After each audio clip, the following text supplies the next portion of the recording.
competitive setting, not something you see on my end and my experience here. But it is just a constant fight for mid for neutral to try and maintain your status quo in order to be able to enable your last minute pushes once that 30-second timer does click. Now, you're saying that you need to learn a bit more about how Turf War is played in competitive setting, and what a better place to do it than the teams from all of the... We're in the finals block here. All of these teams have fought their way through the pool stage in day one of SplashGo, and these are some of the best players from the Japanese region, and they've been playing Turf War competitively for years, so they are very accustomed to this. Just the comfort from these players, being able to get a lot of these picks, get a lot of those good angles, not being afraid to super jump to a teammate to reposition and get out of a tricky situation. But with less than a minute left in this game, 07 Quartet is in control of the map. Dark, do you think a big fight's going to come out here? When is the point that Densetsu Kensetsu are going to break back in here? The big fight is going to be happening right now. Once that 30-second timer hits, that's when you really need to start locking in positions, locking in where you're trying to cover and what territories you want to take here. A Scorchboard being the one-way drop there. You do see Densetsu Kensetsu not wanting to drop down just yet unless they absolutely have to in order to take space here. But 2 down for the 07 Quartet. It could be a little bit of a tricky situation for them in these last 15 seconds. 15 seconds and counting, and right now Densetsu Kensetsu doing a great job at controlling this mid space. The Booyah Bomb's going to push back a couple players. 3 go down. It's just a reflex player left alive, and it may be a high paint weapon, but not that much paint as the timer will go down. We're going to have to wait for Judd and Lil Judd to give us the verdict, but look at the purple on that map. I think it's safe to agree who our winner is here, Dark. Yeah, I don't even need to wait Judge to pass that judgment there. You know, Densetsu Kensetsu. Easy last minute victory there. I mean, it's what you expect out of Turf War. You know, we saw, and what we're probably be seeing a lot for the majority of this night is teams just playing a slow and steady fight and then trying to just sort of keep your relative advantage over one another throughout the majority of the fight before finally, once that minute timer hits, that's when things really start kicking in. That's when you really want to start actively pushing on your space, pushing on the advantages you have to really take those last minute swings and pushes in your favor. Yeah, and again, that is the dynamic of Turf War. Is it doesn't matter how long you have that control. It really comes down to, are you the one who's in control at the very end when it really matters? And I did allude to the fact that, yes, like when you have that early control, you do get an inherent advantage. Like we saw on that map, there was a lot of yellow paint on those sides that contributed to the total of 07 Quartet. But ultimately, if you don't control mid, if you don't control that majority of the map, then it's not going to add up to be enough. Yeah, and now we're going to be heading to game number 2 here, which I do believe I don't know what the next next stage is going to be. We don't know, actually. I don't know why I was trying to lead into that as if we did know. All habits from other other tournaments, you know. See, that is... Yeah, we are truly being put in our element here. We're so used to, or out of our element, because we're so used to the Western broadcast. We look over at Sendo. Sendo has given us so much information just to pull off of his commentators, and now it's like no, we're in the thick of it here. We are here watching these Japanese teams duke it out as we are getting into our second game. Here is going to be on, I believe, Hagglefish Market is our next map. No, we're not. Potentially, maybe. No, we just got lied to. Oh, we got lied to? We got lied to? Oh. Oh. Well, as we are still waiting, I do want to say this is definitely going to be a very interesting night for me and you, Hammy, because not only is this an 8-hour block, more or less, right? But this is, as far as I can tell, the big voice in my head, Ellie can tell me otherwise. I'm pretty sure this is all Turf War tonight. So that wouldn't surprise me. Again, I wouldn't be able to say for certain, but yeah, as you say, this is we only can have a prediction. This is a LAN, and anybody who's been to any Splatoon LANs knows that there is no way of knowing how things are going to go. Rules might change on the fly. It happened last SplashGo that was commentated on IPL. There was a lot of changes and just kind of going with the flow of how things go to make sure that your event ends in a relatively enjoyable way in an enjoyable amount of time. And we're just here to bring you the broadcast to show you the joys of and just the high level gameplay of Japanese Splatoon. Also, I don't know if we should talk about the conversation happening in the actual SplashGo what's it called, chat, about what that game we actually just saw was. Ellie could just tell me a quick yes or no. Okay, so yeah, it's the game we just watched wasn't actually 07 Quartet versus Densetsu, but the score still matches. Densetsu did win the first game. So you just watched a different team? Yeah. The worst part is that neither me nor Dark can read Japanese, so we have no really way of knowing. Yeah. And this, because eventually as the night goes on, we're gonna start being able to recognize the teams and recognize the players. But like that's the first game of the day. Crazy. So like we're still getting in the groove here. So we're catching strays. No, yeah, me and Hammy should be catching strays. Ellie is the one keeping everything running right now in the background. I say this in the most loving way, but not in a derogatory way. But you know what? I'll get back to that statement afterwards, because we are going to be going to our next match here. Mako Mart, a stage I know and love for so long. Yes, Mako Mart is our second game here, once again being Splat Zones. 3 minutes on the clock for both of these teams to duke it out here. Looking for a little paint, seeing like just the amount of paint coming in from both these refluxes in the map. This is like this feels nice for me as a reflux player, just seeing all of the paint coming out from the refluxes, both these booyahs ready, coming up from both sides simultaneously as this first fight comes into mid here, Dark. Yeah, a bit of a brawly opener here from either side, as we're just trying to set up that, as we mentioned earlier, that early dominance and early hold in mid to be able to set themselves up for the mid to late game here. We do see an attempt with an ultra stamp there to try and find someone, get stuck. Unfortunately, that's just going to be an ultra stamp moment here, as 07 Quartet has a pretty solid hold in mid right now. Yeah, holding out in mid though. Once again, oh wait, okay, we just heard from our production that we're now apparently on a different game. We were originally watching 07 Quartet versus Densetsu Kensetsu. I don't know if we can get a confirmation of who we're watching now, but we are watching a match nonetheless, and with both of these teams fighting in mid. We do have some wiper plays coming in here, getting one, looking for a second onto the Zuka, and it will go down with the help of some teammates, having a nice advantage here in the middle. And now we have an ad. Nope. Yeah, there's you know what more can we have asked right now, folks? Honestly, Hammy, is it a Splatoon stream if everything went perfectly? Yeah, no, that's not how Splatoon works. This is what we should expect at this point. Yeah. I mean, we'll get things going as best we can here, but no, unfortunately. Okay. Yeah. Okay. Yeah. So, according to our overlord Ellie, Densetsu Kensetsu did win 2-0 over 07 Quartet, which is kind of a shocker. I'm going to be honest, but I don't know much about Densetsu Kensetsu and their players, so maybe this isn't a shocker. I don't know, but we will be going into a winner interview here in just a little bit, I do believe. Yeah. I think Hammy. Is that why you're looking down, Hammy? Just no, I'm typing something separate, but I can't type the questions up. Yeah, you should go type the questions while I try and be the on-air personality for the time being. Hello, guys. Hello, everybody. No, I mean it's definitely a bit of a rocky start. I'm going to keep it a buck, but you know, we're trying to get our groove in. We're in here for a long night on a long overhaul here. So 02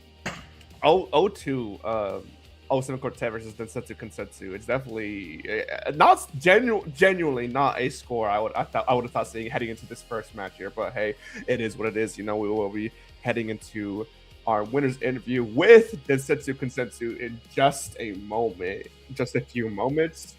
Do not know where that audio came from.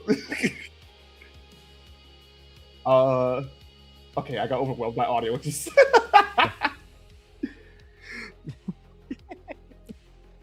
Oh, yes, yes. Okay, we're professionals, folks. We got this under control here. Yeah. So, oh, our friends are here. Let me adjust audio on my end because I did not expect things to be as loud as they were. Okay. I do believe so. Yes. Yeah, I think you should be good for the interview. Yes.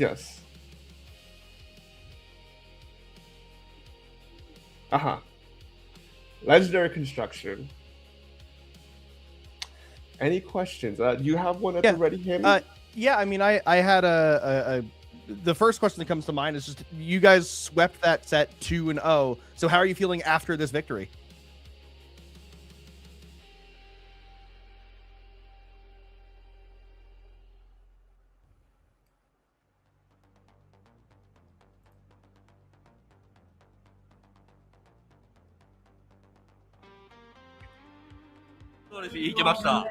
So they are feeling that this is the result from their lots of practice. This is what they expected. It's what they expected. Ooh. Yeah. That's interesting to hear, just because 07 Quartet is a team we know here in the West, and they're very strong. So an impressive win for sure. Yeah, we also think so. I do have a question from my end. How long have you guys been going to these kind of LAN events in general? Is this like first time for some of you, or have you guys been going to these pretty consistently? こういう風な試合を参加するのは初めてか、それとも何回もこういう風にチームを組んで参加してるのかお聞きしたいです。公式大会は結構出てるんで、本番には強いんで。So they have been into a team for several times, and they also have been participated in some official games. So they are quite used to this kind of situations. Oh, some experienced players are on hand. That's very cool. Do you have another one at the ready, Hemi? Yeah, I mean, I was just gonna say, so yeah, we have some experienced players here. They're expecting to get that 2-0. And I'd say going forward in this event, which team are you most excited to play? いろんなチームの中で一番戦いたいチームとかありますか？トドさんのチームです。So they would like to play with the team where Todo-san is in the team. Looking up for a particular player here. And I think we have time for another question. Yes, no?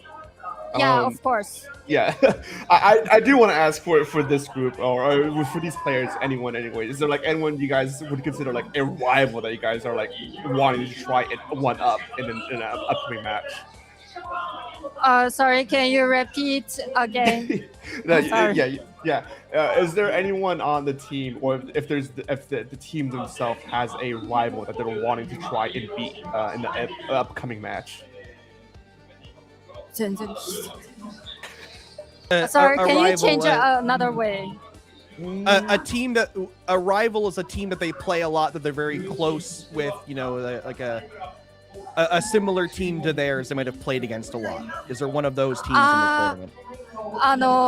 練習の中でいつも相手としてやってるチームとかありますか？さっき戦った07カルテットとはよくやってました。So actually, the team they just played with is one of the teams they did a lot of practice. Okay. So we already got that rivalry matchup. Yeah. That's awesome to hear.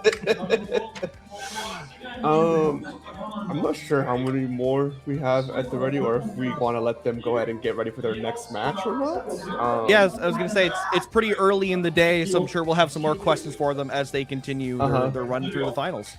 Yeah. I think that's it that we want to ask right now anyways. Yeah. Thank you very much. So we I just like will to- continue for the we wait for the another team to win and have the interview. Yes. All right, perfect. Okay, thank you. Mhm. Thank you, Pura.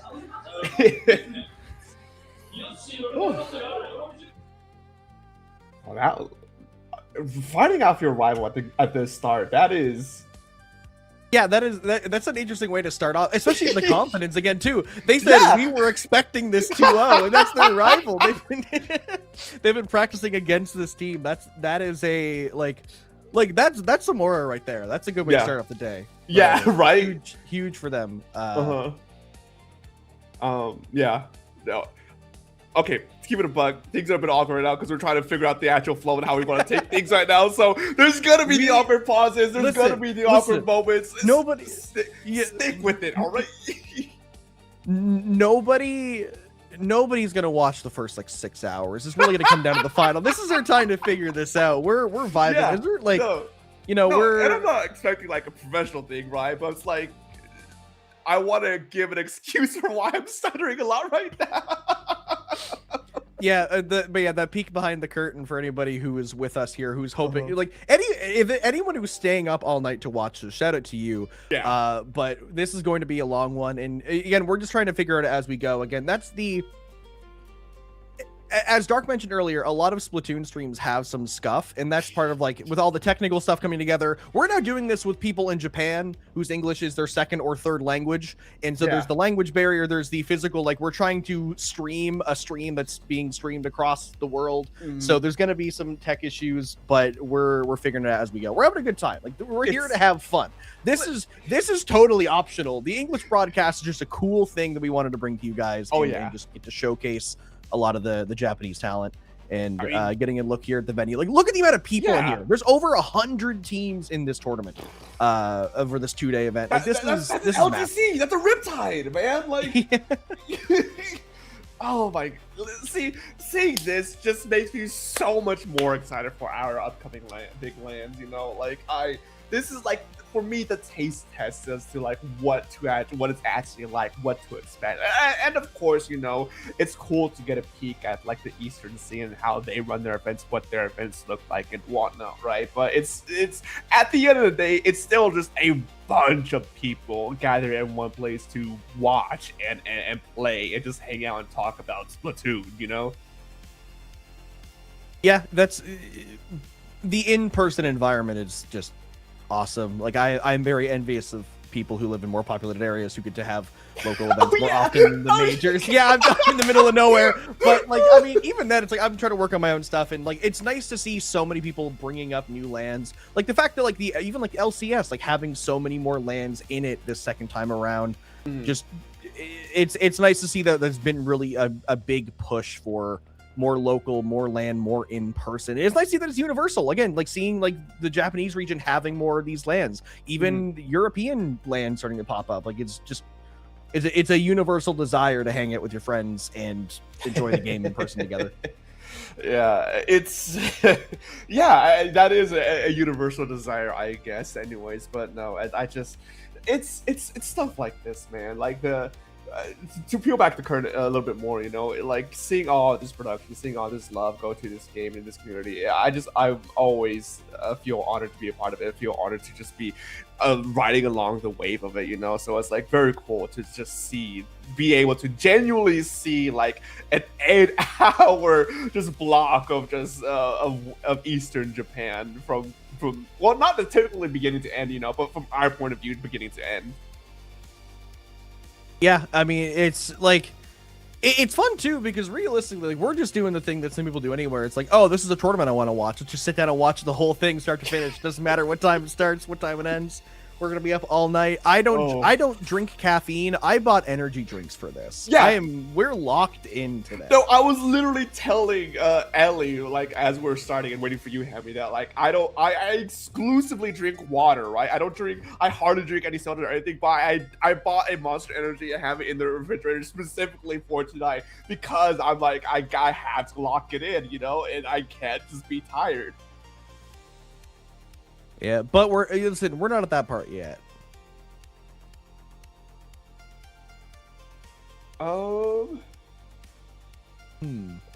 I'll leave that to Hammy. According to our overlord in the inside of my head, we will be having a bit of a time gap before our next match for us specifically. So, Hammy, would you like to just take a gander at the main stream, or would you want to take a little bit of a break?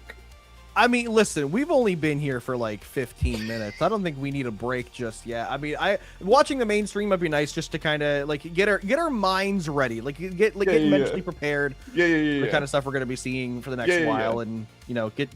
As you said yourself, you may not be familiar with that much Turf War, so just kind of get familiar with some of the plays people are making, the way that people are moving.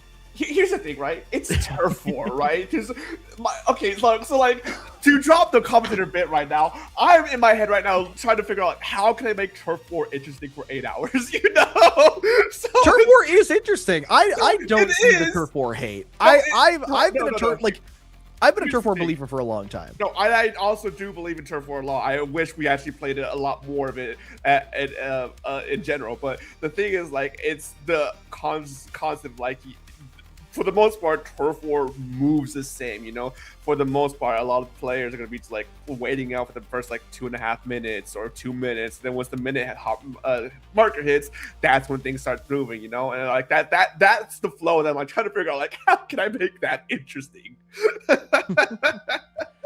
See, we're really gonna we are going to be pushing your limits as a commentator today. We're gonna teach you how to get some more color in there. We're gonna whip you into shape, get you ready for SWS and all the other flans you're running and all this other. Get me ready for SWS. If I'm not ready for SWS already, then why am I on the main cast? Like, come on. No. Confidence there. Okay, so apparently mainstream game is done, so we don't have anything to watch right now. But classic dark and hammy fashion, talking to you long that we missed the thing we were gonna watch. If no one knows, the legendary like 1 hour CCA block where me and you were just talking an hour straight while they were trying to figure out tech issues. I think that was the same night of the legendary like I survived week 1 of the CCA where like Sendu literally broke because it never ran a tournament like that before. Yeah, I remember that. That was a good time. I mean, honest to God, if there was a pair that could genuinely feel like an hour long of silence, me and you, Yeah. God, there have been a lot of times I've been on the mic where things have had to get like delayed, huh? Or just like buy time. I swear there was a stream where I'm thinking about it. There was again, pulling back the curtain because we don't really. I feel like the vibes here, whatever. Ellie is our producer right now and is staying up all night streaming for us. Which again, thank you, Ellie. Ellie did. I'm pretty sure one time when she was streaming an event, we had a delay, so she just pulled up a different video game and started playing it. Like it was like Overcooked 2 or whatever, and we were commentating Ellie playing Overcooked, and people were joining the Twitch chat going, "What's happening? Why is this in the Splatoon category?" That reminds me of like watching like Overwatch streamers like back in the day when their high level competitive queues got like so long, like where they're like literally stuck in queue for an hour long. They're literally like playing a different game like on the queue thing because they just can't find a game. They're not just gonna sit there for an hour like staring at the searching for game screen, so they gotta find something to do. Yeah, I respect it. That's the unfortunate part with Splatoon is that even when you're queuing X rank, the queues take a long time, but not like that long where it's worth loading up a different game. It's like what, like usually like a minute or two before it'll either DC you or it'll put you to game. But at least in my experience, I feel like it's never been worth it to pull up another game. I'll just start like browsing social media. Well, also I think that. Not to say anything about you, Hammy, but I think that's typically a problem that's reserved only for like the absolute like top 1% of players. I see how it is. I'm not the top 1% in your heart. No, I'm not. Listen, I respect you and I like a lot what you do, Hammy. But like, I'm gonna be keeping a buck. If you're a top 1% player, you wouldn't be here. You will be over on Div X or whatever, Well, Dark's saying that commentators can't play the game. So if you're saying that if I was DivX, I wouldn't be here, which implies that no commentators are good at the game. This is shade on everybody now. Here's I the think thing: I is like think I NA can't League was put that delayed. thing. You would have been playing in that, meaning you wouldn't be here. You know. No. God forbid I try to salvage. Yes. Ellie's talking to us right now. Uh-huh. Oh.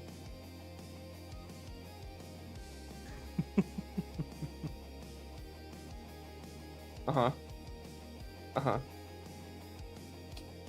I mean... Yeah, that's if you that's, want yeah, to. if anyone watching our madness, we are just listening to Ellie talk, sitting here like nodding sagely, but no one can actually hear Ellie. I think it's funnier. To me, Bruce, I think it's funnier to just keep referring you as the voice in my head, you know. But if you actually want to put your mic just for clarity for the viewer, I also every get like that too. 30 minutes we both zone out for 30 seconds just staring at the camera like no, it's like a kid's show when they talk to the audience and like expect you to respond. Like, do you know where the bag is? Oh, it's only been we're not even an hour in, Hammy. We're not even an hour in. The IPL SplashGo stream, an interactive experience. We gotta jiggle the keys somehow. You know? Oh no, I hear an echo of myself. Viewer attention up. You know? Why is there an echo of me? I don't know. Is there an echo of you? You hear an echo? I don't hear an echo. I hear an echo. Did Ellie change something? What happened to me? Why do we hear an echo? Because I don't hear you twice. If you were echoing, I would have heard you twice, but I don't hear you twice. Weird. Live trouble. Oh, the echo went away. Yeah, I don't know. Oh. Currently, the voice in my head is trying Ellie to... did the gamble of unplugging and plugging something in while streaming, which can change everything. That is my setup is pretty nice, but if anything gets unplugged, everything breaks. Suddenly, Windows is like, "Oh, you want to change your default settings to everything?" And I'm like, "No." Yeah. I was like, "Oh, well, too bad we did." No, it's yeah. You don't even want to look at my setup and how everything is connected and tossed together. I'd make a lot of streamers upset with how I have my wires matched. Okay, so according to Ellie, we are being forced off the mic for a break. So.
Big TV, just like her face.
Oh, Cool. We're back. I love See, you. I was ready. I love you. I was Ellie. ready. I was ready. I was ready. Dark was not ready. Let me hear. I was like, yeah, we're gonna go, Mike. And Dark Welcome got back. out. So We're back Yeah, we're Welcome back back. here. We're back. again. We have another set coming up. I do believe it is Gur Dragon versus Battery Dreams. Yeah, Bird Dragon. A few names you might recognize off of here: Himajin, Rimaru, Norishio, and Momo. I don't feel like I have to explain more other than that. Well, okay, so I feel like Bird Dragon is definitely, on our point of view, right? Bird Dragon is the favorite right here, but 0714 got 0-2 last time around, so maybe I don't know what's going on. Anyways, our next team, Hammy. Yeah, the next team here, Battery Dreams, being, if I'm reading this right, a much lower seed in this event. If that number 79 there is the seed, then that is seed 79th of 112. So definitely the underdog versus seed number 7 of Gur Dragon. But yes, Battery Dreams. Here we have Mellow, Potato, Sun, and Ganharu. I have no information on these players. I would keep it a buck, but well, we But see hey, the they're gonna weapons, push forward as but- far as they can, and that's Yeah, what's yeah, yeah. important. Yeah. And like, listen, okay, Wait. that's an awesome tagline to have, considering how far they've gone. For Dark and Yeah. Henry, the thing here, this is like their placement in Koshien tournaments, so this means that Sun got a 3rd place finish in like one of the official like large tournaments here. This being Okay. the Bronze Crown. Okay. Yeah. It's- So like it's- they're capable, obviously. Like Yeah, in- yeah. results aren't everything. They're you like listen. Tell that to the. No, I'm not making that joke. I'm not making that joke. Anyways.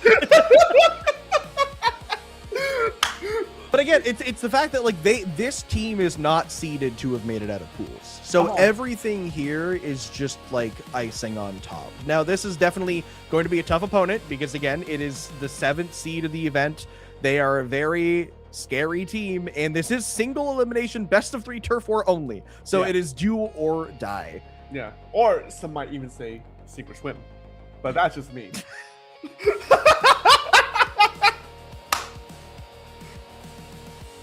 Yeah.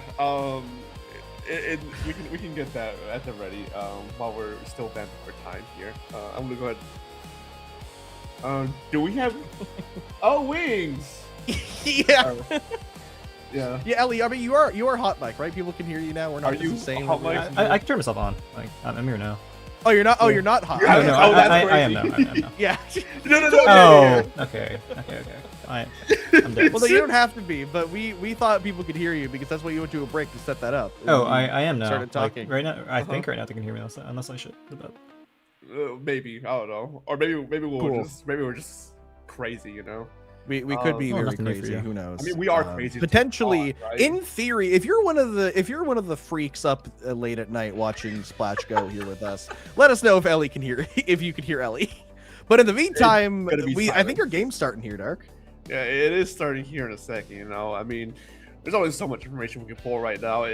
Turf war, random maps is what we can't guess any. You know what? No, let's make a game out of this, Hammy. Predict a map, and we'll see if we got it right. Hold on, I'm on the wrong map image. The map is blocked though. Well, okay. Oh. Well, that's spoilers. But now we know what the map is. I have the also- updated which pool, is so funny like, because there's like only 7. I of also them, so- did. We can in the background we can see the lobby. I did also see them select the map, so I was just Oh. gonna cheat and pretend I was guessing Mako Mart. That's crazy. But yeah. All right, leveraging. Whatever, man. Why do I even do anything with you?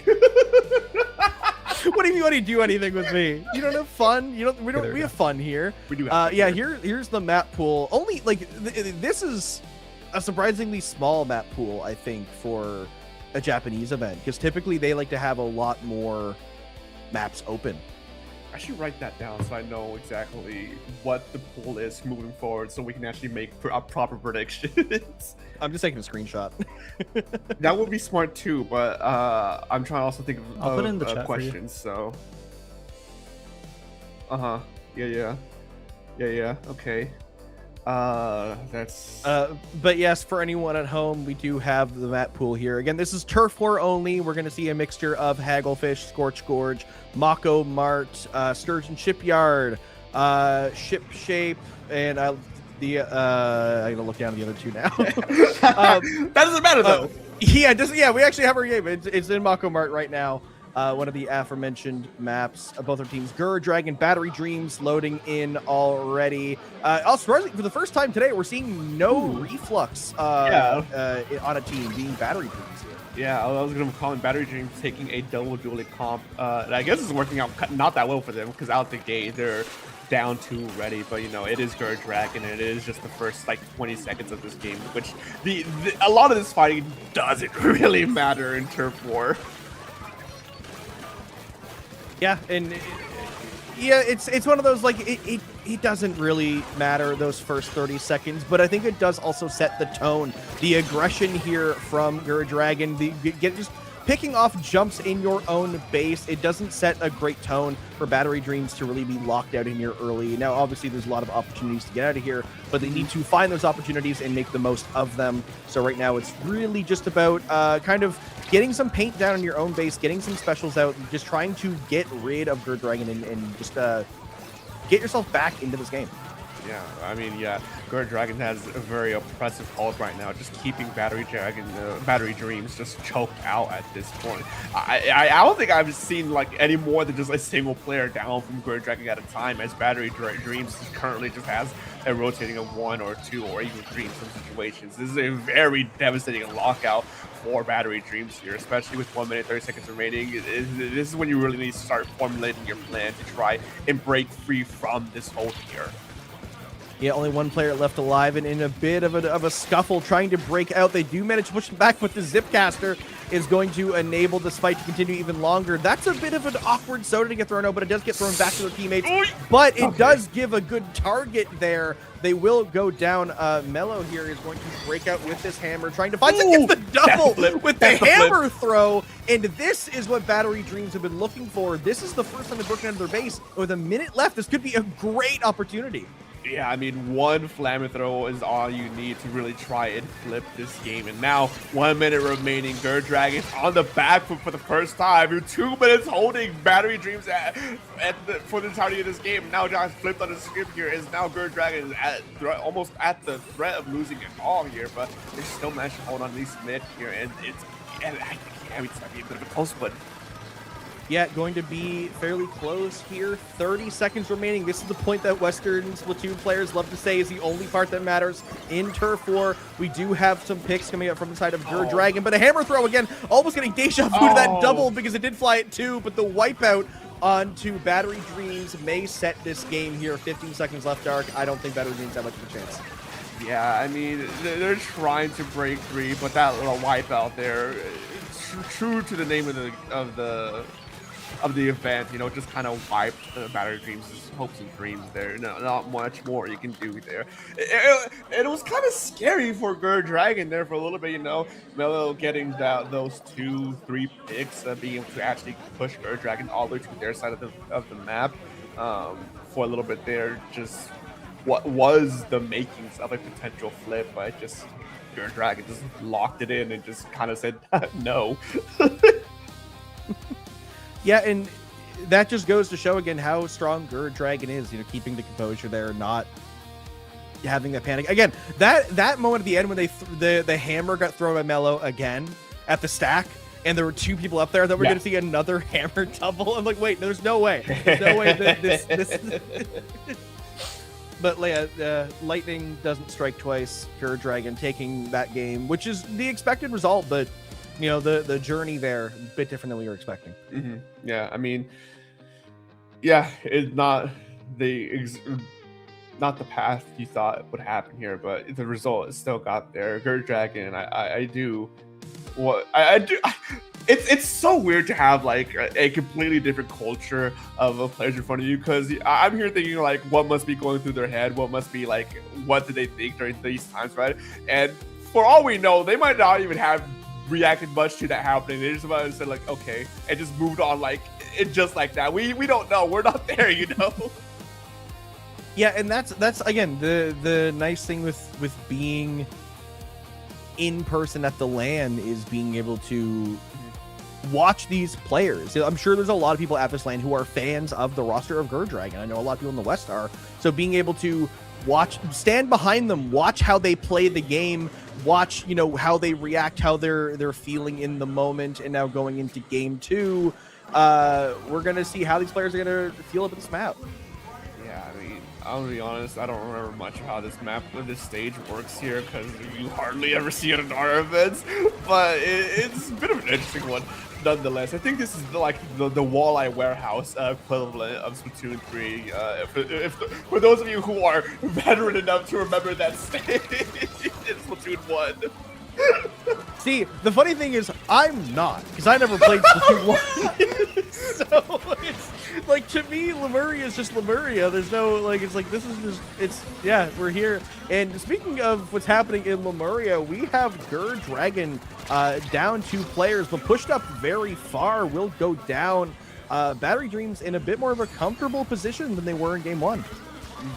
Yeah, a better start for Battery Dreams does make me think, like, well, we see a potential game 3 here. We do see this the Ultra Stamp coming out to find anything, though. But again, this early opener is not too impactful, more so to try and control the tempo and space for the remainder of this game moving forward. But Dragon just mowing down Battery Dreams one by one. That's a delayed wipe on that end, and they just keep going. What a unit they're moving as well.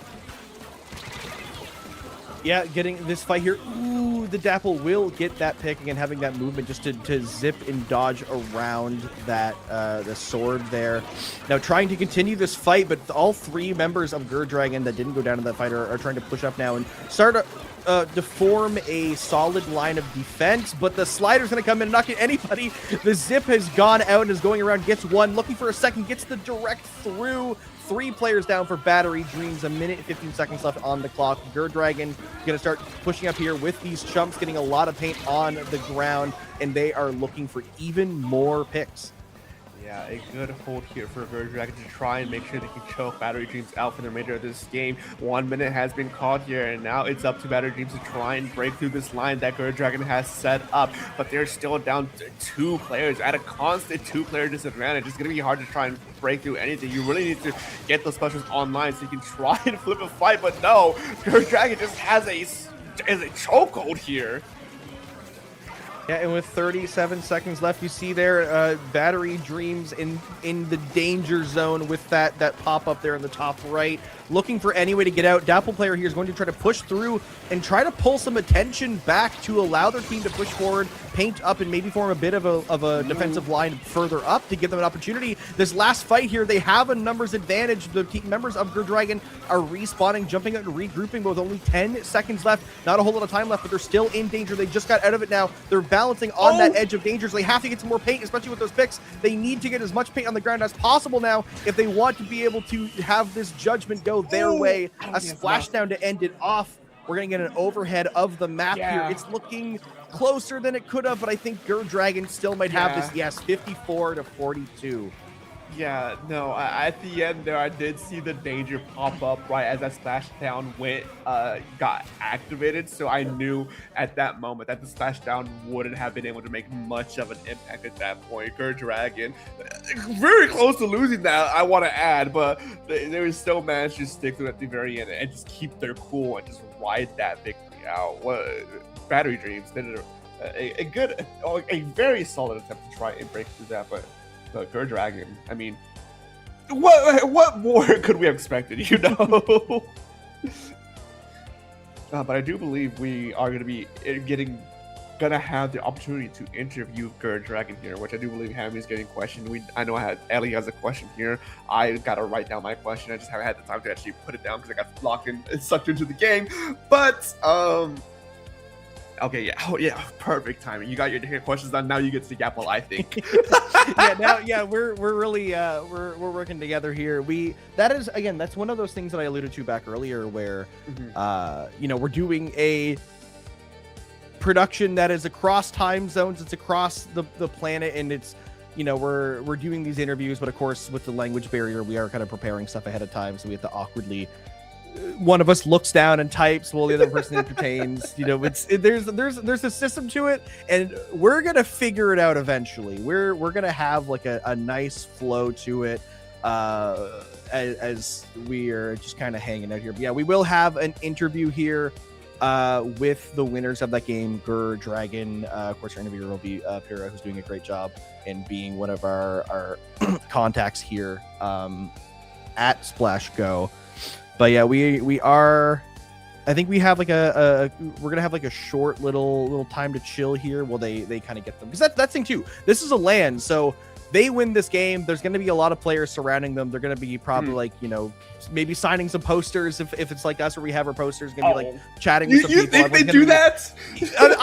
They have to. There's no way they if they don't, they should take that from us and start doing poster signings. That's one of the best parts about LANs. But I'm sure like there's people who want to talk to them and say GGs, and you know, I'm sure I would like to hope too, these players, you know, that's when you stand up, you fist bump your opponents, you walk over, you know, like you know, congratulate them, because again, like there were some moments where Battery Dreams came back there, and this is the end of their tournament run as it's single elim, but you know, they had a couple opportunities there, so nothing to be ashamed of. Again, they outplaced their seed heavily, so I think that's still a great run for them. I don't think they're too down about that. Yeah, a good run for them. But no, I do think they are ready to start receiving these questions here, as we do have Gur Dragon for us, folks. I think I still don't know if we have but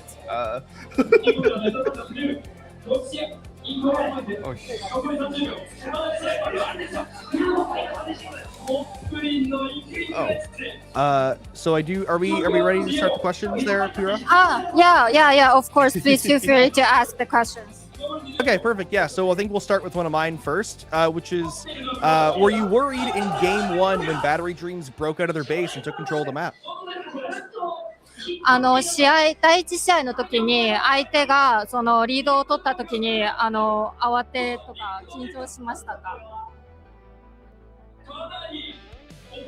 自分は初戦ってこともあって、ちょっとだけ緊張してました。So, according to Himajin-san, so he was a little bit nervous about the game because this is the first game. Okay, yeah, that makes sense. Yeah, but I mean, they held it there, so it's really good to see that. Darkness, which one of yours? Yeah, I was gonna throw Ellie's question first. I don't know if was able to get all this there, but to read off what Ellie had asked for. Norishio specifically, what motivates you to continue to place Stamper in the current game state dominated by area effect weapons like blasters? How does he navigate that in the global gauntlet? He was constantly playing S-Class instead of Sword. Was it because of the difficulties of the game state, or was it just because of weapon composition? I can simplify that as best as I can, or? No, it's totally fine. I will just translate into a really long question. So. 石尾さんに聞きたいことがありまして、今のブラスタが強い環境でもそのジムワイパーを使い続ける理由は何でしょうか？それはエリアカップではそのブラスターを使ってる印象があるので、なんで縄張りではそのジムワイパーを使ってる理由を知りたくて、それはゲームの違いなのか、それとも武器の原因なのかについてお伺いしたいです。ジムワイパーは楽しいから使いたくて、縄張りは使えるから使おうかなみたいな。So basically, Norishio-san thinks that using Gym Wiper is a really cool thing, and in the Nawabali game stage, he could use this kind of weapon. However, in area, it is a little bit difficult for him to use this kind of weapon. So he would like to continue to use Gym Wiper in this Nawabali game. Yeah, I do respect that resilience to keep using the weapon, even if there's other options that might be there. Yeah. And again, going back to the second game there to win out this set, at the end of game 2, when Battery Dreams was pushing up, what was the priority when the score was getting close? Were you focusing on painting the ground, or were you focused on killing the opposing team? 2試合目の時に相手から結構攻められてると思うんですけど、その時は塗りを優先するか、それともキルを優先するかについて聞きしたいです。基本あんま考えてないので、基本キルして倒せば塗れるかっていう考え方です。So according to Leimaru-san, so he didn't think too much. So what his strategy is just to get as many kills as possible so that they can get more areas. Okay. Wow. Okay, no worries at all. That's fascinating. One more question to end off this interview section here before letting them go off. A question from me. I want to know, what are some of the highlights they have for SplashGo specifically? Like some of the things that they are looking forward to here today. OK。最後の質問なんですけれども、本日の大会で一番やりたいこととかハイライトとかありますか？やりたいことは優勝したいですね。So according to Momo-san, they basically would like to win the final game. Yes. Doesn't everyone? Wow. Oh. Yeah. We'll definitely be looking forward to them in those final games. Yeah. Later today. Okay, thank you very much. Thank you. Yes, thank you.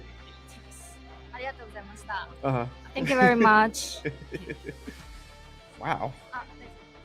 Confident players. Yeah. And I think it's interesting too, because like even in the game too, you know, where Rimmer kind of mentions, like I was even thinking about that. It's like I'm just here to get those picks. Like that was what I was curious. Like, is the plan the paint? But because realistically, going for the picks makes sense because hey, the enemy team can't paint if they're dead. And again, having that confidence to just be like, nah, we'll get the picks. There's no worries about it here. And even hearing that again, the fear in game 1, because you know it's the first game of the set. It's like you don't really want to lose that.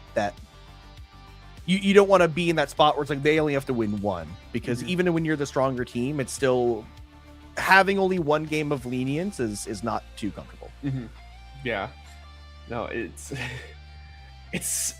so weird to like finally be able to like pick their brains for what's it called, how they play the game, and I don't haven't asked.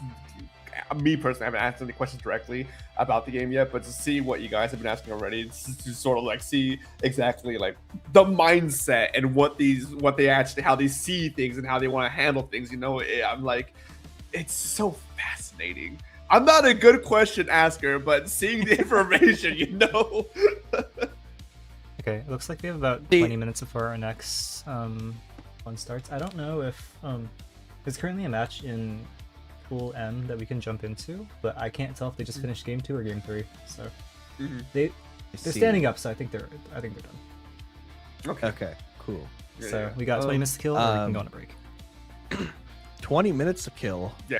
20 oh minutes. Boy, that's 20 minutes. So. They're unpacking their bags. Maybe there's a second set that's being played on the station. Who knows? How is the bracket do? I want to see how many teams are left in this thing, because there's.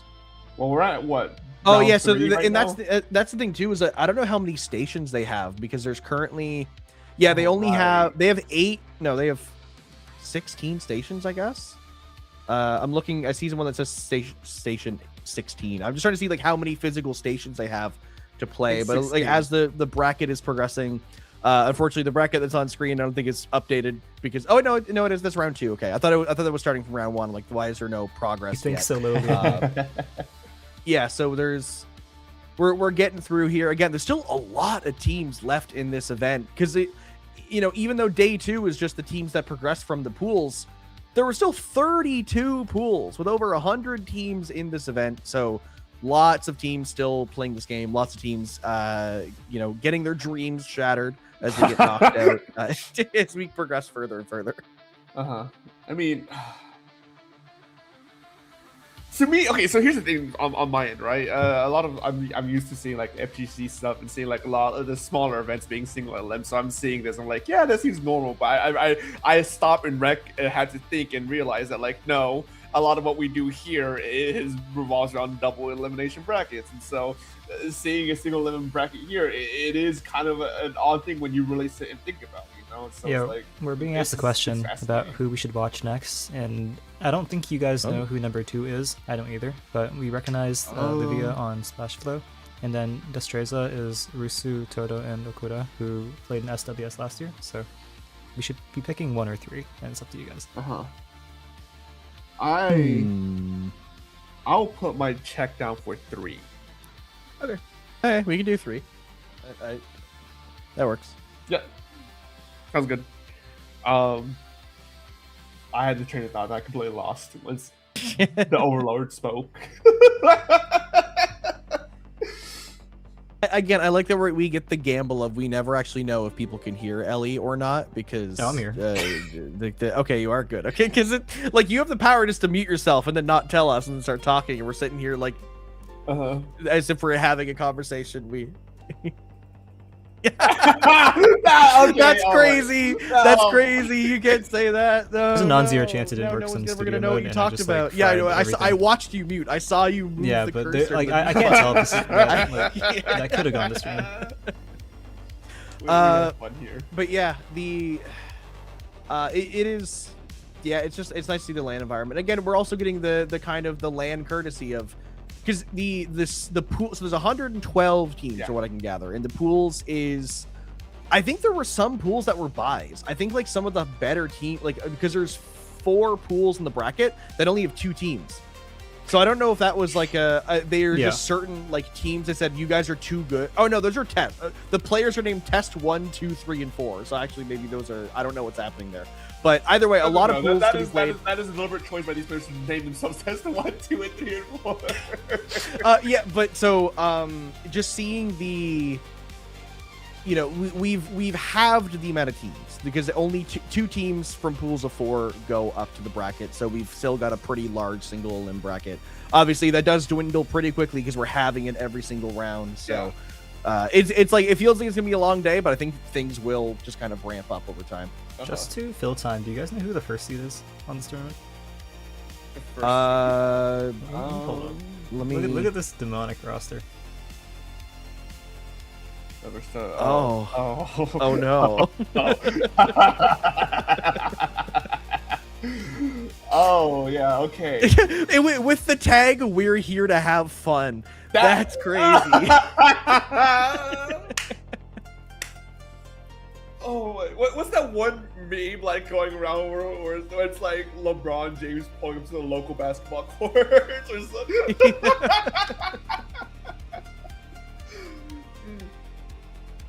Oh, that's definitely something to be watching out for. For sure. But no, what I was actually curious about, like, that's not like with the players related at all. I want to see how the production of all this works on their end, because allegedly there's multiple streams.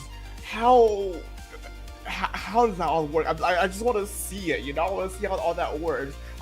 I've been, this, Hammy, and some of the folks might know this as well, but I've been like starting to get my hands into production, and so like I'm wanting to learn, and so just seeing, I can barely wrap my head around just the one stream I run, so seeing like what 4 streams run concurrently, I'm like, how do you do that? Okay, I was here last year, so I got to see like fancy stuff, and I think you'll see once we go and follow along with the mainstream. But like they got like 50 bajillion cameras and like people walking around with those like camera packs, and then they have like an actual like director like cutting the show between angles. It's actually so beautiful. Oh my god, man! I wish I had money, man. Like, oh, I want all that. I want to do so much for my streams. Oh my god, this is so cool, man. Anyways, that's enough for the production. My own production gushing for now. When was the time starting again? 40? We got like 20 more minutes. We killed like no time at all. So Yeah. Not even I a mean- scratch. How on topic do you have to be? No, not at all. I mean, like, I'll I pull mean, up that's the book if you want. No. I'm saying if we don't have to be on topic at all, then me and Hammy can 100% fill the time. Like, no, no issues on that end. So Dungeons and Dragons. No, is a I game wasn't where even leading. I wasn't even leading to that, by the way. I just know me and you were just. I was just trying to think of the walking most off-topic thing that you could talk about for hours. Like, up- No, okay. Yes, I can talk about that for hours, but I feel like there's a time and place for that. It is not the time and place for that because that is a more personal work, you know. But no, I just like I reference back to our CCA 1 hour block where we were literally just talking about whatever during that time. I was like, if that's the case, then yeah, we can fill this time, no issues whatsoever. you know what we should do? We should hold on. Yeah. What if we both face like we're talking to each other in the webcams? Like we're just.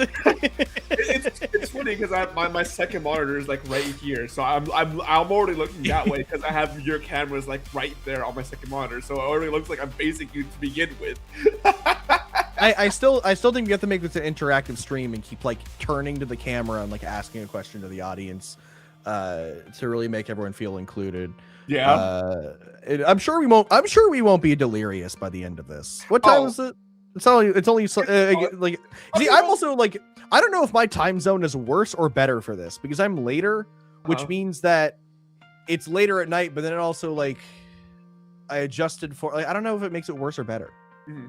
Because I feel like Worse. we end at a more vulnerable time for the earlier time zones.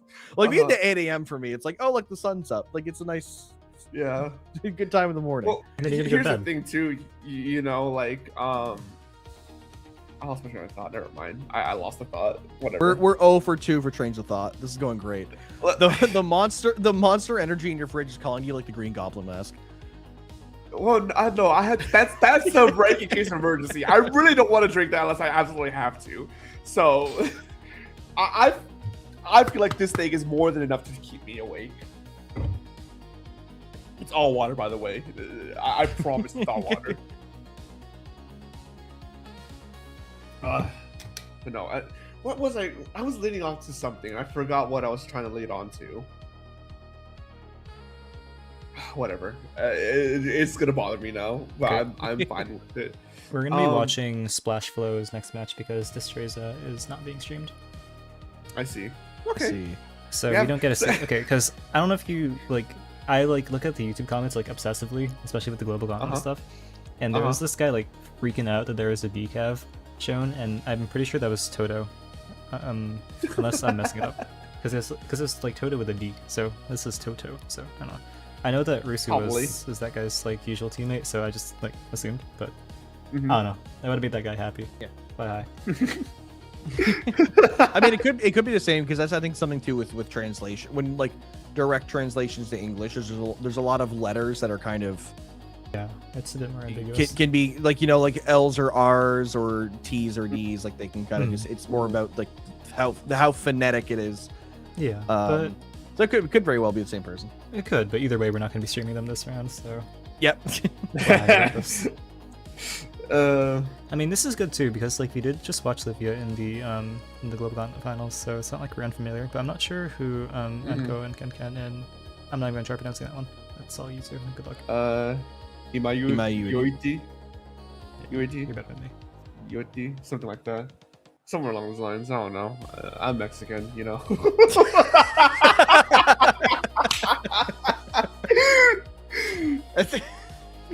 Yeah. I like specifically going I don't speak Japanese, just going I'm Mexican. Like just Listen, I gotta have an excuse somewhere.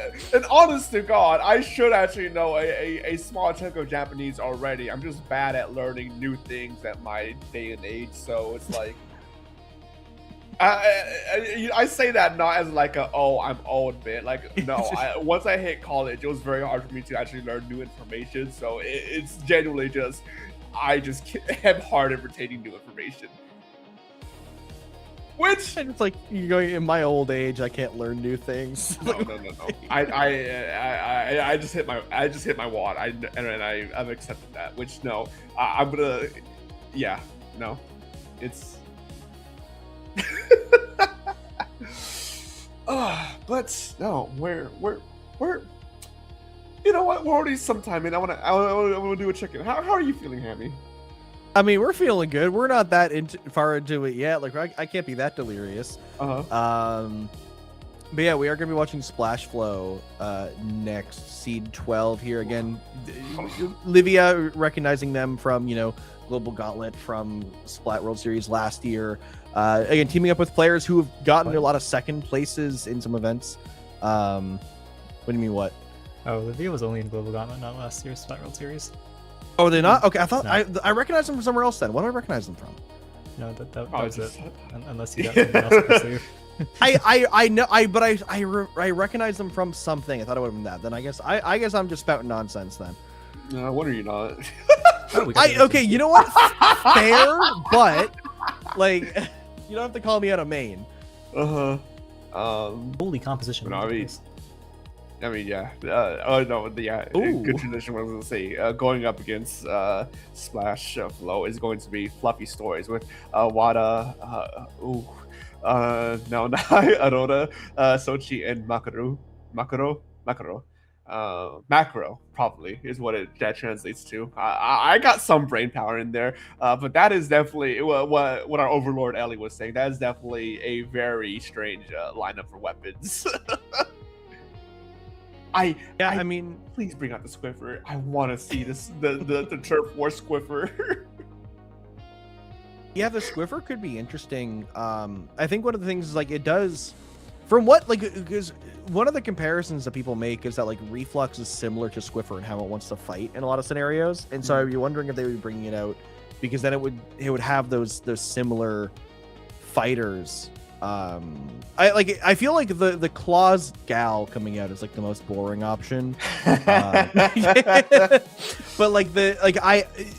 any of the, because it depends on how they're really going to go about it, because I doubt we're going to see both the Incline Stringer and the Dynamo coming out at the same time. They're just make the team too slow. I don't know. Or maybe they could be trying to pair things off with that Paintbrush as well. I think that could be. There's a lot of options here, I think. So we could very well see that Squiffer. I'd love to see it. I think Squiffer's fun. Oh man, not to be completely unrelated with this, but every time I play Squiffer these days, I think back to Bamboo in Splatoon 2, with specifically MPU Bamboo, and that was my dopamine hit. I miss that so much. We should bring back MPU to Splatoon 3. I'm just saying.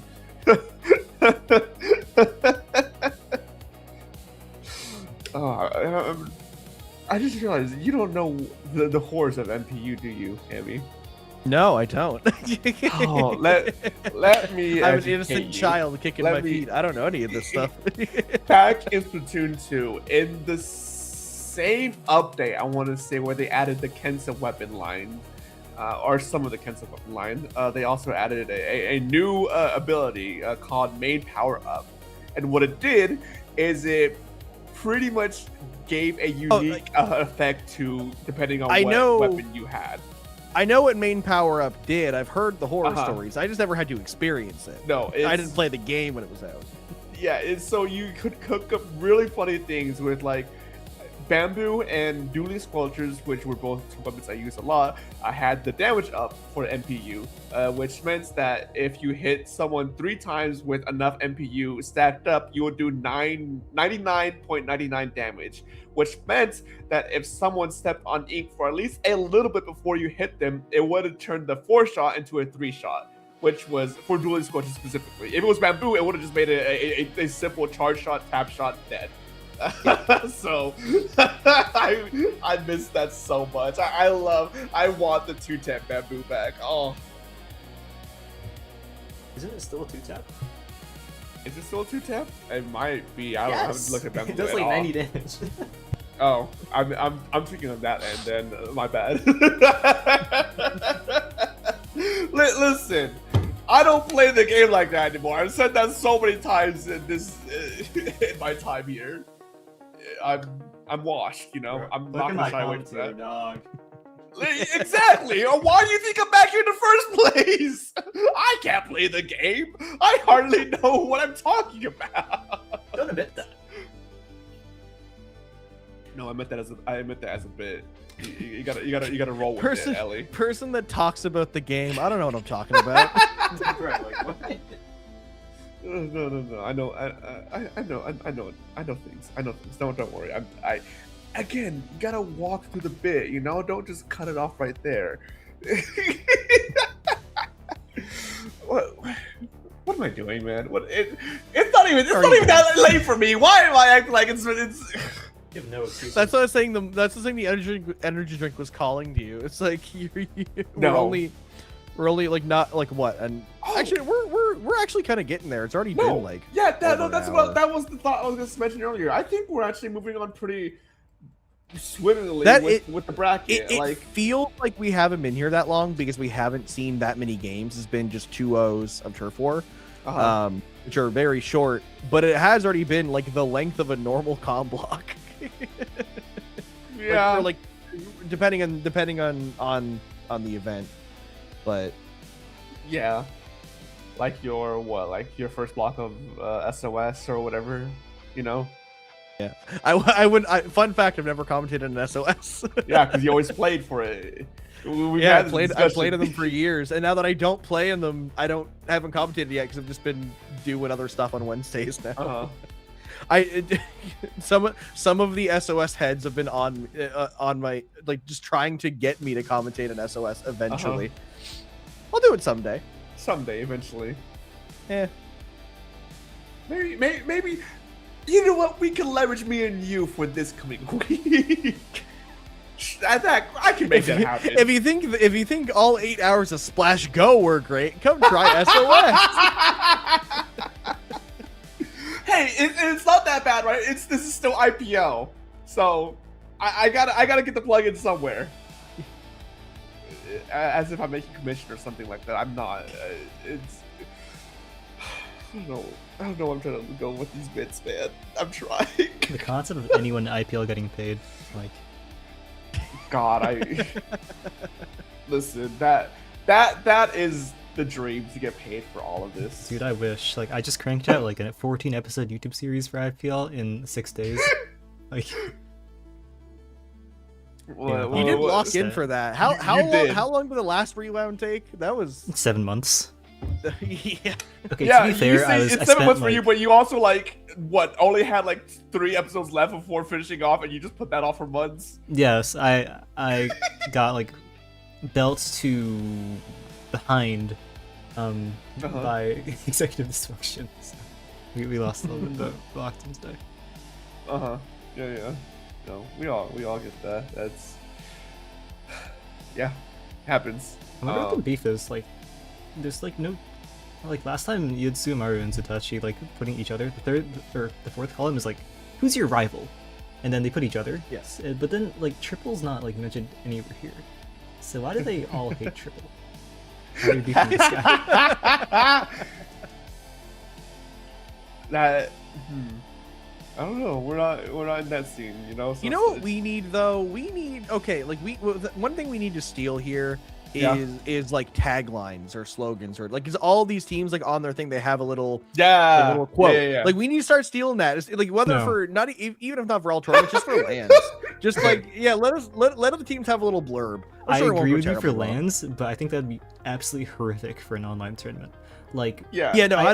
Online tournaments don't get that luxury. No, because we get something nice we're gonna use our practice to win, or we're here to have a good time being the first seed. But then over across the pond, we're gonna get some crap 6 of it, and that's it. Yeah. Oh yeah. No. I will say I think the other hard part of the tagline is actually getting people to submit a tagline. That with the amount of people who already don't from the LANs that I've seen already who don't submit just general team information when we request it to have it on hand for stream. With the amount of people who already don't do that on LANs, I don't want to know what that number is for the big LANs, so.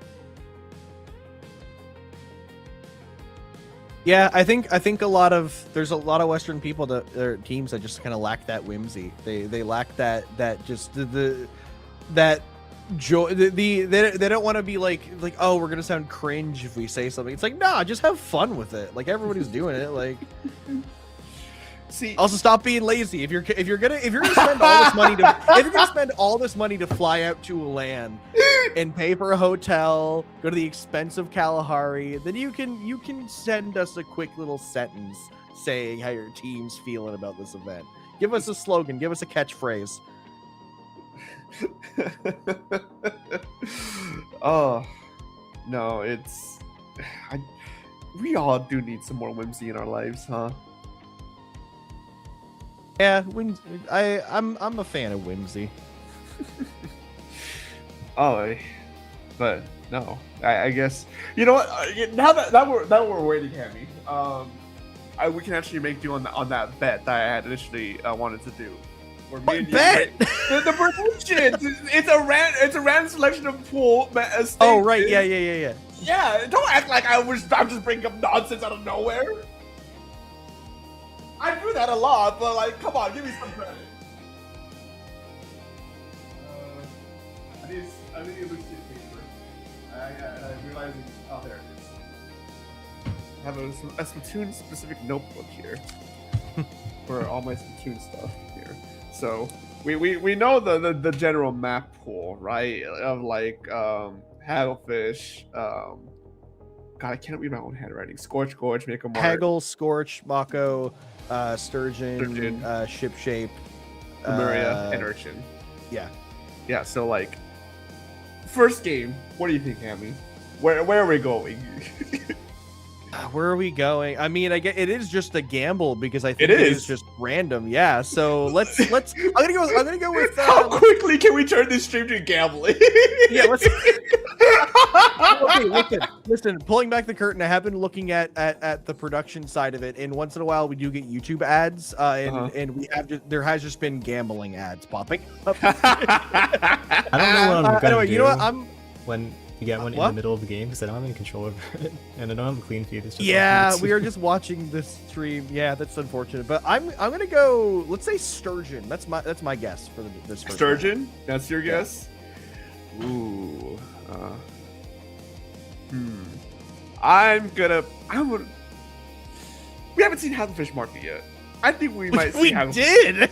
Did we? We are. I'm pretty sure it's the first one we saw. Was that the first one we saw? I know we've seen Scorch Gorge. No, the first one was Urchin Underpass. What? I'm pretty sure the first stage we saw was Urchin Underpass. Neither of you Did are right. we? What? I was gonna say it wasn't Urchin. Like we've seen Haggle. We have seen Haggle. I swear. I know it wasn't Have we Urchin. seen Haggle? I don't think we've seen Urchin yet. No, Are we- you know what? are we Hold on, losing okay, our no, minds no, no. already? I'll take that one. I'll take that one because I'm realizing I'm mixing up my Looney Tonight block with this. Yeah, you commentated earlier today, so you're just recalling that. I'll take that one. I'll take that one. It is that one is on me. So wait, was it not Haggle? Because Ellie said I'm wrong. I don't know. Ellie's doing production things right now. So okay, hold on. Let me make a tally column for me, and then we make a tally column for you. Ellie, do you want in on this gambling? Yeah, put me in. So Hammy, you said you think we were going to Sturgeon Shipyard. I think we are going to Hagglefish Market. What's your vote, Ellie? Scorch. Scorch? Okay. Okay. Bets are locked in then. So we'll see here in just a few short moments, minutes probably, on where we're Oh yeah, right. No, it was it Scorch then Haggle in set one? Is that what we saw? I know we saw Scorch. Yeah, it was Scorch then Haggle. That's why, because we did see Haggle, just wasn't first. Uh-huh. It's also hard because again we had that switch where we saw a set, the right one, and then we switched to another one, and then it's already Okay, that's my fading. bad. It's Okay, I got confused.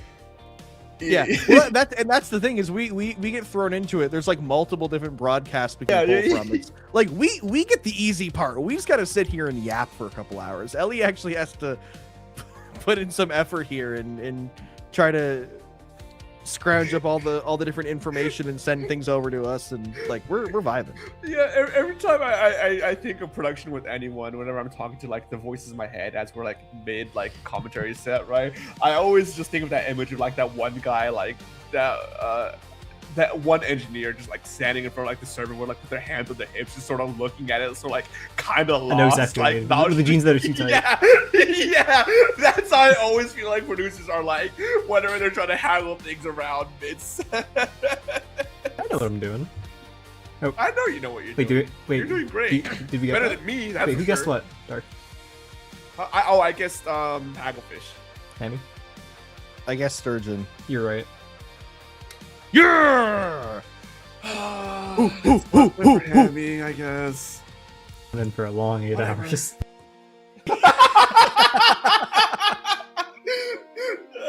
Hey, we have gambling on our side though. Whoever wins, I guess I'll buy. I don't know. I'm too broke to buy anyone anything.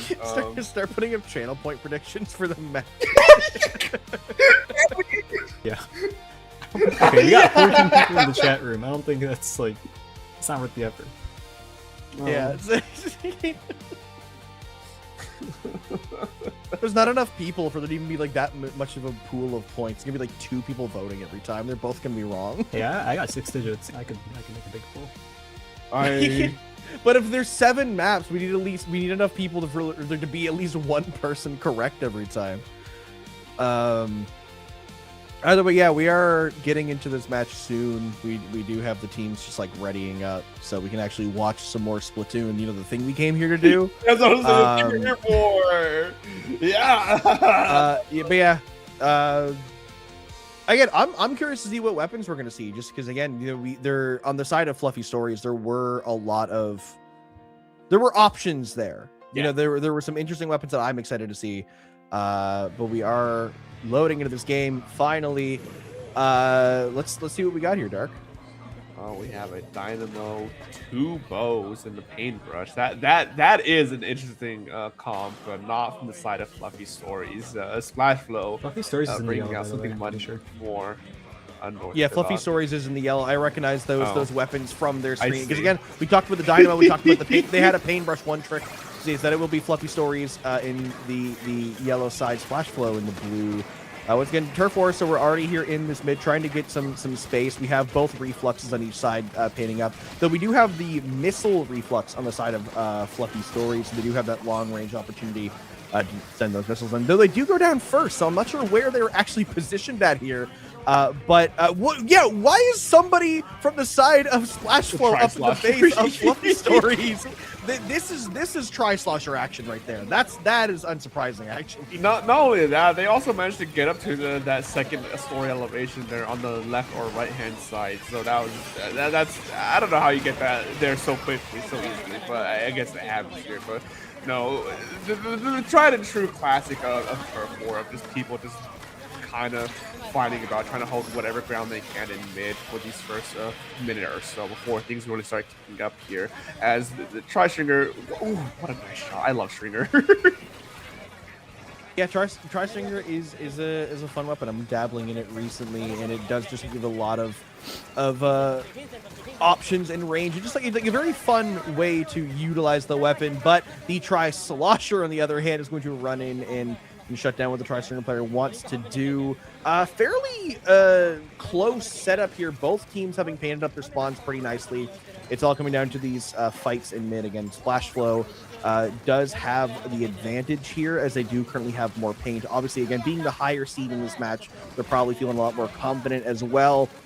But as we come into this last minute, Dark, this is where these teams are really going to look for setting up for an opportunity to push out here and get a nice amount of paint in the ground.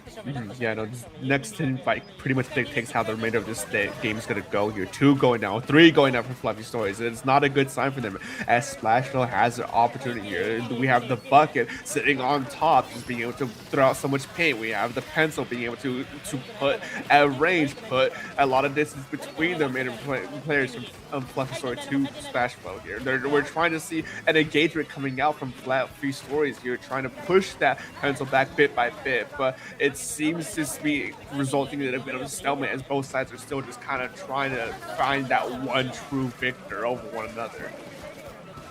Yeah, 20 seconds remaining in this match. Looking for any way to break out right now as Fluffy Stories really need to get into this mid, but they're down 2 players. Make that 3. Just the Tri-Stringer player left alive. They will get wiped out, and already with a paint advantage is SplashFlow. They're going to use painting up as much as possible. And the DC as well. That is a LAN classic right there. You don't know if somebody hit the table or kicked a wire, but that is the most LAN thing I've ever seen. Oh, that is. It happens to the best of us, whatever the reasoning may be. It is what it is, Fortunately for Fluffy Stories, though, that was at the tail end of that game, not in the middle, where it might have been more impactful. Well, maybe might have been more impactful. Depending on how you view it, Yeah, I know what you mean. Like, at least it happened after the game was over. Like, it didn't. Yeah. It's not. Oh, we lost because of the DC. It's we already got wiped out. None of us we were gonna respawn in time. But yeah, that's the fun part is you get to we don't actually know what happened, why the DC was there, but I like to imagine. In the West, when we have a LAN, half the time that's somebody hit the table so hard their switch popped out of the dock. And those are the moments you like to see. You like to see the passion. You like to see passion. Is that what we're calling that? Yeah, we're gonna call it passion. Yeah, that is the word we're using here for that. Take with that what you will, but yeah, that puts SplashFlow up 1-0 right now. Again, best of 5s all the way through to finals. Single elimination, turf war only. So best of 3, not best of 5. Best of 3. Sorry, I meant yeah. you know what I meant. I was going to say best of 3 up until there's best of 5 later. Numbers aren't my strong suit. The game started. Numbers actually are my strong suit aggressively, but I'm pretending it's not. As well as I will ask as we're getting into our next about to get into our next game here. What are your next map predictions? Just ask him. He already saw it. Yeah. Let's go back to Scorch. Scorch, that's your pick. I'm doubling down with Haggle. You're right. What if I start only picking the same map as Dark every time, so that I always stay 1 point ahead? That's crazy. This is how you gamble. Utilize the knowledge you have. Yeah. Sure, man. Also, man, I can't believe Ellie keeps spoiling it, not just waiting for us to actually load into the map. I'm not paying fully attention. Like when we're actually in a match, I'm focusing more on the actual stream output and not just what's all the background stuff. So like I'm not gonna notice it until we actually load in. Yeah, I mean, I think it's also the hard part that you gotta also consider is the fact that Ellie's also in production, so there's more screens on their end than just the one screen we see on our end. So it could very well just be like blatantly right in front of their face whenever it does go in. But no, heading to game number 2, we are moving over to Ship-Shape Cargo Company with a few different that is the battle. I didn't see it on the incoming, but that is the battle square, the turf war squiffer I was looking and hoping for. Yeah, they finally did bring that squiffer, again, getting rid of the dynamo, and also bringing in the arrow spray instead of the reflux. So nice bit of a switch up here. Now we do have them with that Booyah Bomb instead of having the missiles from last game. So giving them a bit more of an aggressive option and really like a very, very specified attack option rather than just missling whoever might be on the outskirts at some points. But either way, SplashFlow here in the purple or blue, whatever color you want to call it, have an advantage here in the middle. They have those numbers, trying to push up and get some pressure here. But right now, just kind of both teams kind of pushing forward past each other. So it's a bit of a scramble to see who can pick off which players and really kind of get the advantage here in this. Yeah, just a merry-go-round of passing, of picking, of trading, and of painting here. Already 1 minute in the game. Again, just seeing exactly who can control the tempo the best they can to set themselves up for success for the next minute and leading into the final minute here. Though 2 going down on Fluffy Stories could mean that SplashGo can try and potentially move up and go and gear for in posture for a devastating lockout here, especially with one player already on the deep end trying to fight as best they can. Unfortunately, does get taken down pretty relatively quickly. Yeah, and now with the halfway mark of this match being crossed, again, we do see SplashGo being the team in command, especially with this crab getting one. With the paintbrush trying to pressure that crab, push it away, make sure it can't get more value than it's already gained. The double burst bomb just to walk away, grab that soda.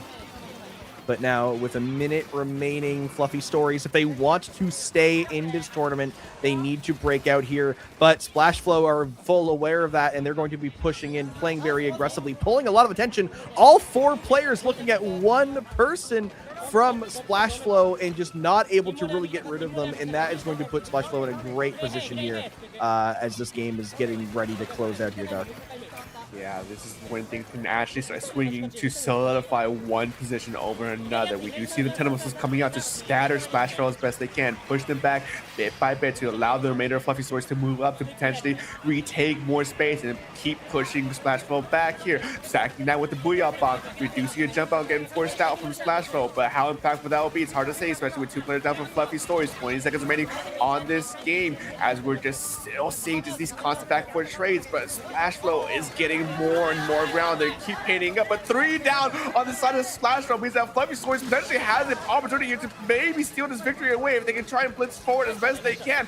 But I think it's still going to be not enough, as with the Booyah Bomb stack with the reflux in mid, it's going to be up to Judd to see exactly what the results may be. Oh, that's a close one. Yes, this one, it will be close. And actually, it will be SplashGo just barely taking that game. That very well could have been putting us to a game 3. An unfortunate end for Fluffy Stories there. They almost kept themselves in this event. Yeah, that was a good flip on their end to actually be able to potentially win a game to maybe allow us to see our first of game 3 here so far. But no, SplashGo really locking in at the end there, not letting that adversity really get to them at the end there. Yeah, and that's just how turf war goes sometimes. There's no it's not always clear cut. It's like, yeah, you can see the score right in front of you. It really does just come down to the final judgment there. So it does make those moments very tense, but at the end of the day, SplashGo, like they're kind of predicted to make their way through this next round because they do have that much higher seed. They have some strong players, and they're looking to just keep making their way through this bracket. As I believe this is round 2 of winners, so there's still plenty of more rounds for them to fight their way through. Yeah. Oh, absolutely. No, it's definitely some time has passed. I don't know where I'm going with that. I completely just lost the flow of that sentence. I'm trying to write the questions while also trying to make sure that like we're actually committing to the conversation, keep the flow going there. But I just utterly dropped the ball on that. Oh man. Looks like they're already here. Yeah, hold on. Ask the question, can you read it for me? Yeah. Hello. Yeah, I think we're yeah. Hi. Yeah.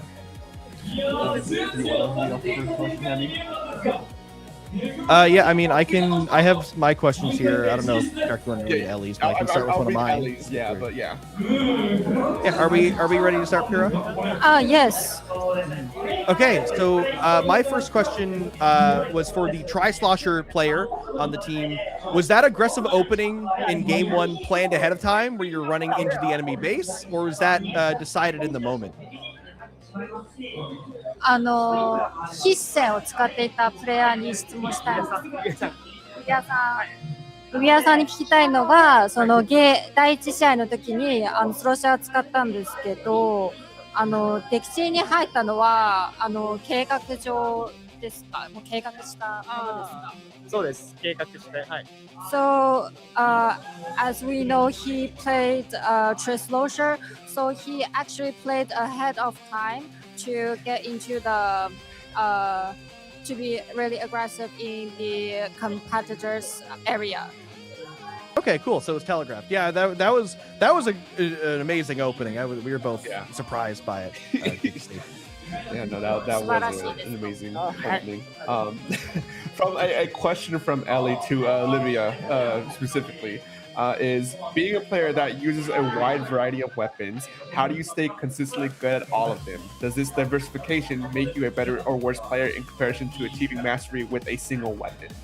OK、リビアさんにもう一つの質問なんですが、いろんな武器を使えると思うんですけれども、どういうふうにこうどの武器でもよくなんか上手に使える秘訣とかありますか？それいろんな武器使ってる上で自分をもっといいプレイヤーになったか、それともなんかシングルウェポンを使ってると比べてどういうふうに思ってますか？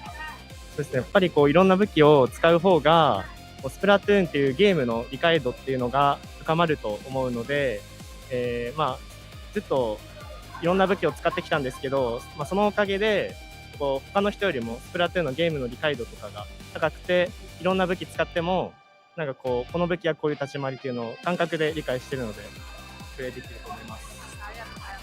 So basically, he said that he depends a lot on the feelings and experience of playing Splatoon for a really long time, and it is also like the key to play all of the weapons really well is to have a long experience of playing one weapon, so that he can understand where he should stand and how to play.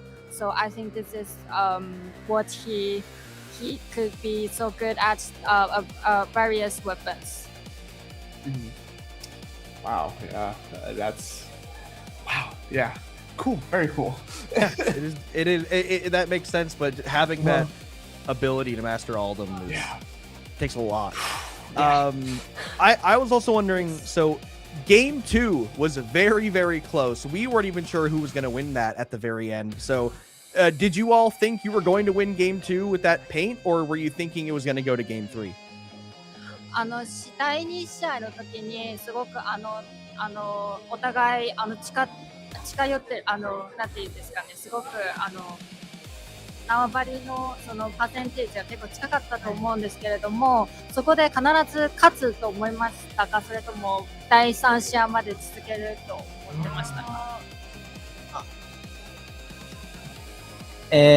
最初は正直負けたなって思ったんですけど、味方の人が金モでやったって報告来たんで、これ勝ったなってちょっとそこで確信しました。So at first they thought they will lose the game. However, one of the teammates reported that he get one kill, and they believe that they will win the game. Okay, cool. In sometimes, that one pick can be the catalyst. So it's nice that they were able to recognize that moment and say, okay, we got that one pick. That's the first step we can go through here. Yes. Great to hear. One last question for the team before we do move on is from me. Is as you're moving on through the bracket, is there a team you're worried about fighting? Okay. いろんなそのチームの中でこれからやりたいチームとかありますか？チームの中で戦いたい相手。いややっぱりロブスターとかそこの一番強いと言われているようなチームを倒していきたいなと思っております。So they would like to fight with Robustar's team. So basically, these teams that are thought to be really strong, the strongest teams, they would like to play. Yeah. Well, we'll see. I'm very much excited to see if you guys can fight those teams. But I do believe that is all of our questions here. So thank you for your time and thank you for answering our questions. Thank you. Oh. I forget that I don't think they can see us. I keep like bowing. Yeah, they can't. Like, Yeah. but they can't see us. I'm like, should I have done that? But I don't know. I do like that they're like, no, we want to play the best teams here. Like we want to play the number one seed. Like we're you know, it's like we got to prove ourselves. We got to take down the Titans again. Lobster's team being, I believe, the number 1 seed. Yeah, look at that terrifying roster that we looked at earlier. Yeah, I do like that they were like, they actually thought they were going to lose game 2 there. But again, they're like, oh, and it's like one of them's like, oh, I got to pick. It's like, oh, wait, okay, wait, no, we go. Yeah, no, it's a lot of that does boil down to like just hoping and praying that you're doing enough, but seeing that one pick, especially at the end there, it's just always so pivotal. I mean, yeah, it could be said for any game mode, right? But like for Turf War more specifically, you know, having one player less at the final like 15, even 10 seconds is just so crucial there. So yeah, I completely get that line of thinking for them. Yeah, I think what'll be interesting as well, because again, like that opening in game 1, from I believe Livia going like all the way into the spawn to try to pick off the opposing reflux painting their spawn is insane to me. And like, is that, especially because again, like that was telegraphed, that was planned from the start. They're like, yeah, no, like this is what we're gonna do. I wonder if that's gonna keep up, because one, you're in a LAN setting where other people can watch you do that. Like it's not like, oh, we're not being streamed, no one knows what we're doing, they just see the score. Like no, people can literally watch you do this and go, hey, we just saw this happen, they're doing that. And obviously too, like this is a case where this is winners round 2, so this is a case of some of the higher seed teams playing the lower seeded teams.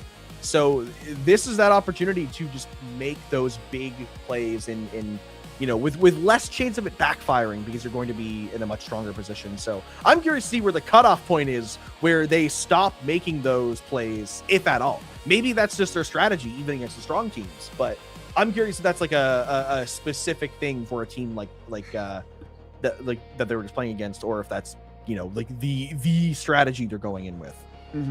Yeah, well, at the very least, you know, they're still going to be moving forward in this bracket here, as we do see. Take a look at the Topka, who is making it through here, round 3. I'm not even gonna try and pronounce that who SplashGo is gonna be going up against there.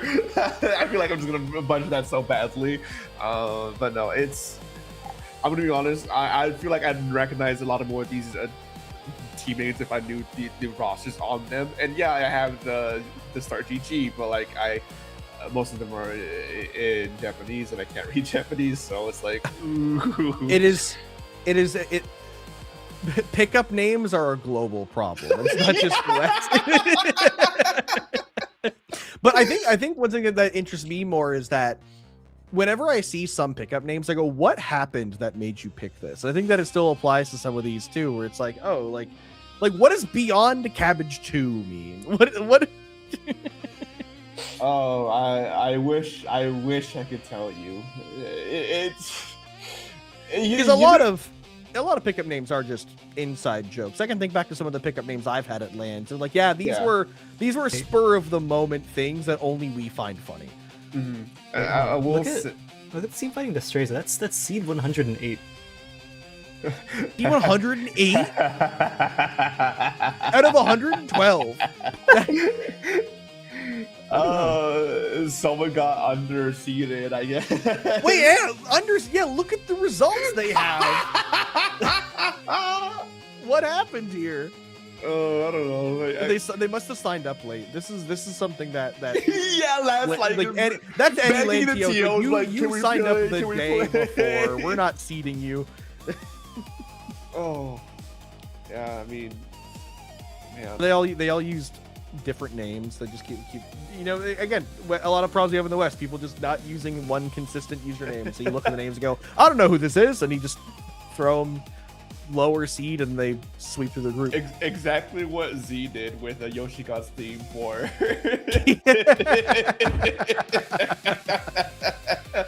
did not look at the player players saw the team name and be like, that's a Div 9 team name. We'll put them there. And they didn't even win. So They didn't even win too, which is the crazy part. Oh man. Oh.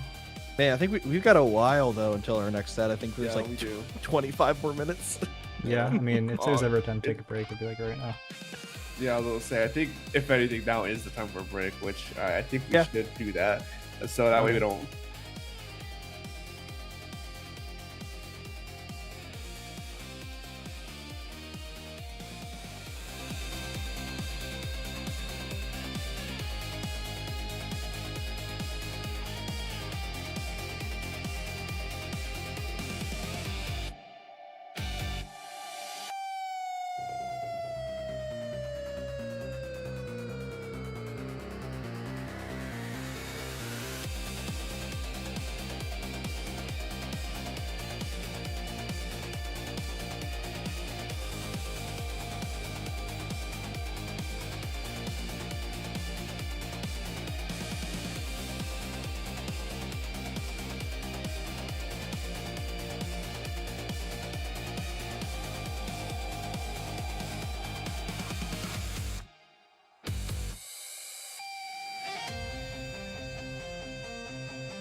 Yeah, Hello. Just like that. No hesitation. We are back, folks, with our next round coming up, which is going to be SplashGo, which we had just seen already. Hippotars is the actual translation to it, with Wami, Shuma, Ryokun, and wasn't the actual name again? It was Wolbo. With a W. Wolbo, that was it. Got it. I'm very much excited to see how this next match is going to go. Yeah, no, this will be an interesting one. Again, we just saw SplashGo in that last game, but these are both high seed teams, again, seed 12 and seed 8 out of 100. So we have high caliber here in a lot of these players. Again, Hippotars now being the slightly higher seed than SplashGo. So I'm hoping that maybe we'll see our first non-sweep of the day. We got very close in that last set with that game too, but with how close these seeds are and these teams, and just like the experience these players have, like I'm being hopeful here. What would you ask these players interview-wise? I want to plan it out a little bit more in advance, and less questions like about like just what happened in the game, because I feel like those are like a little bit more surface level. Like you can get into their heads a little bit more if you think about it a little bit deeper. Okay. Question I'm thinking of that I don't know how to put is like we know Shuma as like formerly the youngest player to ever be in the top level, right? Like I remember a few years ago this time. How old is Shuma? Shuma is like in 09. But this was like a comment made about Shuma from like several years ago. Like back when I was still in high school, so that would make the guy like young. Yeah. But we just had streamer Senna in Global Gauntlet, and that dude is like 11 and was like 3,500 and on Splat Roller. He has like a super goat. I wonder how he feels about himself being usurped, but I won't like start drawing with him.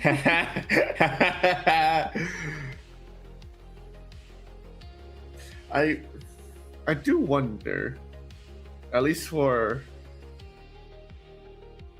SplashGo. I'm trying to find the best way to word the hard part too is knowing we're only asking the winners, so it's hard to know which team's going to win ahead of time.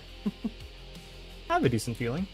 I think I'd ask Ryukun about the X Power grind. Like I don't know if you remember back when like X rank dropped and they were like all like fiending for higher XP, and this guy got 4378, and like he's very much part of that race trying to get to the top.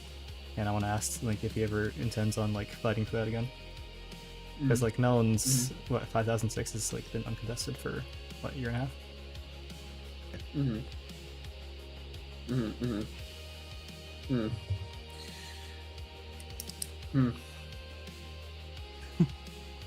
We've hit like a 4 combo from Dark. Listen. I had a day. I'm trying to actually stimulate the brain. I gotta jumpstart it, so. Yeah, I mean that's fair. I think for me the interview question, like that's the reason I've been asking a lot of the in-game ones, is just because like that is like what I'm so focused, especially in the earlier rounds of winners. Because obviously, we can use this opportunity to talk to them, but it's like I'm focused. It's like we're at an event. It's like I'm focused more on the event itself. Whereas like if we wanted to ask them questions about general stuff, it's like that can be done. It's not specific to this, but it's like a good to have. I feel like it's gonna have a mix of both, which is why I've been kind of focusing on those in-game questions. I'm like pulling from like specific moments. But asked like larger questions because I'm fishing for sound bites that I can use later. And also because Norishio is just a goat. Okay, so sad that like my glorious Sword King Norishio is like, I can't play this gun no more. It's too fried. I can only use it in Turf 4. With the 2 rolling down his face. My heart broke a million pieces.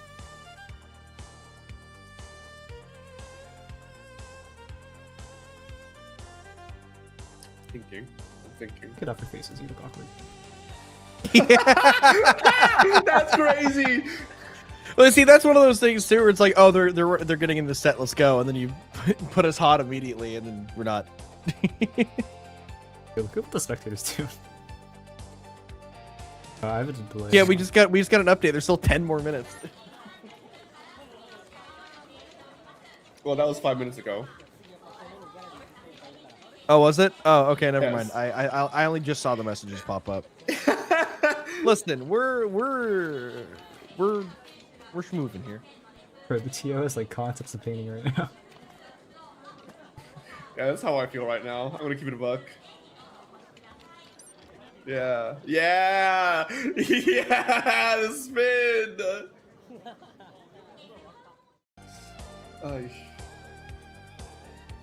Yeah. I mean, who are we expecting to win here? Because The number one. Oh, you mean like in this set or? yes, no, not like I went overall. I was like, what? No. No, yeah, no. This set Here, let's in put their heads head particular. because these are global continent players, no? Some of them, yeah. Yeah, I mean, like, so. ignore that Livia is playing with 3 new teammates, and you know, Yeah. this comparison makes no sense. But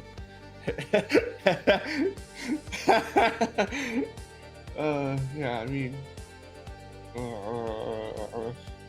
you know.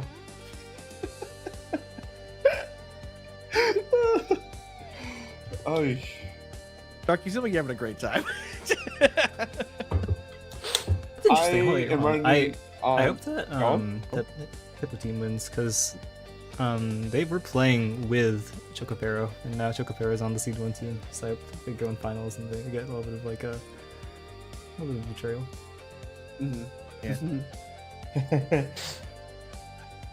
Yeah, I wonder how a lot of the team forming goes along for these lands, because again, it's one of those, you know, you have your number one seed, it's probably like, okay, let's just make a team of some of the best players so we can just win this thing outright and confirm that victory. But like, just in general, it's interesting to see the difference between forming a LAN team versus forming a online team for an event. I mean, that's one thing you can ask them about. Yeah.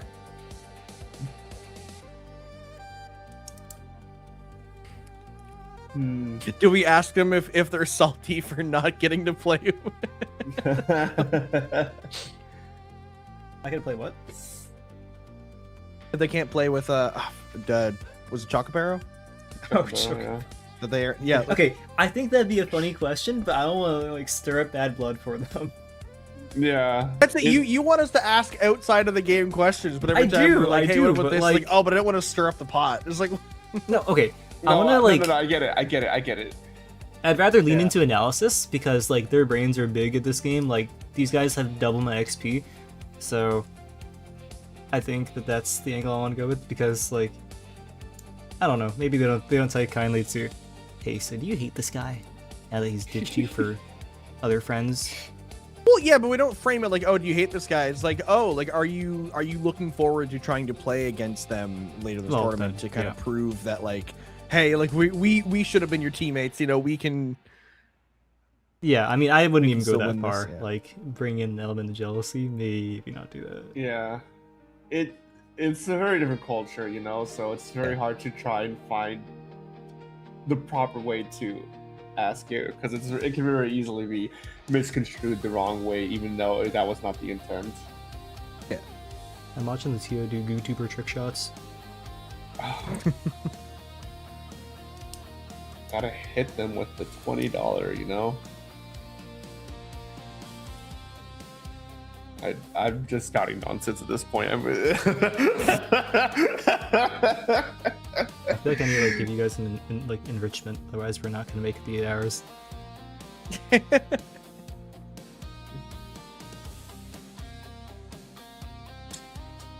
I mean,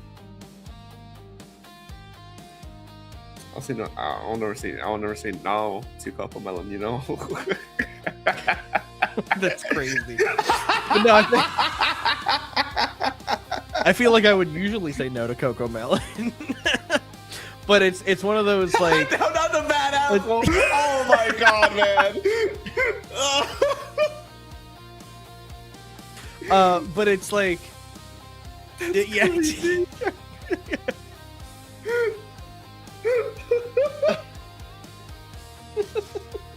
Oh.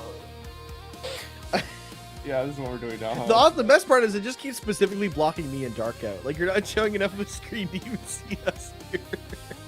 This is what we do. Only at IPL, by the way. Surprisingly, somehow only at IPL. This is Under Pressure shutdown. Yeah, Under Pressure. Yeah, you're right. Yeah. Under Pressure still here in spirit.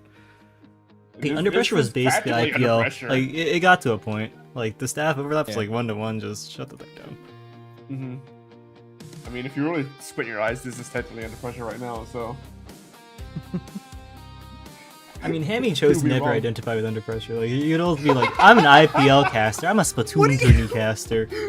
No. What do you mean I'm an IPL caster? IPL is one of the orgs I've worked the least with. That's what you put on your R4R application, no?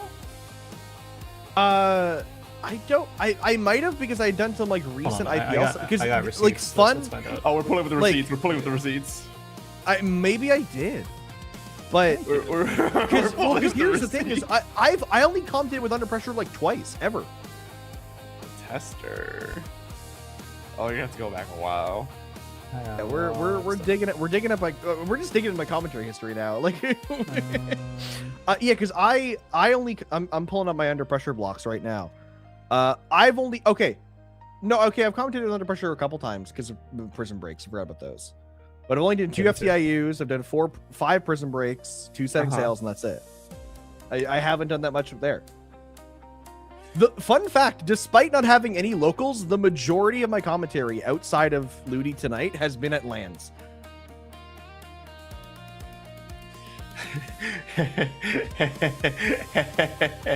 Platoon There it tourney. is. See, look at that. Yeah, I'm not denying that. I was denying the IPL part because I haven't done enough. I like at that point I hadn't done a whole lot of IPL commentary. I feel like now I'm getting some more reps No, hold on. with some Receipts number stuff. 2. But We're going back. We're going back. Because I'm pretty sure you put IPL Splatoon tourney. I don't know. And I cut it down to Splatoon tourney. I'm pretty sure that's. Oh, okay. You just showed us in the background a thing that just said Splatoon tourney. So I don't know why this has turned into an interrogation on me. Like, We're filling time. We are going time. This is content, Andy. You gotta understand. This is content. I do too much. Yeah, I don't. all I'm saying is if you wanted me to associate with Under Pressure, you should have invited me 4 blocks. I was so tapped out. Like, I've been going for a bajillion years. What did I name this? See, the issue is that Under Pressure did stuff on Fridays all the time, and I was busy every Friday night. Alright, Mr. In the Wall. Oh wait, no, hold on, wait. You do have Under Pressure allegiance. Oh, look at that! I'm sorry, I doubted you. And you doubted me. Oh my god, and now we got players in lobby. You're so welcome. Thank you for taking the call. I associate with Under Pressure and Spirit because I hang out with everybody in that sphere, but I think that's also part of the reason why I put Under Pressure as one of mine, because I was in there a lot too. Under Pressure is a state of mind. Yeah. Before we're starting. we get Let's get game before boy. we get spoiled. Well, yeah. What's the picks here? Oh, gambling. All in on Scorch Gorge. Scorch Gorge. That's give your pick? me Urchin. Urchin. I will go Makomar. We'll see who comes out on top. What's the score so far? Am I It's the just only person one with a you. point? You're the only Yeah. point. It is just a 1 in 7 chance of getting points every time. So we're not gonna get a whole lot of points here. Hey, it's part of the gambling mindset, you know. I guess you don't know. I can gamble. Listen, I'm not. I feel like I'm the least. I'm the worst person to ask about it because I feel like I play the least gotcha games in like all the Splatoon production scene. What? Side-eyeing Ellie right now. Okay, Loki, I've been like so out of it. I haven't even been on this. Like I've been doing nothing but reading my mangas, and that's what. Sorry. I'm like healing right now. Healing.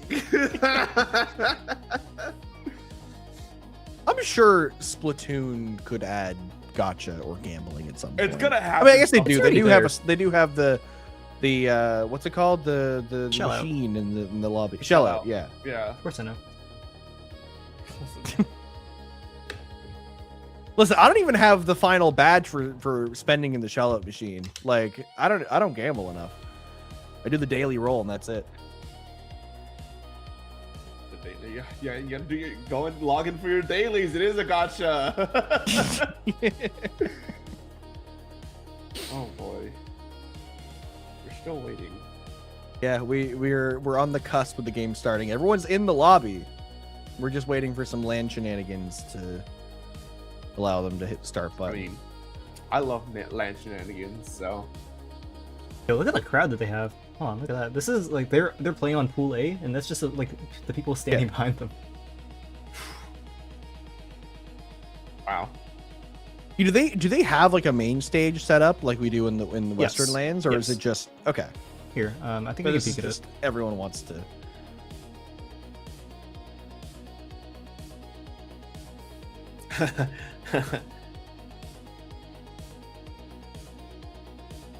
Are they doing production magic? There it is. This There is their you go. commentator booth. Yeah.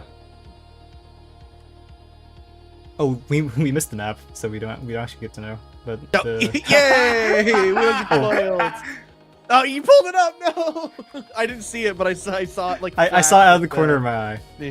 Yeah. I do know. What I it is. did. I saw the color palette. That's all I could see. I think I Yeah. know what map it is, but Okay, what I think it is. Oh wait, no. Okay, no, I do know. You do know? Yeah. Yeah. I'm pretty I'll sure I keep- know what it is based off the color palette. Uh-huh. I'll keep my mouth shut. But there's 60 seconds at most until the game starts. Depends if they load in. I'm so glad I actually took us down the path of gambling.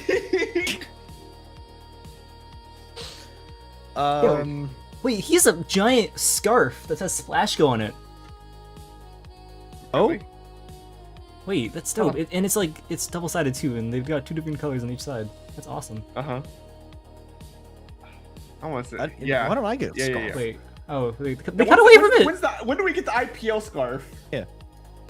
He gave the IPL scarf. Not even for a LAN, just for an org. Yeah. Okay, so I have I like a think there's some like, bajillion. isn't there IPL merch? There's like jerseys and stuff. No. That, like staff wear. Isn't there? I don't think so. I swear I saw an IPL jersey. Maybe I'm just crazy. I do like to make things up for no Oh reason. no. Toma has one. Okay, yeah. So I have There's a lot of stream delay, like in my OBS versus on YouTube, so I'm like watching them play already. The corner of my eye. Okay, there we go. Oh. There we go. All right. Well, Alright, our who won? next No one. game off here, no one won. That's crazy. All right. Our next game, though, SplashGo versus Hippopo. Hit. I'm gonna give up on that. Hippopotatsu is in the yellow. Hippopotamus is in yellow. Got it. All right. Well, That at I the could very have least, like you know- comboed that. I'm Chinese. I don't know what this is. Either way, Hippopotatsu in the yellow here, SplashFlow in the blue, just like they were in last set, and they have a bit of an early stance here in mid. They have some sodas. They're trying to just fight this out, but they will lose a player there in the process, evening out these numbers relatively, but still keeping up this pressure. A couple of solo plays happening from SplashFlow, but have been working out in their favor just to get this early stance here. Yeah, a good positioning here from SplashFlow to really go hyper aggressive here to just be able to be up on their faces here, but it doesn't really amount to too much or anything, as they're gonna get picked off relatively quickly, be able to meet back in mid here and try and fend off their mid of SplashFlow here, getting another pick as well, being able to move up with those super chumps to just take more space, get more picks, and just really flip the script here. Okay. I like how we both clocked that and just like our how we're here both kicked at the same time. We are trained to immediately recognize when someone is DCing, but no, they were just hanging out. But SplashFlow now with a numbers advantage, looking to take back a little bit of the space they lost in this last engagement. Minute and a half left in the game, so we're starting to approach some of these critical moments. So this is where like the planning comes in. You've got just under a minute here to get ready for that last fight. trying to make sure you have some space to work with, kind of painting some of those corners, making sure that you have as much as you can work with going into these final moments to make sure you get that victory. And now with 1 minute left, both teams putting out specials a bit early to make sure that they have a full special gauge ready to go for the next engagement here. Yeah, this next engagement is going to be crucial to try and dictate the tempo for the remainder of this match here. Picks going on either side. No one's been able to get much of an advantage over one another just yet, as they're still just constant fighting in mid, constant holding in mid, seeing exactly who's going to falter first. Booyah bombs getting thrown out. Might not amount to much for anything at this point. And maybe just, in fact, just to throw it a bit quicker to get that extra paint so they can actually get the Booyah bomb ready. Once time is called here, it's hard to say, but no one's making any moves. It's a bit of a stalemate right now before one goes down. It's a good pick for Hippo before going down. It's still a 1-1 game. And that they're going to lose their crab there as they lose 2 players. They have the chumps coming out. I believe they have another chump ready to go with that Inkling stringer, but a lot of these chumps are getting shredded out, but not enough of them. There's a lot of paint's going to go down with 10 seconds left. Another set of chumps flying in for the side of Hippopotatsu. They will get 2 players down. It's a 2v2 scenario. 3 seconds left. A lot of players going down. It's just up to whoever's remaining to do a little bit of painting. I'm seeing a lot of blue here, Dark, as we're going in, and I do believe this might be a victory for SplashGo, unless Judd says otherwise. Yes, SplashFlow winning that first match here in this set. Yeah, I mean, SplashFlow, we've seen them already, you know. It's nothing too shocking to see how they've been playing so far. It's a lot. One thing that I want to actually note, and that was interesting from that game, is the fact that like it was pretty even for the most part all the way up to that last 30 seconds where things really didn't explode until like much later. And even then, when that last 30 seconds that it did hit, it wasn't like right at that time either. I think it was closer to 10 seconds when things really just kind of still finally fell apart for Hippopotatsu. Yeah, that's how I say that. I'm bad. I'm swearing on that name's gonna be so hard for me to pronounce. Not just because the how late it is, but just because my own speaking ability. I'm like at least 80% sure it's Hippopotatsu. I would assume it kind of makes sense. Who knows? We're butchering it. The reason why I struggle with it is because it's my mind's wanting to reroute to Pokemon with Hippopotamus, and like I like not even the real animal, just the Pokemon. No, because I'm trying to pull away from that, but it starts something a similar way that I'm still getting like drifting towards that, and it's like so hard for me to pull off. That's why it's so hard for me to actually say it properly. Yeah, but so bringing it back to the match, though, something I find interesting about how that went is that Hippopotatsu did bring 2 chump weapons, and it seemed like in the last bit they used them staggered, but we didn't really see anybody fighting with them. They just kind of sent them out and then kept that skirmish going. They didn't really utilize the chumps to make a new target to bring some fire off their back. It seemed like they went out, SplashFlow just kind of dealt with them, and then they sent them out a second time, and then they all died. Hey, we got 5 so seconds. Oh, right, with the gamble. It's with the gamble. We're That all was too late. Gorge. Okay, unfortunate. I hate it. This is so bad. Yeah. Oh well. We'll get him next time. We'll be more on top of it, surely, chat. Right? You said chat. We got like 4 people in here. Listen, it's a sim from me. All right. I can't help it. But no, kicking off this next game here. Nothing too drastic in terms of changes, if any at all. Not from the one I'm seeing over a quick glance through, anyways.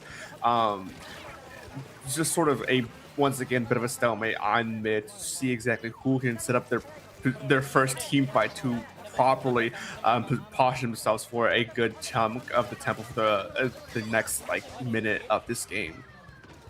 Yeah, I mean, we are seeing SplashFlow having a great opening here, though. They're getting a lot of picks and just, a lot of control of this map. This is similar to what we saw in that first game, with them taking those opening steps, but not like an overwhelming lockout like we've seen in some of the earlier sets today, but definitely an upper foot here. But again, things are always subject to change. We can just see just how close Turf War can get.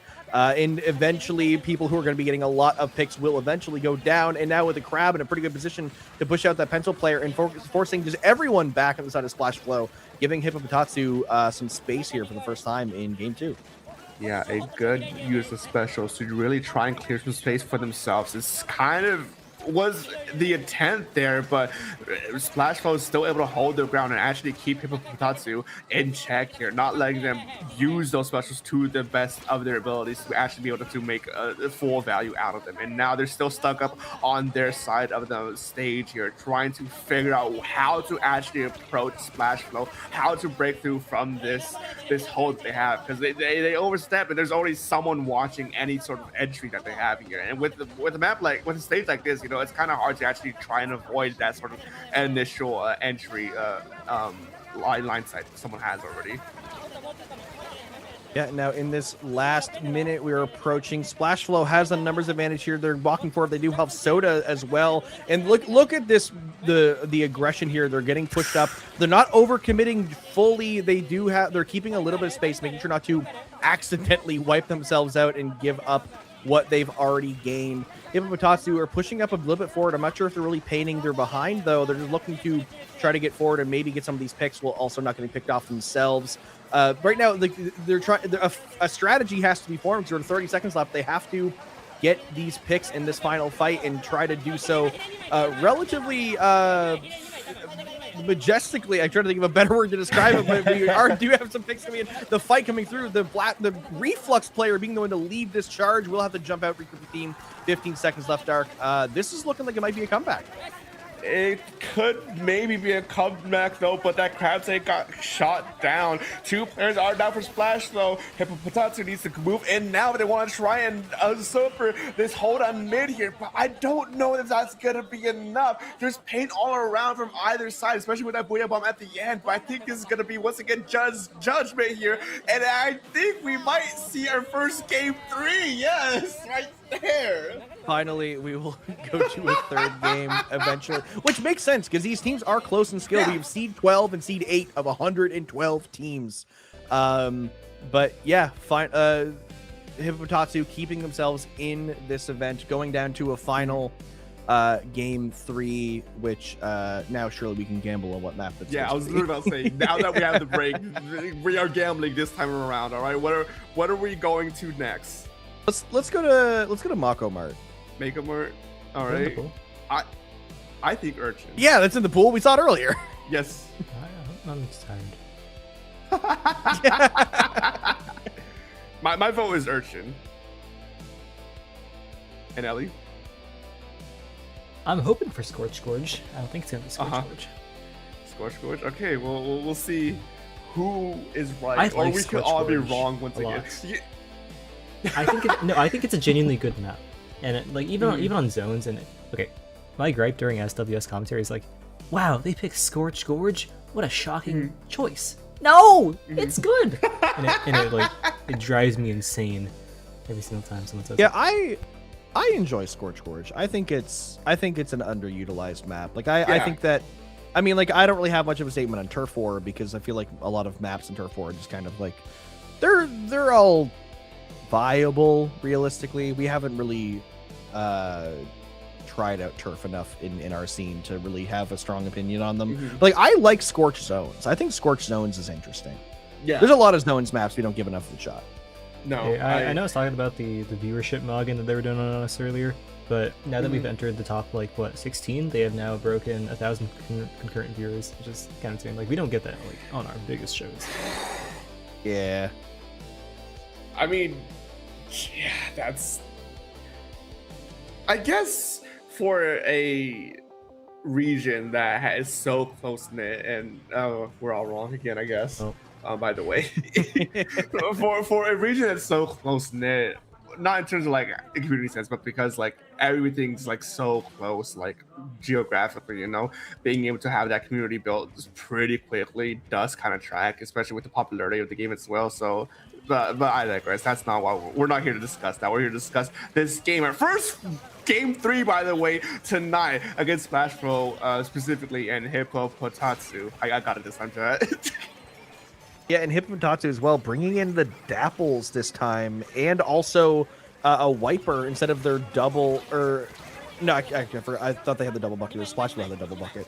But yeah, either way, Hippopotatsu bringing in some new weapons on their side, but not doing them a lot of favors here right now in this opening, as SplashFlow again has taken a bit of an early advantage in the middle here, both in terms of numbers and in terms of paint.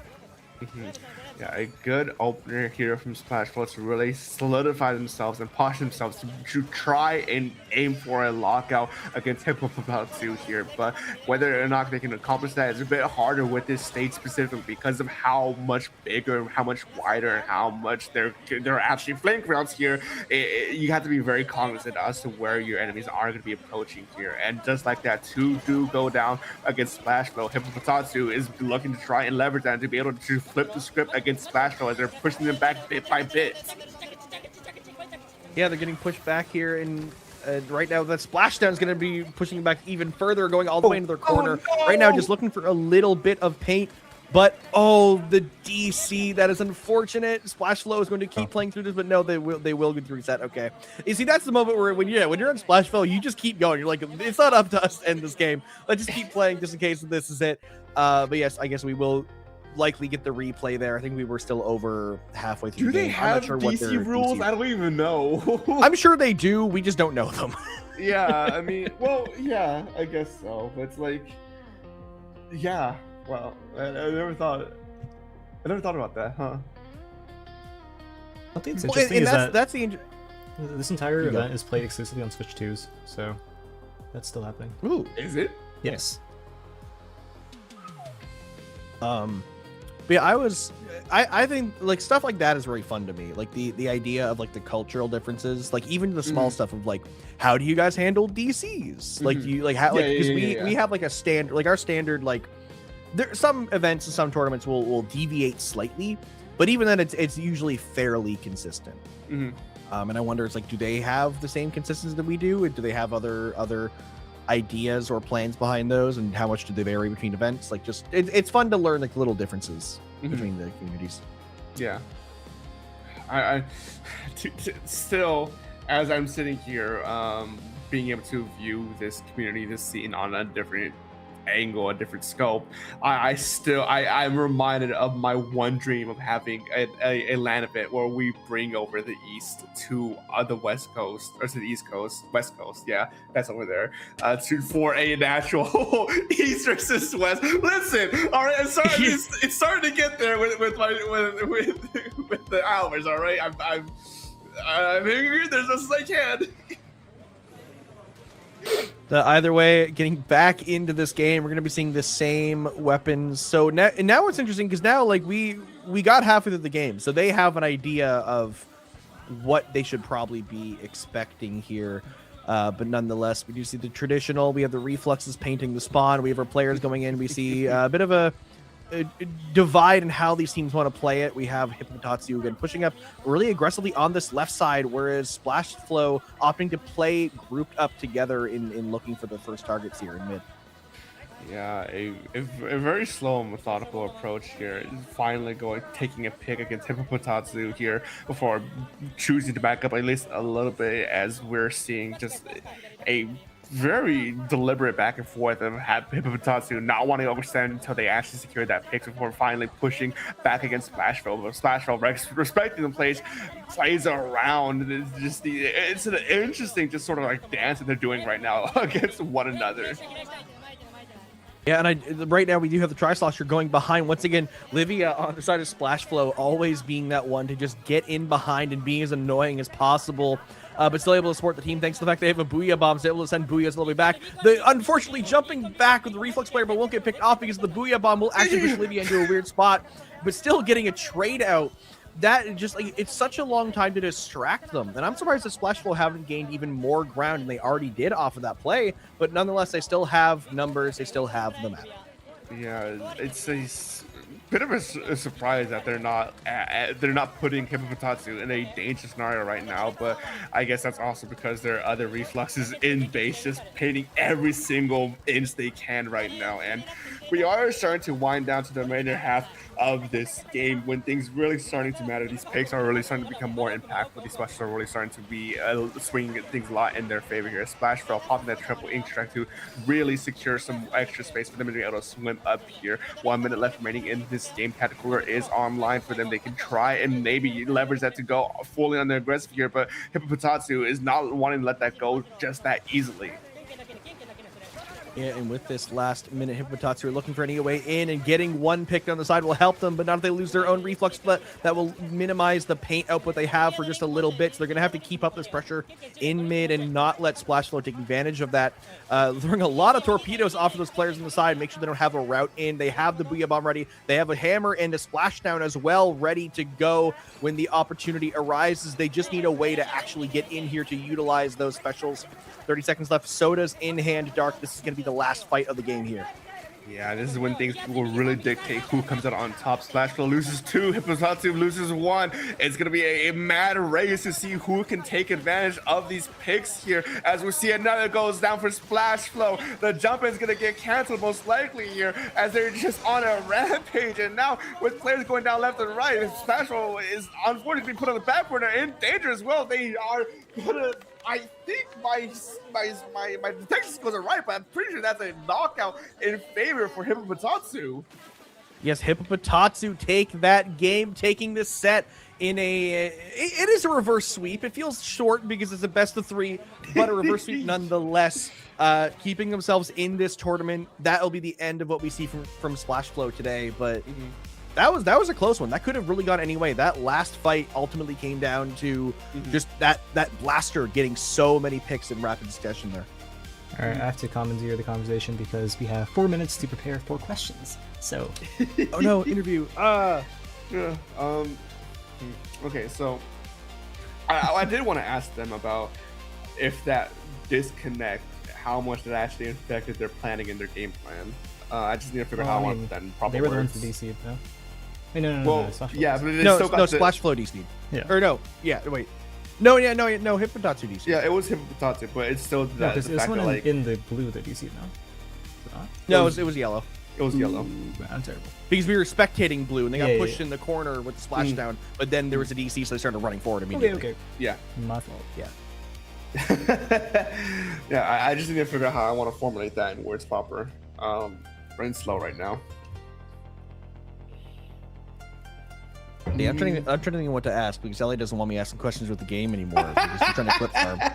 So you can. I just feel like I know what you mean. Like, it does feel surface level, but it's like where we don't. It's hard to ask more targeted questions when we have limited information on who the players are and a lot of the history. we know this. Like every single player on both teams here. Yeah, but not enough for me to form a question in 3 minutes. It'd be like, I have to. I don't have but I enough don't of like wanna be a informative. categorical. If you have questions, we can relay them. That's what we No, because I don't want to be inflammatory.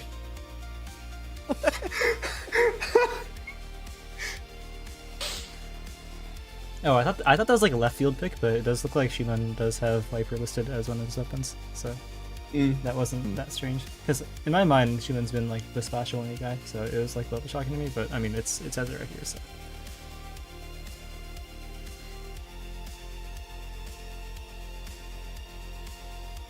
I'm gonna ask for another 2 minutes. I mean, nothing is coming to my brain. Not that easy, huh? Well, that's the thing. I'm getting is because I get invested in the match. It's like, wow, that was a good set. Oh, right, we have to ask questions now. Oh no, and this. Yeah. It's a big jolt from I'm in commentator mode to oh right, like we need to ask questions and have them trained. You can also ask questions about the game state. Yeah. Yeah. Yeah, I guess so, yeah.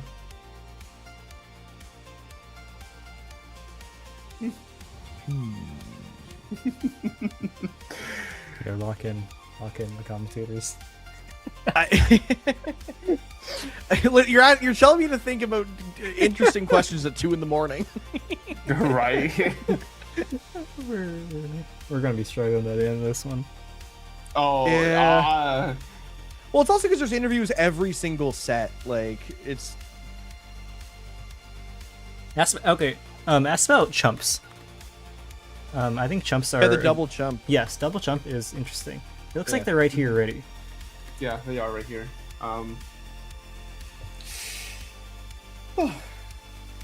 Well.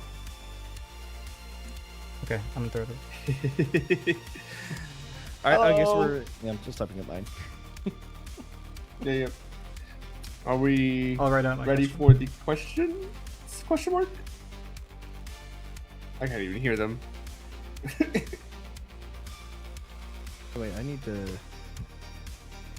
Oh, where's my? Yeah.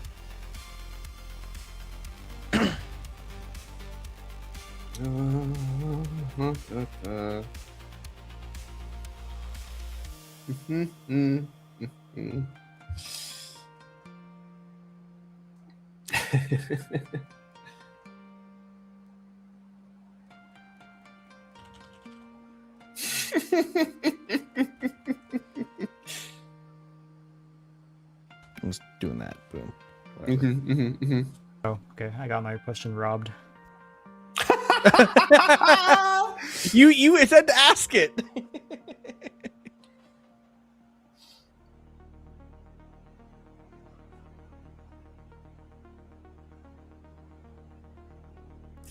I realized I worded my question weirdly. Oh well. I will leave it at that. Yeah. I said you can ask 4 questions, so I'll try to think of one as you go. Okay. I don't know if they're well. Can they hear us already? I don't know. Potentially. Maybe. I don't think Pyrrha said anything yet. No, I haven't heard anything from them. So.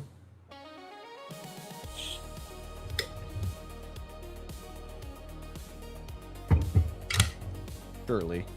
Surely. No. I don't know. We can't hear you guys. We cannot. I guess me saying that, I'm not sure if they can even hear us. Yeah.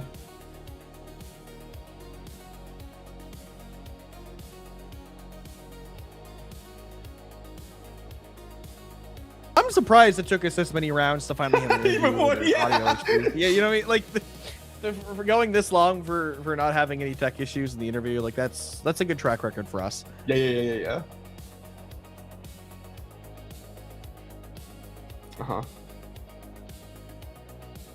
Surely. But again, that's the interesting part with it being. It's like, is it our end? Is it their end? Yeah. Diagnosing the problem is interesting. Well. Yeah. Pose, guys. Get in the photo. Yeah. I looked the wrong way. I forgot I mirrored. Oh no. It would be funny if there actually was a camera set up for them to see us. It's a big TV with our faces on it in the middle of the, middle of the place. All the people just like walking by, just like seeing like just our like American faces like in the middle of their menu. Oh, no wonder if someone's working to get the.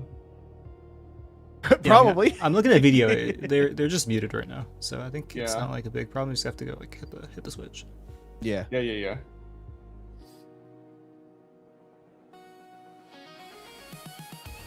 Smile.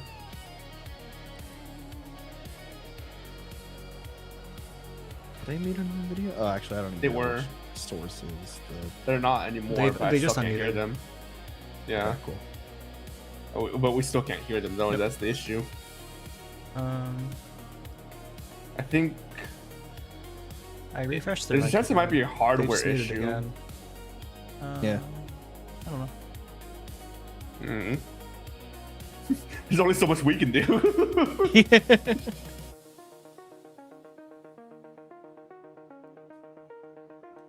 Why don't you fix it?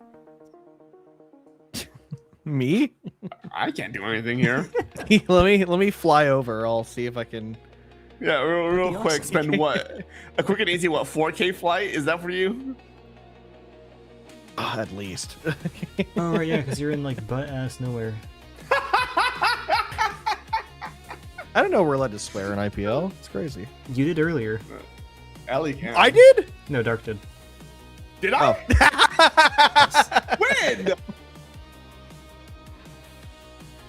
No. When? I'll go clip it later, but you said something synonymous with turds. So. I don't remember this. Be along with Bunch of amateurs. Look what I gotta work with. That's crazy. That's crazy. It would be absolutely horrific if their video, like audio, turned on like immediately as you said, "I'm working with a bunch of amateurs," and that's all they heard. I hope not. Oh, that'd be great.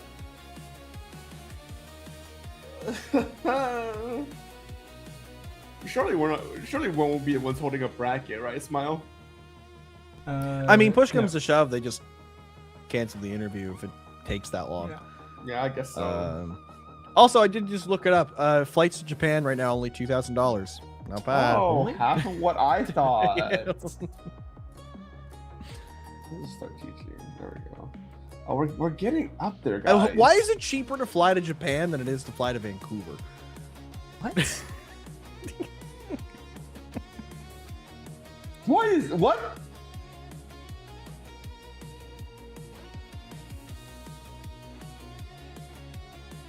At least that one time I tried to go there. Maybe it's Uh-huh. cheaper now. Surely. I think they might be moving on with the thing. Yeah, we can't hear them, so I don't know if they're doing it. Yeah, they won't have time Yeah. now. That's fair. Yeah. It's completely fair. Let the event run. Well. Yep. It happens, you know. Literally, nothing more we We're do, you know. back. We tried.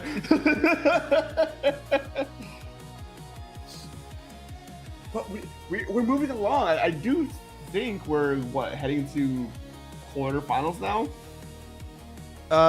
In theory, I don't know if they're only doing like I'm not sure if we're gonna do another round 3 No, set. according to Start GG, all of round 3 is already finished already. Okay.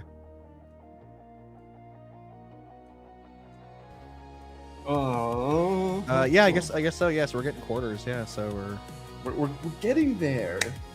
So the question is, are they going to do the thing where they start doing each match one at a time on main stage?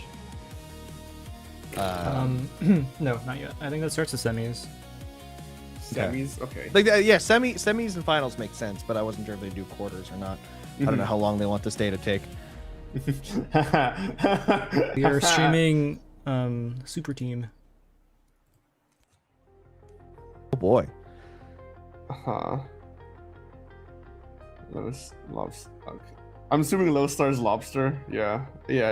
Lobster. Yeah. Chocofero, melon, and then soy, ponta, lina, mochi. Okay. They are starting the game already. Hold on, let's move fast. Oh.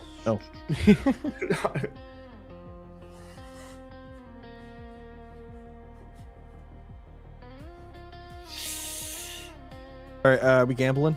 I think Ellie already knows, but me and you can. I don't. Unless Ellie doesn't know. I don't. You know? All right, where are we going? Where are we going? Luge? I'm hitting us with the back-to-back. We're going to Urchin again. I'm still gonna ride the Hagglefish Market. That's my pick here. I have faith. I cannot let Hammy just take the 1 point and run with the remainder of this tournament without anyone else getting a point. The score is 1-0, and by the time we're done. Well, because there's a less than 50% chance that we even get any points because there's 7 maps, only 3 people. Mm-hmm. But I think the more important thing to talk about here is these teams, Hammy, which we have Necrophantasia versus Kingaroo Oh my God. Kantama. Oh, the audio. Oh, hello. Okay, yeah, we are in the game now, already running into it. We're on Urchin. I get the point. Yeah, that's why I went. Oh my God. Yes. Yeah, I'm they not have sure the if interview audio is yes, working yes. now. We can hear it in the background. But yes, we are getting through this game. Already 20 seconds into it. We have a bit of a skirmish going on in the middle of the map right now. Just a little bit of an overcommit, walking straight into that S-blast shot, but the Booyah is going to try to cause some confusion there. But ultimately gaining a lot of ground here in mid. Just really just bloodthirsty here. Trying to get the picks, but the Booyah once again is going to just force them back and buy a little bit of space here in mid. Yeah, a good opener here for Necrophantasia, but 2 going down means that the script's gonna flip for Kingaroo Kantama here, trying to at least set up their best defense here to be able to hold down Necrophantasia for as long as they can. It is 2 minutes remaining in this game, so they don't necessarily have to hold that long, but with getting pick after pick, keeping them constantly staggered, off tempo, it could very well be a devastating hold here. Yeah, keeping this hold as long as possible is kind of the name of the game. You're preparing for this last half as we approach it, but with some specials ready. And trying to get that beacon in time, but wouldn't be able to. The jump in is actually going to manage to pick them off in that corner. Bit of unfortunate timing there. Each team losing 1 player here in mid. Yet another scramble. But look, again, these Booyahs are applying here a lot of pressure, but still not enough. Not able to get them that numbers advantage you're looking for. Yeah, now there's 2 players down from either side. Necrophantasia's in the danger right now, while Kingaroo Kantama is being able to just keep their control, keep their pressure, keep their leverage against Necrophantasia. 1 minute remaining in this game here. Now this is when things can really spiral out of control for either side. One mistake could really spell the end of this game here. And so now it's going to be an eye on who is going to get pop the specials first to be able to try and leverage the first pick here in this up-and-coming team fight, because that will dictate the remainder of this tempo. 2 on the side of Necrophantasia goes down. Make that 3 means that 2-3 on the side of King Kantana means the Necrophantasia is going to be on the just burner here, just really try and blitz to it as far as they can, as best they can. Yeah, again, Necrophantasia here, team in the blue, is putting a lot of paint here on the ground. They have 3 down. Kingaroo Kantama is running out of time. They don't have a lot of space either with 15 seconds left. They need something now. They have no specials. Trying to break out, but some sharks here from Necrophantasia is going to just make sure that nobody can walk forward. The Booyah Bomb coming in, trying to force a fight here. They will get 1, but lose 1 in the process. 3 seconds left. The 3 players down for Kingaroo Kantama. Not enough time. And that will be Necrophantasia, I believe, taking game 1. Yeah, I mean, it was good back and forth between the 2 teams, right? But at the end there, once Kingaroo Kantama lost a player or 2, Necrophantasia, I like what they did. They moved up and they positioned themselves to just hold what they already had. They didn't want to try and completely overtake the Kingaroo Kantama's base. You know, they held their specials, they held their ground, waited for Kingaroo to come up and try and attempt to take back space from Necrophantasia, but they had those specials in the back pocket to be able to pop and flip those fights in their favor and just be able to put themselves into a checkmate scenario. Yeah, and it's kind of refreshing to see, because again, usually you see a lot of teams just push straight into the base and just say, oh, we're going to spawn camp you, we're just going to keep you away from the map, whereas Necrophantasia have that confidence to say, like, no, we're just going to stay here. Like, feel free to try to break out. Like, we're on guard duty. You show up, you're gone. Like, just stay there, just, you know, play in the corner. We'll just let us win this game. Yeah, no, it was very much a very methodical way to really try and secure that game here. But I do believe as we're moving to game number 2, I do want to ask the cast again what our next picks are going to be. Right. Yeah, we gotta gamble more. Gamble. Let's go with Hagglefish. Hagglefish. I'm gonna go Mako Mart. Hub. Okay. Mako Mart, Hagglefish, and Lemuria Hub. We'll see if. Why is it Hammy the only one that's actually been able to score points so far? You guys keep picking the same maps over and over again. I've just been randomly I've been picking rotating! I've been trying to speak it into existence. I wanted to see Scorch. I've lost hope, and I don't want to see the hub, so we're probably going to get the hub. Yeah, watch Scorch pop up here. The out of all time I don't guess times, it. you know? Yeah, I'm so certain.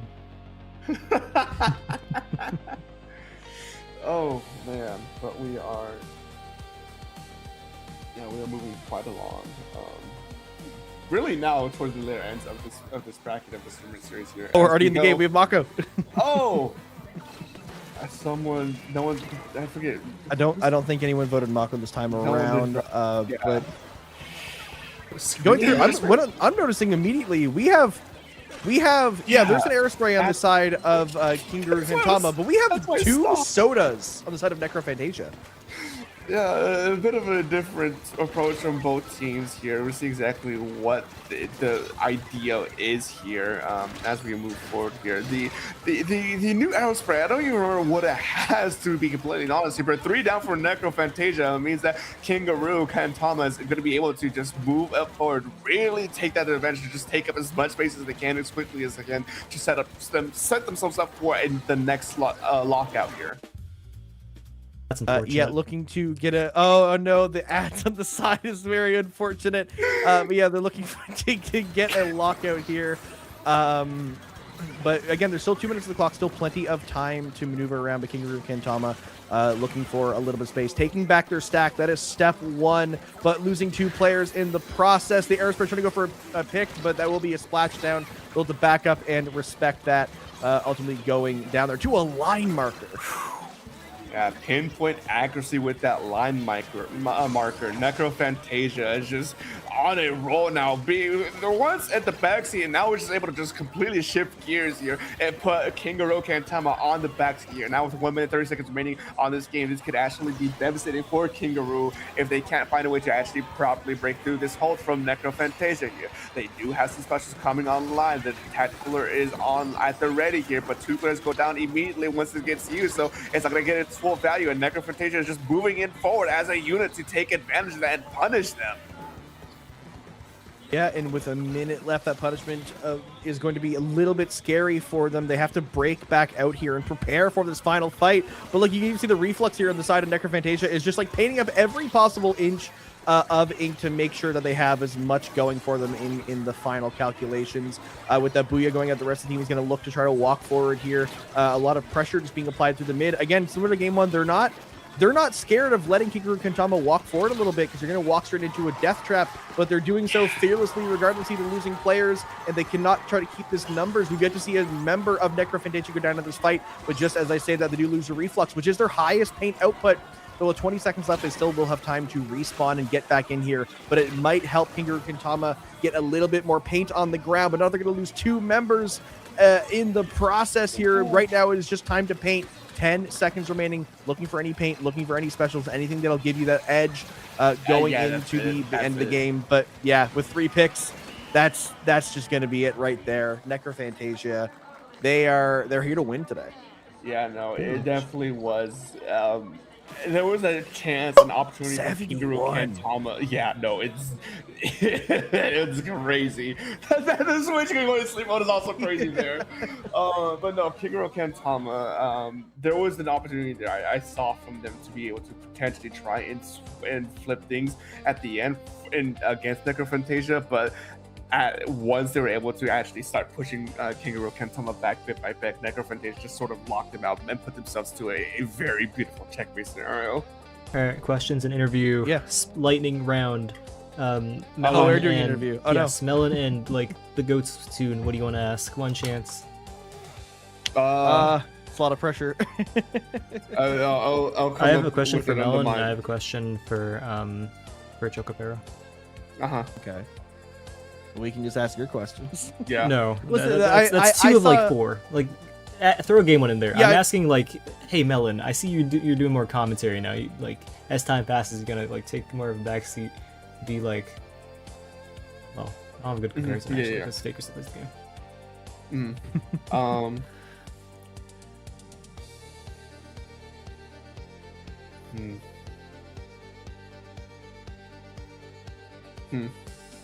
Oh god, I have to like not sound like a LARPer. I forgot when the date was. Melon 1 game. Is that? It is.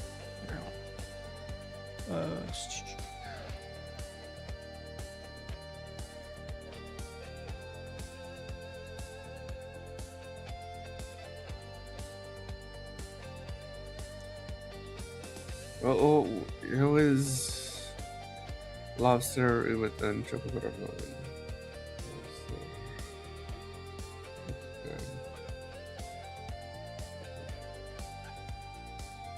Yeah, I don't know. I saw a message from them saying we don't have time for an interview. And went, okay, cool. They don't think of interview questions. Now we have time because they won faster.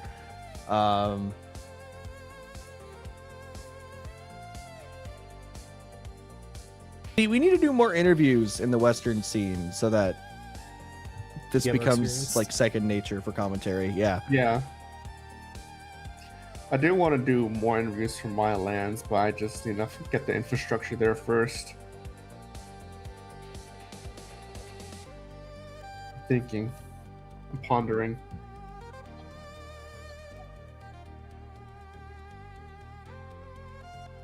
Yes. Yeah, we can hear you. Yeah.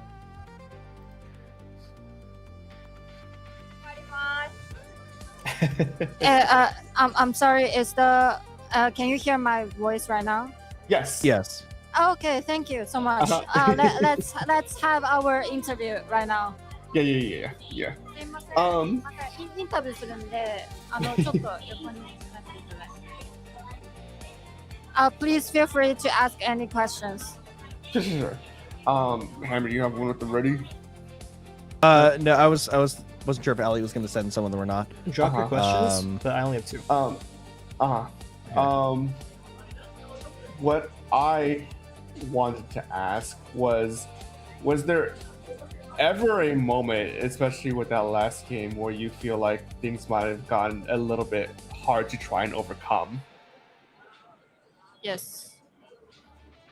So is there any hard thing they will do during the hard time?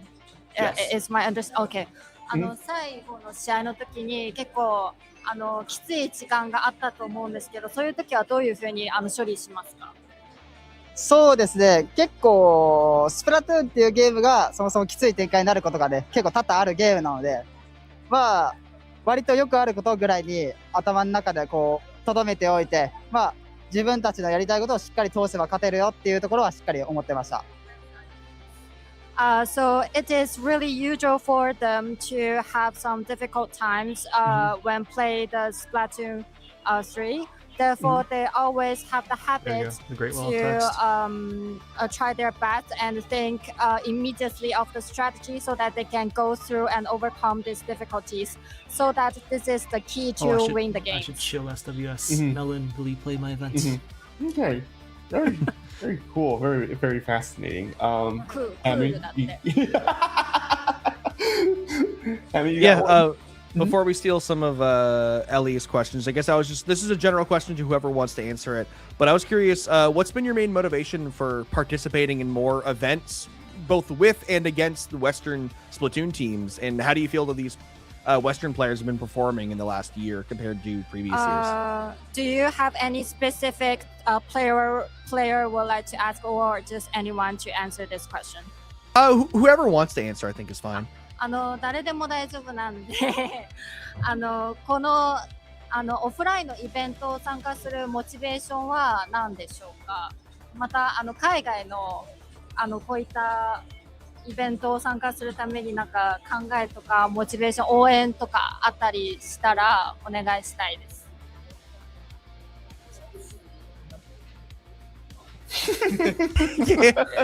モチベーションって話だった。まあやっぱりそうですね、そのオフラインで会場の中でやるゲームっていうのはやっぱりそれこそそのいつもとは違って観客の方々の声が聞こえたりとか、そのオフラインならではの緊張感だったり楽しさがやっぱりオンラインと違ってあると思ってるので、そういうなんて言うんでしょう、オフラインでしか得れない楽しさってあると思うので、それを結構毎回楽しみにしてまあたくさんの人に見られてるっていうことを実感できる場でもあるので、まあみんなの前で活躍するぞみたいなそういう気持ちで、オフラインを楽しみに頑張ってます。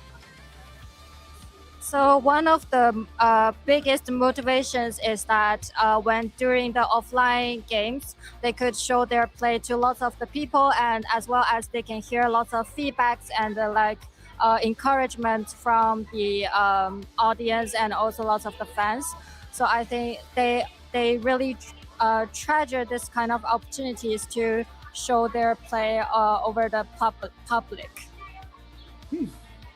Interesting. Yeah, I like to see that it's for the fame and the fortune and being able to show off to a larger audience. I respect it. そうリスペクトですって言いました。リスペクトって言いました。すごくリスペクトですって言いました。Only one more question. Can you do my question 2 for Chocolate? Or sorry. Yeah. Question two for Chocolate Chocolate Bear? Bear. Okay. For one last question from Ellie, before we move along here, for Chocobo specifically, they asked: now that you found your stride with the Splattershot Pro, what made you settle on the crab tick version rather than the Booyah Bomb or missiles? Generally, we consider bombs to be more valuable than the line markers sub-weapons, so we're curious to know why you value the vanilla kit more heavily. チョコペロさんに聞きたい質問なんですけれども、現在はよくそのプライムを使ってると思うんですけど、なぜカニタンクの方ではなくて9番Saddle on the Crab Tank version なぜカニタンクの方を使ってて9番の方ではなくてっていう理由について聞きたいです。なぜならインタビューする方たちがその9番の方がラインマーカーより強いのではないかと考えているので、それについてすごく気になってます。まず僕の得意のルールがガチあさりなので、ガチあさりに合ってる方が、カニタンクとラインマーカーの方のプライムシューターなんですけど、そのどちらが強いとかそういう優劣があるわけではないんですけど、あさりに関しては、速いペースでキルを取ったりだとか、ステージを広く使ってキルを取らなきゃいけないので、メインのちょっとあまり尖ってない普通のキルだけではちょっと足りなくて、ラインマーカーを使ったちょっと遠くのキルだったりとか、アプローチを遠いところからのアプローチができるような、方のがアサリはちょっと、そうですね、相性がいいので、青い、カニタンクのプライムを使ってるっていう感じです。So one of the main reason is that as we all know that Chocopero-san has been really fighting for the Gachiasari, which is the camp mode. So he thinks that this is the mode he needs to really utilize the large map and also have ability to shoot targets that usually has a really long distance. Therefore, it is better to use the Splattershot Pro with the crab tank instead of the one with the bomb. Mm-hmm. Fascinating. Very cool. Thank you. I know you were starting to run out of time here, so thank you for the time and for answering the questions. And we'll let you get to your next match. All right. I keep waving. Why did I keep waving? It'll look good for the run back when people are watching the VOD. Yeah, it'd be worthwhile to think about more questions for them because we're probably going to do this again later. Yeah.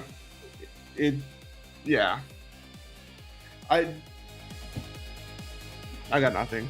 I do really want to ask thought about for half a second.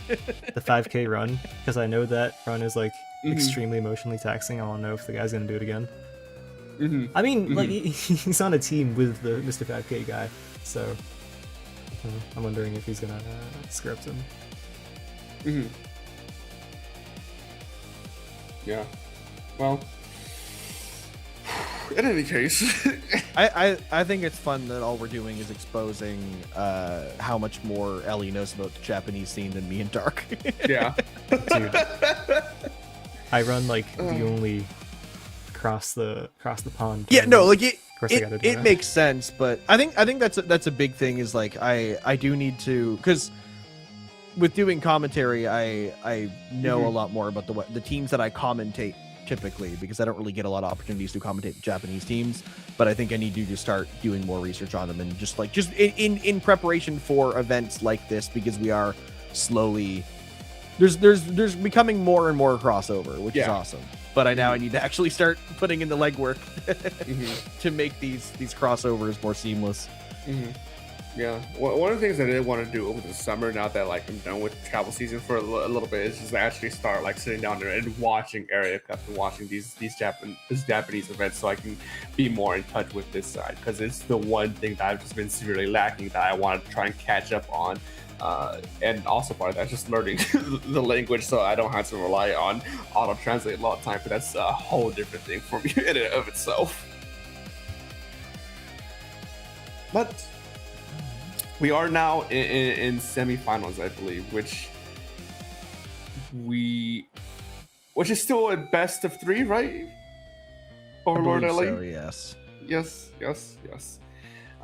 So we still have some more time to get to, some more things to watch. But yeah, honestly, I thought we'd be at this point in semifinals at like 4 a.m. I'm gonna keep it a buck. Yeah, overall, things have been running fairly on time, I guess is the only way to describe it. Like, things have been in going along. You know, we have had long breaks, but it's not because things are going wrong. It's just the necessary tech setup. It's the necessary. It's a LAN. You got to move people around. You got to make sure that everyone's getting into the right stations, especially with, again, like, I don't even know how many. I want to say there's probably like 6. I think there were 64 teams playing in round 1. So you really got to kind of manage the amount of people going to the amount of stations. But especially in this last half, when there's so few teams remaining in the event, it's pretty easy to get everyone settled. Yeah. I mean, compare that to how long our events typically take. It's very much night and day. I like how, I mean, yeah, they have like all the extra setups to be able to like run everything at once, right? But it's also like, I feel like with how they've been moving, how they've been actually like just getting games started and playing, and not having to wait for it, it feels like it's a lot more streamlined, I guess is the right way to say it. Yo, LAN production, take notes. I'm like watching their clean feed right now, and they got like colored lights like relative to the ink colors on the wall right now, like this. Yeah. Yo, look at the crowd. Yeah. Wait, I need to stop buffering. Oh my, look at that. I think but I think it's interesting too, because I think there's different focuses, because on some parts, like, yeah, they have the ink colors, they have like stuff on the wall, they have these cool things, but then it's like, we also have other things I think are really fun. Like, we have like the backdrops for the commentators, and kind of having like a proper booth where it's like they have just like a fold up table where they're just kind of in the corner. And so there's different aspects where it's like there's always room to improve things, but there's a lot of cool stuff we can definitely kind of steal in terms of these ideas.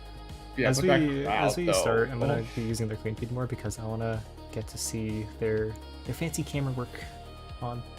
Yeah, that's fair. But no, I'm just looking at that crowd. I'm like, man, oh my god, I miss LAN so much. You say you miss LANs? You're at like one like a week or 2 ago. Yeah, but like I haven't been to a LAN since Riptide. Okay, yeah, but it's like I love this stuff so much, man. Like, it's I can't get enough of it. I really can't get enough of it. Oh boy, we are looking over at the bracket just to see. Yeah, the last quarterfinal set just finished, so they're setting up for semis here. So we got three last sets, I guess. Yeah. Because there's no bracket resets and no shenanigans. It's just a single limb. So. Yep. We're kind of getting there. We are getting there. What am I gonna do with this energy drink if I don't drink it? I don't drink them outside of events like literally this. thinking the same thing. I'm like, if I don't drink my energy drink tonight, what am I gonna do with it? It's just gonna sit in my fridge for. You have to like pawn it off to somebody, because I drink energy. I don't drink caffeine, and I Yeah. probably drink an energy drink once a year at the local convention because I volunteer there all weekend, and I need That's that not energy. making it to gobble. I'm telling you right now. Yeah. That's not making it a gobble. Oh. Man. Mhm. Yeah. I wonder how many people are up watching live, just like staying awake to witness this. Depending on I mean, that's the funny thing. Depending on the time zone, like it's not even midnight for a lot of Americans. It's not for Ellie, right? No, it's 10:30. We got Popka and Nito in chat, so there's some people. Yeah. Yeah. I mean, in all fairness, it's a Saturday night at 1:30. You know, it shouldn't be that surprising that there's still people up watching right now. It would be shocking to see those names at like 4 a.m. You know, but like yeah. Yeah, Rocket it was too. 1:30. Something Rocket. happened. Why is everyone showing up now? That's the homie. I mean, yeah, we're starting to get. There was probably other stuff going on today. I think there was a LAN somewhere today. Colorado going on. Yeah, Mile High. One of the newer Mile ones. High. I almost said Club. Dive? Dive or Drive. It's one of the two. One of them. Hold on, I can check right now. I'm in the servers. Give me a second. It is Mile High Dive. That's the Colorado. That's a LAN. deceptive name. Colorado, My brain does not autofill dive. I don't know. I'm not Colorado. You're gonna have to ask them. The TOs. Oi. But yeah, we're getting there. We are getting there. But you know, there was quite a few things today. There was the Colorado LAN. I did Division 8 finals on Splatoon Journey, and A League, you know, happened. Which I don't even know how that went specifically. Yeah, I watched a bit of the NA League. I mean, it was one of those cases where I watched FT win and Milky Way in like finals. I'm like, yeah, this makes sense.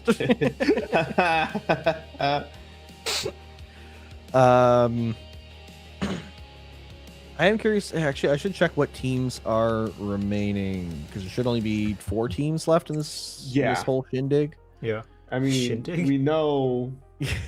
Yeah, shindig. We know.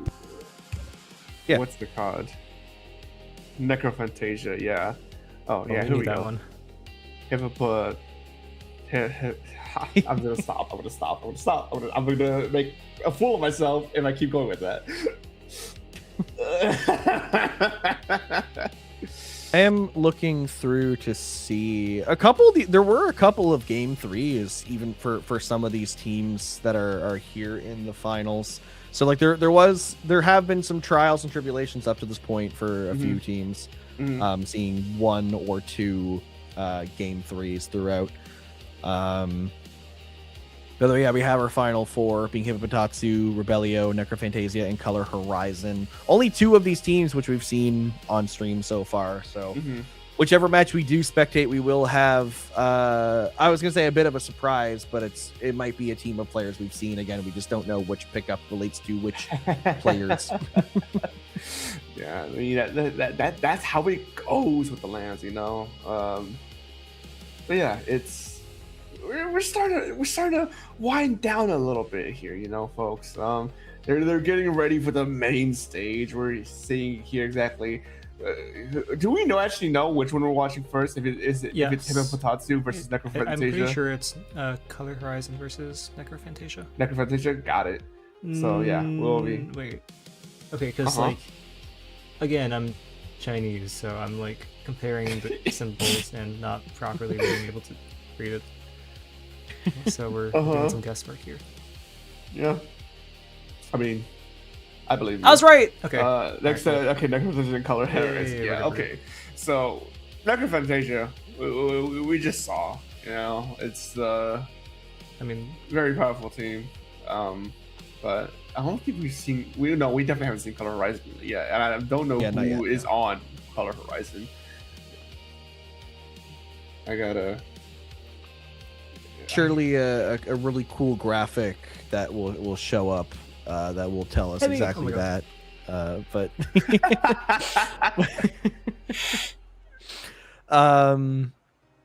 But yeah, again, it's going to be a tough match regardless because again, we've seen Necrophantasia already. We've seen the names on that roster. Like it's they're here to have fun as their little tag said. Oh yeah. Oh, that's so funny, man. But yeah, it will still be a best of 3. As Yes. only the finals is best of 5. Mhm. So Look how if I'm- the camera. I had to If you're clap with curious, them. all 4 of these teams have not dropped a single slip. Fascinating. that's how single elimination works. Yes. No, like all of No, the, like a game. pools too. A single match. You said a single set. Like that. Yeah, a it's single kinda... set. It's round robin. Like they can still advance if they drop a set. Look at that. I guess yeah, but I meant like, yeah. Anyway, yeah. How they both swept that? I mean, that definitely makes sense. Yeah, I mean, it's Because I ended up looking back at the other 2 teams in the other side of semis, both Rebellio and Hibutatsu have both had 2 games that were 2-1. So they've been facing a bit more struggles leading up to this. But yeah, I guess on this side of the bracket, color. Oh, it's number 1, 2, and no, yes, number 1 seed, number 2 seed playing here in semis. 1 and 2 is getting knocked out. That's crazy. But yeah, I guess we could see here. Color Horizon, the number 2 seed. We have I'm gonna butcher that name. Uru, I think that's how you say that. Rubitan, Kurokuro, and Ko. Coco, or just Ko. It's one of the 2. I think it's just Ko though. It's just Ko. It's just Ko. Okay, I don't know where I got Coco from. I might just be tweaking right now. But no, players. If I recognize these players, then most people should recognize these players, you know. But if this is what they're bringing in terms of weapon lineup, the reflex, the pencil, the slash, the slosher, I'm very much curious as to see what Necrophantasia. Do they have a set specific weapon lineup on their end? I forget. They did. Okay, never mind. They don't play this exactly. But this, like one of them. Yeah, because these are the weapons that we saw on that last set. Yeah. No. Okay. Well, it's gonna be one heck of a show regardless. But you know what will be a show to look at. Yeah. And I think that's the interesting thing is, you know, with the level of players here is that they definitely, like, obviously there's going to be some players that have the one tricks. There's going to be some players, like, I feel like a lot of them have a great enough understanding and a vast number of weapons and can kind of play to some of those specifics of certain maps, like being able to say, like, okay, well, we're on this map, so like we really need, like, this weapon shines here, and I think it'll just work out best. So they have that versatility to make that call of, hey, how do we actually beat our opponent here? I do want to ask, as we are still waiting, where are we gambling to? All right, we're gambling. Have we seen every map yet? I'm trying to think. I think we have seen. Have we? Yeah, no, because I was gonna say we did see. We've Ship seen. that was We've like the seen last every, one. Yeah. Yeah. Okay, we've seen every map. Okay. I'm gonna do Ellie a favor and say it's gonna be Scorchwood. I already saw it, so. Oh, I see. I'm gonna choose Havish Market. That's my pick, my bet. And we'll see shortly as to where our predictions, our bets have taken. Because I swear to God, Hammy, if you clean this up 2-0, I'm gonna. I thought I'm already up 2-0. Get spoiled. I got spoiled. What is that? I can't say. Oh, that's Urchin. It's Urchin. Oh, yeah. Okay. Wait, because I was gonna say, isn't the score 2-0 right now? Yeah, well, I say 2-0 because you're the only one with the points, but that doesn't matter here. What matters is the game right now. Okay, we're seeing the double soda comp again. Yeah, it's an interesting, like, I don't know. I find it an interesting thing to bring up, especially because actually this is a different, because this is Color Horizon. So we were seeing the double soda from the last set, from Kingaru Kantama, but now seeing it from a Color Horizon. I guess, is this just a common thing that I'm not aware of? maybe, I don't know. Maybe it's something to look more into with the double cooler tactics here. But at the very least, as we see a breakaway here for between these two teams to try and leverage one and over another to get that first solid hold against the enemy team. It looks like it's going to be Color Horizon that comes out on top here against Necrophantasia. Oh, wait, actually, there is the red dapple on the side of Necrophantasia. Yeah, so both teams running double cooler. I always think that that's a cider version. Not sure why. But either way, yeah, double cooler on both sides. So really just looking for the fights here. That's the big thing, and it definitely makes sense because the other team can't paint if they've been knocked out. And with a minute in already, we have Color Horizon in the yellow getting pushed back just a little bit here. The beacon getting pushed on the side to allow some players of Necrophantasia to push in here into this fight. 2 players down each side. 2 specials ready on the side of Color Horizon or of Necrophantasia, but not able to utilize them just quite yet. And we got switched to a different set. What? No, it's the same set. No, it's just just like the back in camera time, feed. like, Okay, the camera feed. Okay. I was trying to get audio. A quick rewind of time doesn't hurt no one here, as now it looks like Color Horizon is going to be the ones who actually try and leverage hold their advantage here moving forward against Necrophantasia. We do see Color Horizon does lose 2 of their own players here as Necrophantasia using the Booyah Bomb and the Tactical to move up and take additional space here, but with 1 minute 30 seconds remaining, it's so hard to say who can truly come out on top. It's still a relatively neutral game. Yeah, relatively neutral. Only a minute and 20 left for both these teams to figure out how they want to approach these last few moments. Getting a little bit of paint there in those corners to build up some specials, and yeah, just make sure you're not underutilizing the paint that has been given to you. But Necrophantasia looking to start a fight is not going to go in their favor just quite yet. They will lose 2 members in the process. Color Horizon now with the numbers advantage trying to push out, but some specials from both sides are going to stagger that mid area a bit and not let anybody be able to approach it. Soda's coming out for Necrophantasia to walk forward a bit here, take a bit more space. All of Color Horizon kind of grouped up into the left side. Necrophantasia looking to bring the fight to them.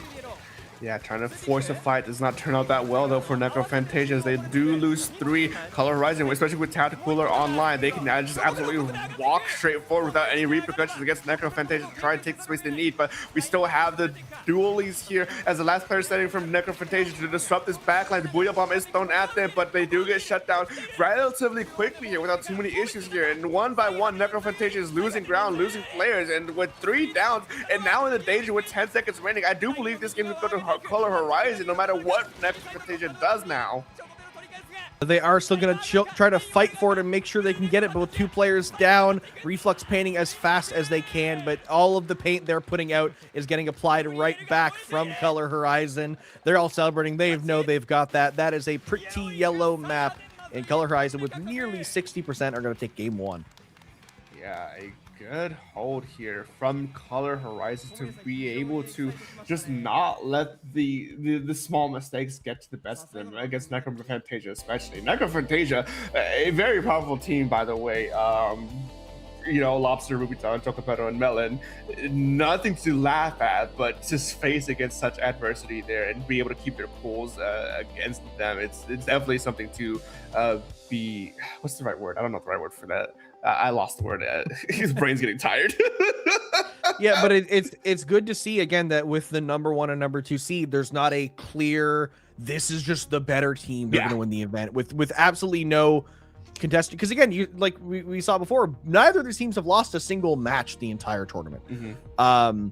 Because they're like, these are the clear favorites here, but now a meeting in the semifinals is going to be up to one of them to take that mantle into the grand finals. So Color Horizon looking to also get a sweep on a Necrophantasia and keep that streak going. Of course, Necrophantasia looking to not get knocked out in here in semis. They want a chance to win it all.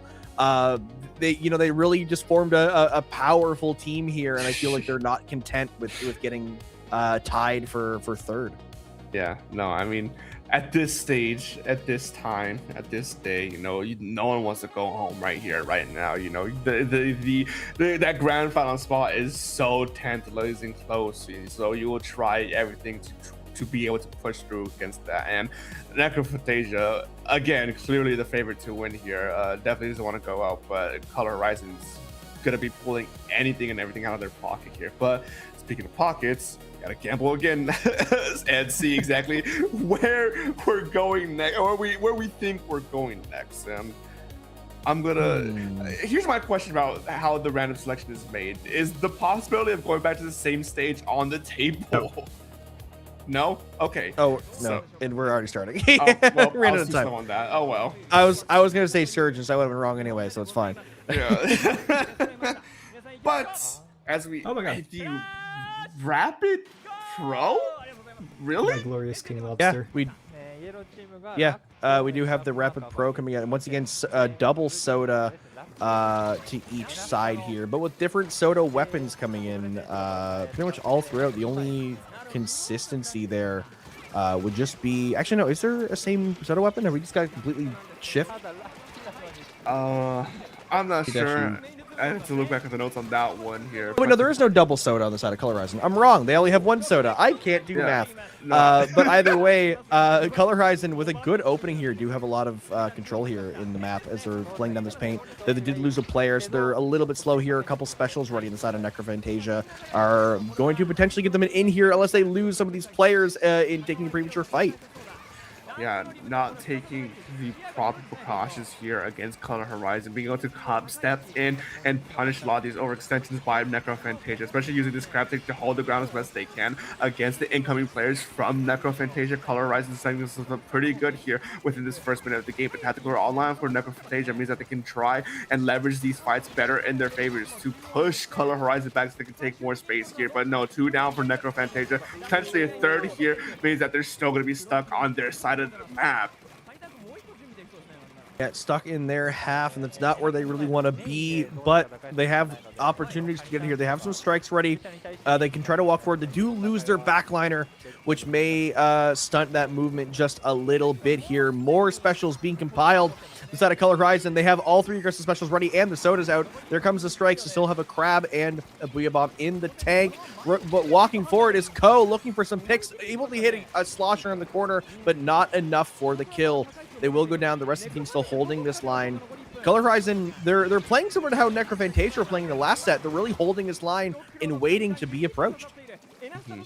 A solid defense here to try and hold as much as they can, but now Color Horizon is starting to lose players, but Necrophantasia does lose players in return, but they'll be back because just how many coolers there are in this set, in this game here, makes it hard to actually try and leverage the fights into their favor here. With 40 seconds remaining in this game, Color Horizon not wanting to overextend too much against Necrophantasia, knowing that they're forced to actually re-engage on them, looking exactly waiting for someone to overextend just a little bit to quickly punish them. And now Booyah Bomb is thrown here on this right stack to try and clear the area. Doesn't find anyone, and there's a trade there in mid.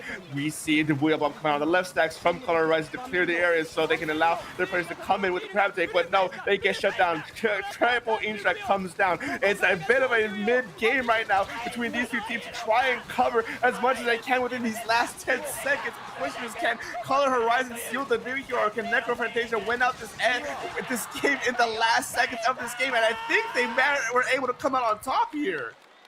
And that does look like it's going to be a Necrophantasia win. They're all fist bumping. They know they got that. That is a lot of paint on the map. By a exactly 20% margin, they will take that game. We're going to a game 3 here. Whichever team wins this is going to finals. Yeah. This is definitely when that pressure is starting to stack up from both of these sides, you know? Of course, as we mentioned earlier, neither team has lost a game just yet, and now losing one off of each other in semifinals is a sort of, it sets up a situation where, like, hey, this could swing either way. A lot is online. The pressure's at the most here, but I'm going to do everything I can to try and push through here. And so, like, the bigger question is just who has that drive, that stamina to be able to come out on top here. Yeah, and it's stressful, like knowing that both of these teams are capable of winning this entire event, and now it rides on you winning one singular game of turf war against a team that's equally as skilled as you. So it is a lot of pressure because you know it's going to come down to that final engagement. We've seen it it. As much as there can be like, oh yeah, like, you know, there's a lot of other nuance to it. Like eventually, like that final fight, you get those picks, you're able to get that paint. You can see the hype. Like we can kind of hear Hemi in the background screaming at what's going on in these games. But it is just, yeah, it is a lot of pressure. Yeah, a lot of pressure here, but what isn't pressure is us taking a gamble here at these next stages. I'm gonna be doing this for the remainder of this stream. That's my bet here from here on out. Because I gotta make sure I win against you. I'm not losing 2-0 against you. Give me Hagglefish. Hagglefish is your pick? Yeah. I'm gonna say Lemuria. Take a shot in the dark. Feels to lose. Yeah. It's Mako Mart. Okay. Again. You're gonna come out on top of 2. You wanted to play this game. I did want to. That's why I'm mad. Anyways.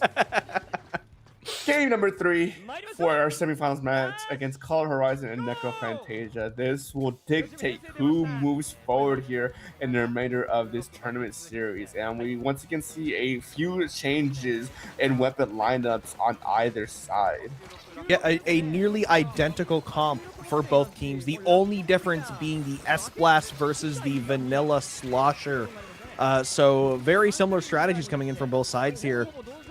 Which, I mean, makes sense. These players are at the top of their game, and they kind of understand what is going to work best, and are going to be trying to play those weapons. But we have Color Horizon here in the yellow, taking this early stance, getting a lot of pressure.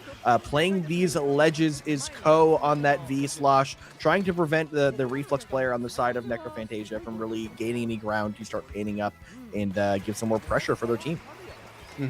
Yeah, trying to make some more pressure. It's hard to say who's actually succeeding better off in that angle, because Color Horizon is still constantly fighting Necrophantasia here in mid, but 2 going down for Necrophantasia means that Color Horizon has the opportunity here to really try and take advantage of this player disadvantage to be able to create some more space, create a lockout scenario, awkward drops for Color Horizon or for Necrophantasia to sort of discourage them from being able to engage against them, to waste as much time as they can here. The Booyah Bomb is online here for Necrophantasia, but gets shut down by that Fizzy Bomb, but back and forth trades from either side, and Color Horizon is still coming out on top.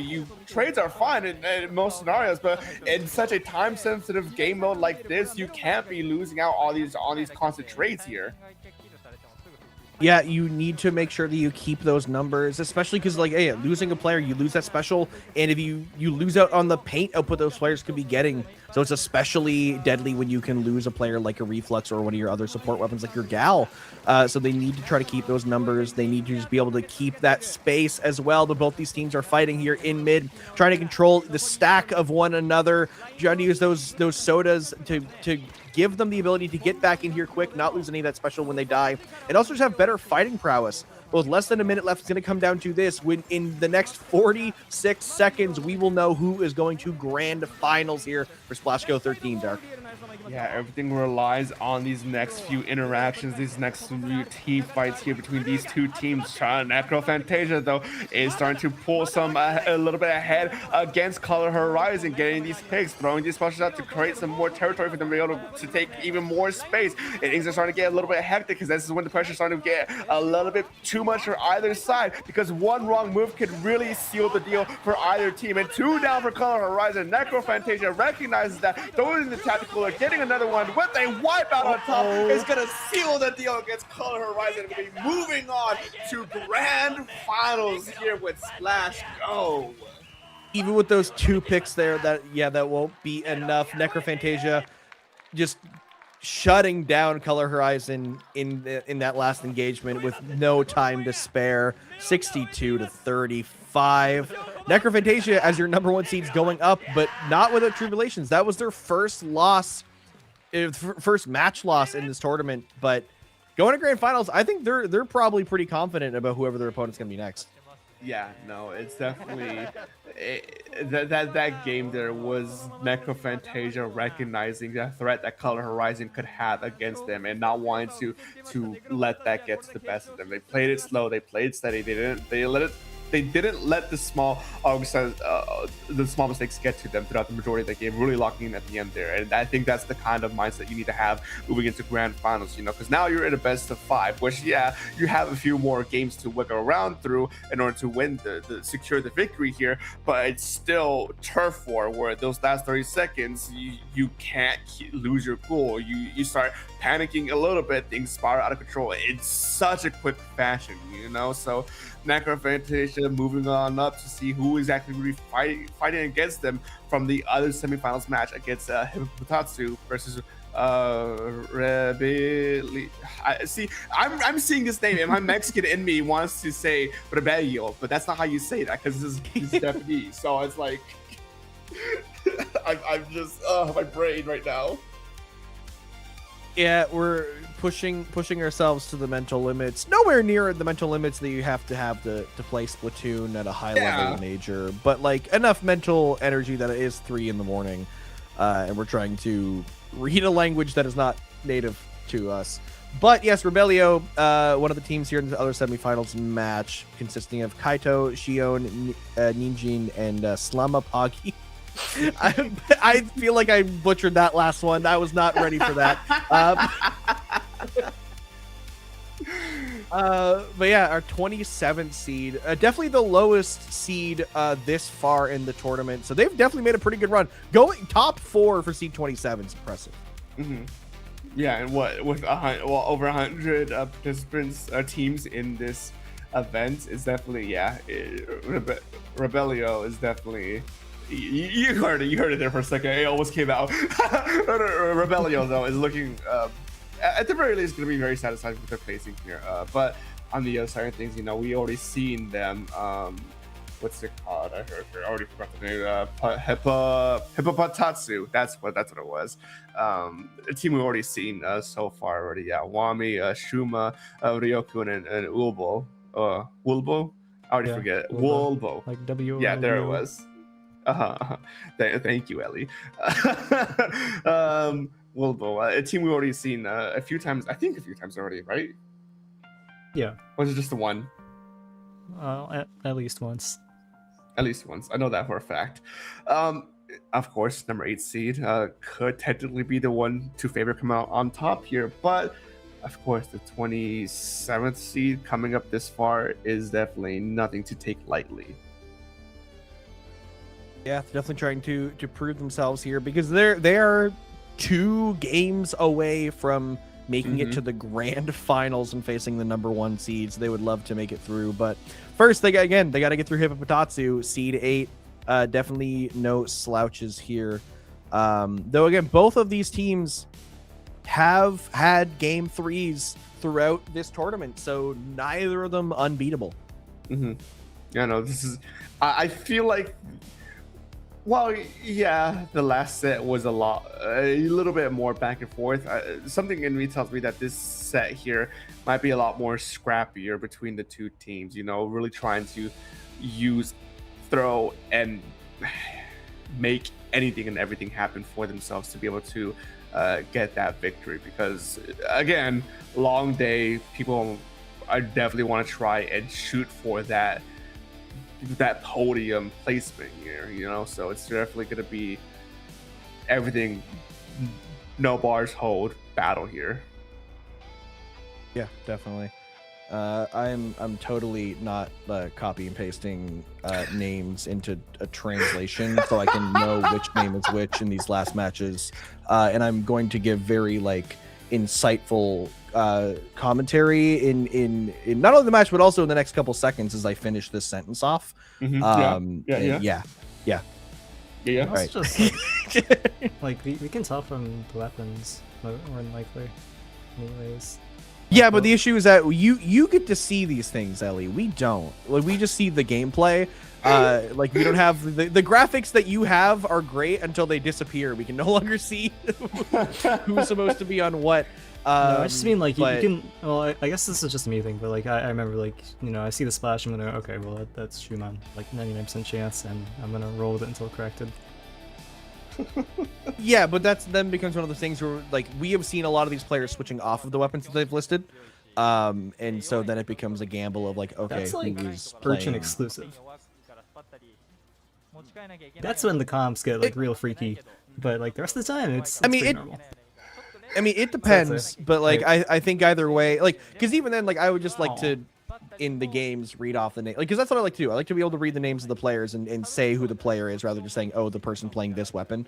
But again, when we see weapon swaps and changes, it's like it's on the fly at 3 a.m. So I am especially for like it's because like the other matches like again as we get to the day, like this is the part where things really matter. Like whichever team wins here is going to finals. Like this is the parts where we're coming to a culmination here. Yeah. I mean, I gotta add off of that.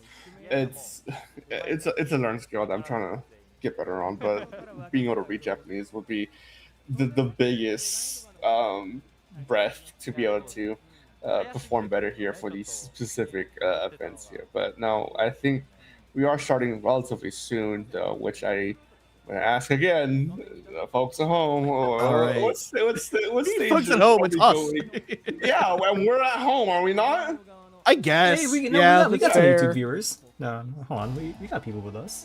Yeah, but they're not included in the gamble. They're not going to beat me because they haven't had an opportunity to get more points earlier. Oh, you think in the next 5 to 8 matches we're gonna see they can't get more than 2 points, 2 correct guesses? Anyways, what do you guys anyway, let's bring me to Lemuria. Lemuria? I say Urchin. I mean, it's got to be Scorch one of these times. Actually, you know what? I changed my mind. It's Haggle. It's not going to be Lemuria. It's going to be Haggle. I'm gonna laugh so hard. It's gonna be Lemuria now. Yeah. I know. I'm gonna laugh so hard. Oh, but yeah, we are. I gotta stay humble. Humble? That's what. Well, yeah, because I would have been up 3-0 if it's Urchin, so I gotta switch off. Of all Urchin right, man. Oh, and what? How long have we been here, sitting here, Hammy? I want a while. Don't worry about been it. like 4 hours. It's not that bad. 4 hours, yeah. Not as long as I thought it'd actually be. You know. I don't like that I stayed up until 4 a.m. last night and then slept for 13 hours to prepare for this, and it might just end at a relatively normal enough time that I can just go to bed. But then I'm gonna be sad because if we finish in the next hour and I go to bed, I will have only been up for like 11 hours. And that's my day. It's an 11-hour day. Yeah, it's. I might stay up all night out of spite. Out of spite? That's crazy. No, I listen. I can stay up all night if I ever really need to. But once this wraps, I am going to bed and I'm gonna sleep until. What you? Dark, you don't want to stay up for another couple hours with me and learn Japanese so we can be ready for the next time? No, if I try and learn Japanese right now, it's not gonna stick. I'm gonna keep it a buck. You know, that's what we need to do over the summer. We need to get the homies together and do a Japanese learning thing. All right. Start taking. We'll get some of the other players to teach us. Right. What's it? You can grab some information, and they've sent over Kaito, the captain of Color Horizon. Rebellios. Okay, well, I messed myself up. That's Rebellios captain Kaito, and you can stalk their Twitter profile to learn about them. When they say the festival, I'm assuming this is to do with like it's not Koshion. I forgot what it is, but it's like with the bronze crowns and whatnot. So I think that's what it means. Also, what did we guess for the maps? So I'm not staring at it right now. I had switched off of Lemuria to Haggle. I said Urchin. Dark's on the board. Ha! Ha ha! Oh, you better watch out, Hammy. I'm coming for you. Uh-huh. Uh-huh. I'm also, it's like 4 pixels on my screen, so I could totally be wrong, but I think it is. If you got my hopes up, Ellie, I will be so upset. Well. You're crazy. Oy. You know, I generally thought I'd gone through a second one of these by this point already, but I haven't. Oy. Hey, there we go. Hydration break.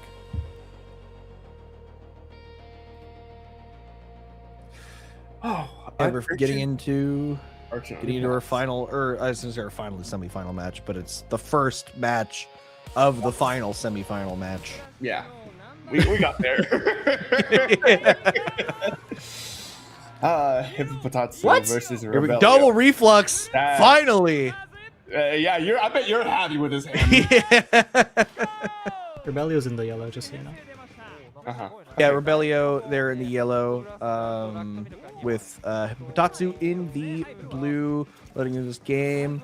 And already a bit of a walk up here with the Wiper player on the side of Hippopotatsu. Immediately backtrack, saying, okay, never mind, there's a Booyah. Let's go back, let's hit some sodas, let's regroup here and try to fight here in mid with some coordination. Yeah, a bit of a skirmish does break down here in mid to try and see what comes from it to be able to set up their own tempo for the remainder of this game. It looks like 2 does go down for Hippopotatsu as Rebellio is looking to... 2 goes down for Rebellio as Hippopotatsu is looking to try and leverage it as best they can, but it's still just constant back and forth trading between the 2 teams. We do see Booyah Bomb get thrown out here on the right-hand side, disrupting Hippopotatsu by a little bit, but it doesn't seem like much comes out from that. It's Tentacular and yet another Booyah. We're going to see so much Booyah Bombs, aren't we? Yeah, now, ooh, nice pick there coming in from the side of Hippopotatsu, getting them a bit of room to move in here. But once again, Rebellio are not, they're refusing to get pushed back here. Every time they lose these numbers, they're still applying that pressure and just trying to keep themselves in this game. They're not really losing too much ground. We haven't seen any major push-ups from Hippopotatsu there in this game, but we are reaching this this halfway mark in the game, so anything can still happen. Yeah, this is where the holds, these fightings, these special rotations really start becoming to impact here for either side. Hippopotatsu looking to try and get a push going, but 2 goes down on their side as Rebellio is looking to use that momentum they put off. 3 going down, and that's going to be a huge swing in favor of Rebellio to be able to potentially set up a lockout here and maybe set themselves up for a checkmate if they play their cards right.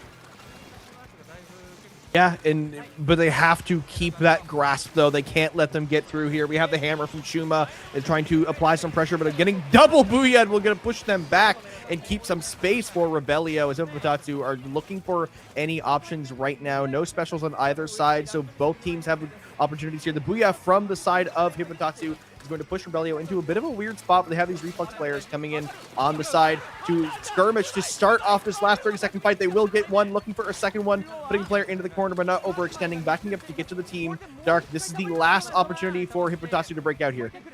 Yeah, really, this next interaction is going to be crucial to dictating how this game might end here. Booyah Bomb is being held up by Rebellio to try and see who they can pick off with it. One player going down from Hippopotatsu, one going down from either side. It's an all scramble from either side here, especially being thrown left and right, trying to be coming out on top of a wipeout from Rebellio. Because the Hippopotatsu needs to move in fast to be able to take that ground, and it's going to be up to Judge to be able to tell who comes out on top with this game. I think that still might be Rebellio's favor. Yes, Rebellio, despite getting wiped out, will still have enough paint left on the ground. Hippopotatsu unable to paint in those last 3 seconds of the game. That is an unfortunate way to lose that first game, but they're still not out of it yet. It's still a best of 3. They have time to come back. Yeah, it's tentatively already at match point here. We're going to be seeing exactly what is gonna be the adjustments from Hippopotatsu to be able to try and come out on top here. Rebellio, being wiped at the end there should have been devastating for them, but they had just enough of an advantage against Hippopotatsu that it didn't really end up mattering at the end there. So that's definitely gonna have to sting here as we move into game number 2, match point already for Rebellio.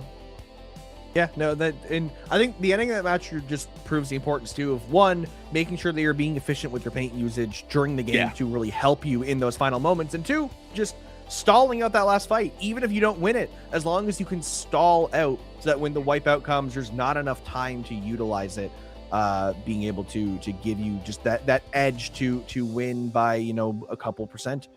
And speaking of winning, I think it's time to gamble on what the next match is. I'm stealing Ellie. I'm going Scorch Gorge. We haven't seen Ship Shape in a while. Let's go with Ship Shape. Any guesses from Ellie? I meant Sturgeon.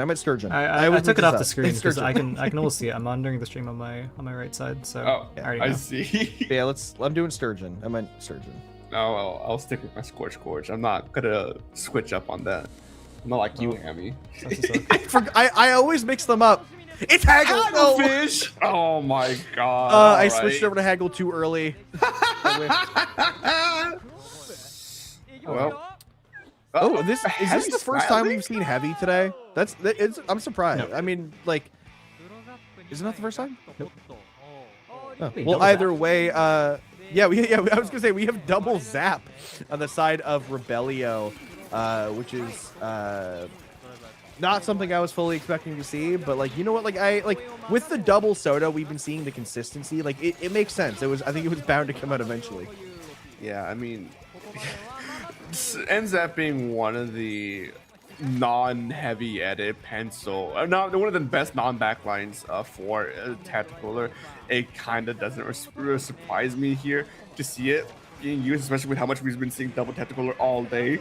But at the very least, it looks like it's going to be somewhat useful here in this leverage against Hippopotatsu as Rebellio is slowly pushing back bit by bit. Yeah, looking to get a little bit of a presence in mid. They have those sodas to keep them alive and keep these fights going. Any second now, this hammer could come out and cause disaster. Shuma waiting for the perfect time to throw it, and there it is. They'll throw it, but the side of Rebellio will all immediately react and shift to the side there. Blaster player going to get one and jump right out immediately, regroup with the team. They have the splashdown ready, looking for an opportunity to use it. They might walk in with that booyah to try to get some space here. Getting one, using the splashdown just for the assurance. But Rebellio doing a great job of keeping space in mid, especially with 3 down. Just one player left alive on the side of Hippopotatsu, trying to save face and make some space for the team to get back in. Yeah, this would be a big time loss for Hippopotatsu as Rebellio pushes them back here, being able to just sit under these ledges, under these corners to just keep them at play, chip them away, making sure they are discouraged from being able to actually drop down and get into a commitment here. But they do manage to break out, pushing Rebellio back a little bit. But the thing is, there's 1 minute remaining. It still could be anyone's game at this point, and a lot of this tempo for the remainder of this game is going to really rely on both of these two teams' next interaction. Yeah, we're getting to that critical moment. Once again, Rebellio looking to end this game here, end the set here and now in this game to go to that grand finals. But they need to get through this last little bit first. They have a little bit of space, but with some specials on the side of Hippopotatsu, they're going to be ready to fight. They do lose one player. Hippopotatsu now looking for an opportunity to continue this push forward. They have some sodas in hand. They have this hammer again ready. Shuma is ready to throw that thing out at a moment's notice. Rebellio getting some sodas of their own. 20 seconds left. They know that any moment a fight is going to break out. Which team is going to initiate this fight? They're just poking and prodding, waiting for any opportunity to arise. All 8 players still left alive, 10 seconds remaining. Looking for something. She was walking in the corner, will get traded out. 3v3 in the mid now is going to be up to whichever player is going to get some picks. But no, I think this might just come down to paint. No fight really broke out. It was just a skirmish, and it's close. I don't actually know who got this. It looks good for Rebellio, but ultimately it's not up to us. It's up to the big cats. And Judge says that this game goes to Hippopotatsu with what was that, like a 1 point something differential between these two teams? That's as close as you can get here, folks. The fact that like the fight never came, both teams kept skirmishing and prodding at each other. They specials would come out, people were fighting, but we got one trade in the corner, but the rest of the team they were waiting for that moment. It never came. Yeah. And it just came down to paint. It came down to those last second booyahs. It came down to just whatever they were able to lay down. But that's not how you expect turf to go. You usually expect them to go down swinging. Yeah, I mean, that calling it close to Hippopotatsu is still hanging on here. Now, our second game number 3 here for the night, folks. Hippopotatsu versus Rebellio, as we are going to be moving on to this next game. And I gotta say it again, Hammy. Where are we gambling off to this time? First, I want to hit you with the actually, this is the third game 3 we've seen tonight on stream. Was it? Yeah, because we saw Hippopotatsu in a game 3 last time they played against I don't know the name because it's in Japanese now. I'm looking at the bracket, but yeah, we did see. This is the second game 3 we've seen Hippopotatsu, but we also saw a game 3 in the other semifinals match of Color Horizon and Necro You're right. Ninja. You're right. Yeah, I'm always right. And speaking of always being, speaking of always being right, this time we're going to Surgeon, doubling This down. time we're to Surgeon. Yeah, I think we're going to Lemuria, actually. I see. Ellie? I said I've been monitoring the stream on the right side. I've been known the answer. Oh. And the answer makes me quite happy, to be honest with you. Oh, it's gonna be Scorch. It's gonna be Scorch. Well, have we seen Scorch since round 1? No. And then it's Scorch. I should have. Oh man, that was taking Ellie's. Oh, whatever. It was obvious. Ellie said, yeah. Ellie pretty much gave us the answer. But either way, yeah, we haven't seen Scorch since round 1. Obviously, he's probably been played in other sets. We haven't seen him. Yeah. But regardless, both teams walking in here, Seed 8 versus Seed 27, looking to go to grand finals against Seed number 1. All they have to do is win one game here, and both teams ready to just bring their all to this final match of the set. Yeah, I mean, 2 minutes and 30 seconds is all that remains between seeing who comes out on top here between Rebellion and Hippopotatsu, as we see a bit of an opening from Hippopotatsu being able to get those 3 picks right out the gate against Rebellion, being able to convert that to just this hyper aggression to force a jump out, a delayed wipeout at that point here, as now they're trying to get themselves set up to be able to try and get a potential lockout for as long as they can. Yeah, those opening picks from Wami on that reflux is putting them in a good spot, but Rebellio don't really seem to care. They're already back in control of mid here, taking more space, and they probably should have been able to off of that opening. And now it's really up to Hippopotatsu to once again break back into this middle area, but some Booyahs coming in and other specials getting prepared. They do lose one on the side. Their own counter Booyah doesn't really do much, but with that pick, we're going to be seeing Wolbo getting some nice shots on that pencil. Again, a lot of jumps from Rebellio to regroup here, which have been keeping them alive, but also have been working quite in the favor of keeping the pressure up in those corners. Ultimately, Hippopotatsu able to break back into mid here, looking for those picks, and they find them, and that's going to be 3 down. Hippopotatsu sitting pretty in this last half of the game. Yeah, this is where things can really spiral out of control for Rebellio if they're not careful. The crab take is sitting on top of tower here to be able to keep Rebellio in check. There's only 1 minute left in this game. It's really going to dictate to how these next few specials are used to try and leverage a push in the favor of Rebellio if they want to stay alive and go into grand finals here. But there's 2 specials online for Hippopotatsu. They're waiting for the right moment to pop them to be able to keep their status quo in check. And now there's a lot of purple here in mid, but Rebellio is not wanting to let that go just yet. Throwing special after special to clear some space for themselves in mid. It could be a very interesting next 40 seconds, Hammy. Yeah, only 40 seconds remaining in this game. One of these teams about to end their tournament run. One of them about to go on. Now 30 seconds remaining. We saw last game a bit of indecision. There was never a big fight, so both teams looking to create a fight they can be the victor of. One player going down to the side of Hippopotatsu, leaving Rebellio in a pretty good spot here in mid. They have a bit more space, but they're not able to find any decisive picks just yet. Each team losing players one by one and having them respawn. These sodas are allowing the players to get back in so quickly. A splash down top mid will clear out the space. Rebellio have so much room to work with. 5 seconds left, but there's more paint for Hippopotatsu on the map. The Booyah Bomb, the painting from each player. There will be no clear winner here. It's so close. Even the players aren't celebrating. They have no clue who won. And now we wait for Judge to see what the final call is, but I think it's going to be Hippopotatsu. Yeah. Moving on to grand finals here. Hippopotatsu knocks out Rebellio and what was a pretty back and forth game here in semifinals. And now the mountain that Hippopotatsu is be fighting against here as we look over to grand finals, which is going to I forgot the team name. I'm so exhausted. Necrophantasia. Necrophantasia, that's what. I knew it was Lobster's team, but I just forgot the team name. But yeah, that's That's an intense way to have it end, though. The fact that we see, like, because Yeah, a lot of other games, like the main stage games, we see the players celebrate beforehand. You know they won. But that last game, all 8 players sitting, staring at their screens, like putting their hands together, like praying, like, please let this happen. And just because even though it was off by like 7% ish, it's still like it looks close enough. There's no way to know. It really could go either way, and you don't want to prematurely celebrate just to realize you actually were wrong. But yeah, Hippopotatsu taking that game a lot. That was their 3rd game 3 win of the day, now against their toughest opponent yet. Yeah, I mean, this definitely is a mountain here for Hippopotatsu as they're moving forward here. Necrophantasia, once again, what more can be said about them? We've been seeing them all day so far, and now, at the very least, for Hippopotatsu's favorite right now is the fact that we're going from a best of 3 to a best of 5. So there's a little bit more wiggle room here for these teams, for these players to try, for at least for Hippopotatsu specifically, to try and come out on top of Necrophantasia. But Necrophantasia, they're not gonna go down without a fight.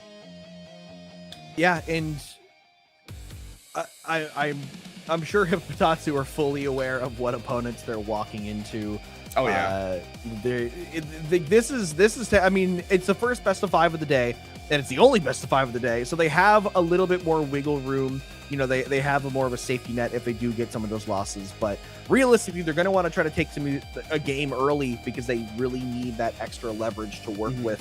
But you can only imagine what's going through their heads right now, knowing they're going to walk up to the roster of Melon, Chocopero, Lobster, and I forgot the 4th person is. Oh no, I'm blanking. Oh no, the fatigue is hitting me. I should have said to my gut. I knew it was Rubiton. Oh my god. Not to be confused with Rubiton. Like Rubiton and Rubiton are 2 different people. I think that's what happened. I think my brain said Rubiton. Like, no, they're on Color Horizon. Wait, who's the 4th? Rubiton is. I had it in the mind. Brain too slow. Brain fog right now. By the way, has gone to a break. Would you like to go to a break? Or do you just want to ride on the last slot? It's last one of the day, interview after, and then go home. So it's up to you. Yeah. I could use just like a quick 1-minute break because I would also really use the restroom too. So. Okay. Cool.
Hello, You brought this upon everybody. yourself.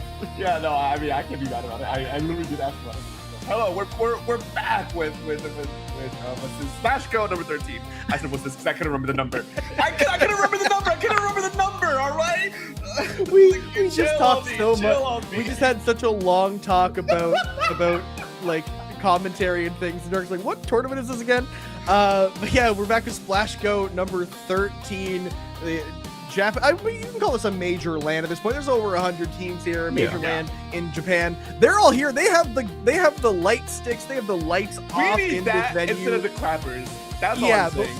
that like the vibes here are great. But we've got grand finals, a best of 5 turf war between oh no, now I forgot. Now I'm like Dark. Oh no. It is crazy.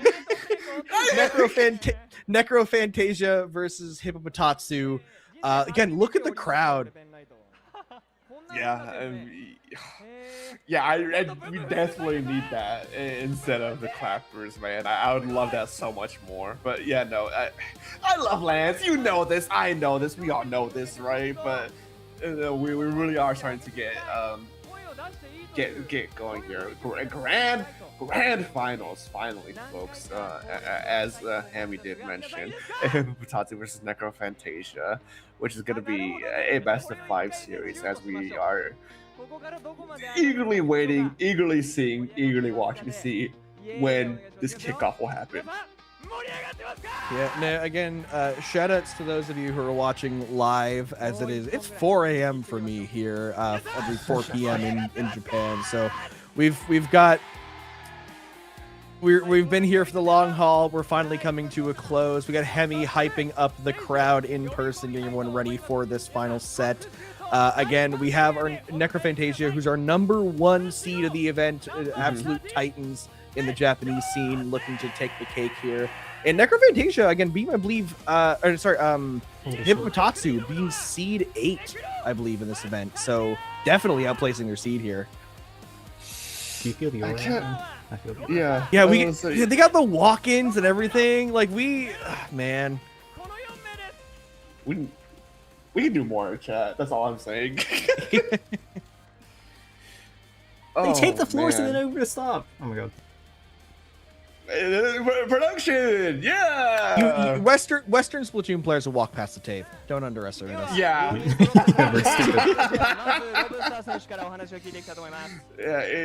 You don't know our power. Yeah, right. No. Oh god, I would have lost words. I love this stuff so much. I think we were talking about this on the break in between, right? Where I was saying how like I wanted to learn more Japanese, so I could just be more in touch with this side of the scene, because being able to hear and see it and actually properly understand what they're saying, I feel like it would make this elevate this a whole lot better for me. Yeah, and I think, but just in general, like this is what I live for. Because like in esports, I've been a spectator of esports for many a year. I've been watching esports longer than some Splatoon players have been alive, and it's like this is what I live. Don't say that. Don't say that. Oh my god. But like I live for the theatrics. I live for like the large crowd cheering on these teams as they walk up to the floor. Like you have the hype MCs and the commentators. Like it's like the collectiveness and the togetherness of these events. It's just, there's something very unifying behind it. And I live for it. I mean, that's high competition is, like it's that everyone unifying to be able to watch and enjoy and love this game. Not specifically this game in Splatoon, right? But this game, like in general, like when people compete for it, I mean, all my experience, it was mostly stems from FGC, and it's again a lot of the same things that we're seeing on that and seeing here. That walk in people in teams being able to giving the floor to celebrate them, to celebrate what they've done so far to make it this far in such a large event. It's just like you said. I mean, this is the stuff you live for. It's so, oh my god, man. Right now they're giving like like opening messages and what Necrophantasia just said is that they're definitely gonna win the game, and the semifinal is fantastic, but they're gonna do even better than that. I mean, hey, they said they're here to have fun, so. Here to have fun. But and that's the interesting thing, is that their toughest opponent was the semifinals. So like, is this Grands just gonna be a sweep? Is this gonna be a 3-0 for Necrophantasia? Is Hippopotatsu gonna have a bit of an upset here and take some games off? I mean, it might be a stretch to say they win the whole thing, but like, can we see more than just a sweep here? The other thing to know as well is that this is single LAN too, so there's just one shot here. No do-overs. Once you're down 3, that's it. You're done. It's game, set, and match. You know, so I'm sure the pressure is on for all these teams here, for both of these teams here, to really try and perform their best, especially after making it this far.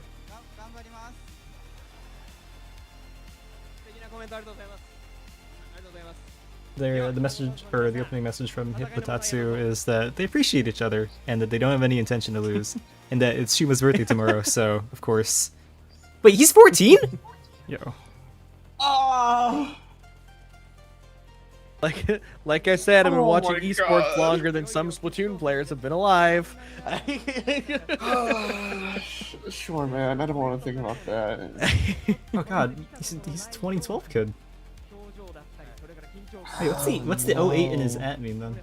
I always thought that he was like a 2008 kid, so I was like starting to shy away from calling him like the youngest top player, but like 14 is teeny tiny, so maybe I can. Sure, man. Oh, whatever. I'm not a user. True man.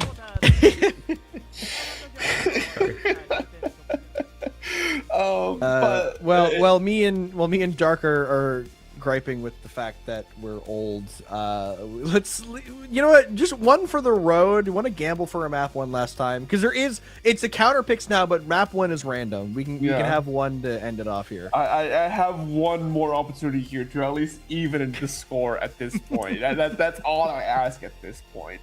So I am going to say we're gonna kick things off with Mako Mart. I think that's my bet. That'd be too cinematic. It's got to be some low stage Lemuria hub.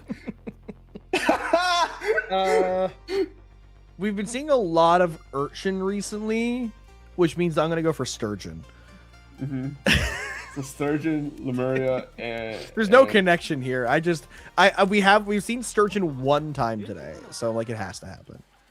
Oh, they even got they got like, okay, that's the thing that not enough LAN teams do. Every time I go to a LAN, or not every time, but half the time I go to a LAN, I'll have like a team chant if we have a funny enough option. And I think that like team morale stuff like that's fun. Just like having a huddle or like having a chant or something. Again, whimsy. Rising with what they do, I think more people should do stuff like that, man. Like we need more whimsy. I've been saying this for a long time. You can't feel bad when you have a team chant. Even if you lose, if you had a team chant, like you gotta be the loudest team, you gotta be the hypest team. You gotta have fun with it. We're here. It's supposed to be a fun game. Yeah. A fun, colorful game, you know.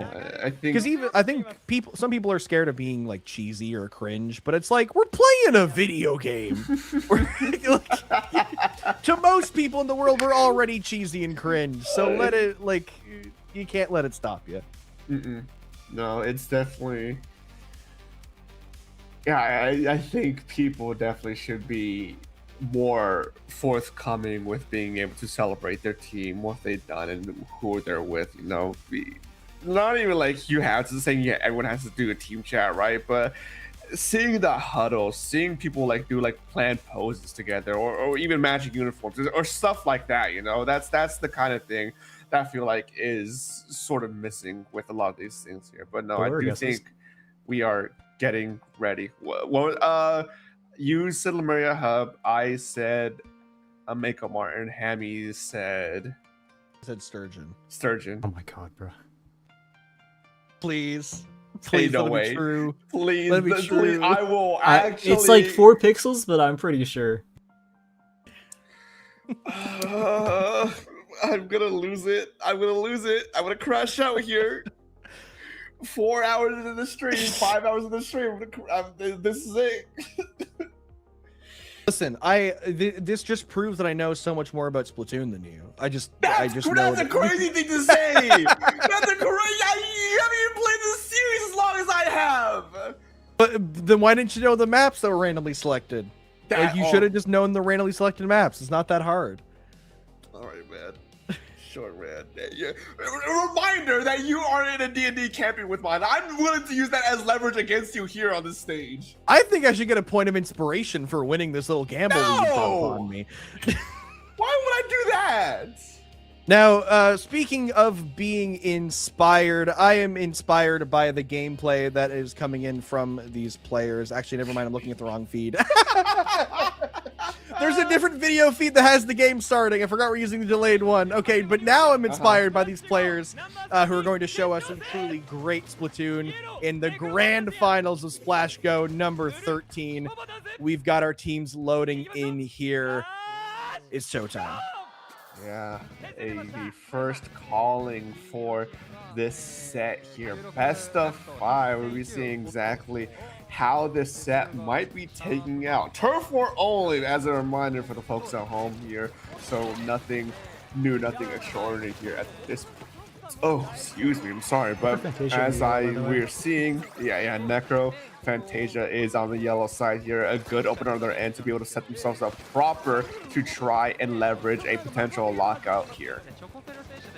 Yeah, already taking a lot of space in mid, hoping to utilize that. And again, they're a very confident player, so they know that they're going to be able to keep Hippopotatsu away and forcing them into their own half. So they're going to have to try to find a way to really break out here and show them who's boss, because they've got 2 minutes here to really make something happen. They have to get these picks, but again, Necrophantasia, they're a force to be reckoned with. Yeah, I mean, #1 seed for a reason, you know. They have a powerhouse lineup: Lobster, Ribotan, Chocopero, and Melon. So it's definitely, if you're Hippopotatsu, you got to be very careful with your engagements, with your positioning, with your special usage here. And 2 going down from Necrophantasia is a good start to actually get a push going, especially that Booyah Bomb dropping on that player jumping away. That's a good catch on their side to be able to flip the script here, move up, take as much space as you can, and get ready on the incoming players from Necrophantasia.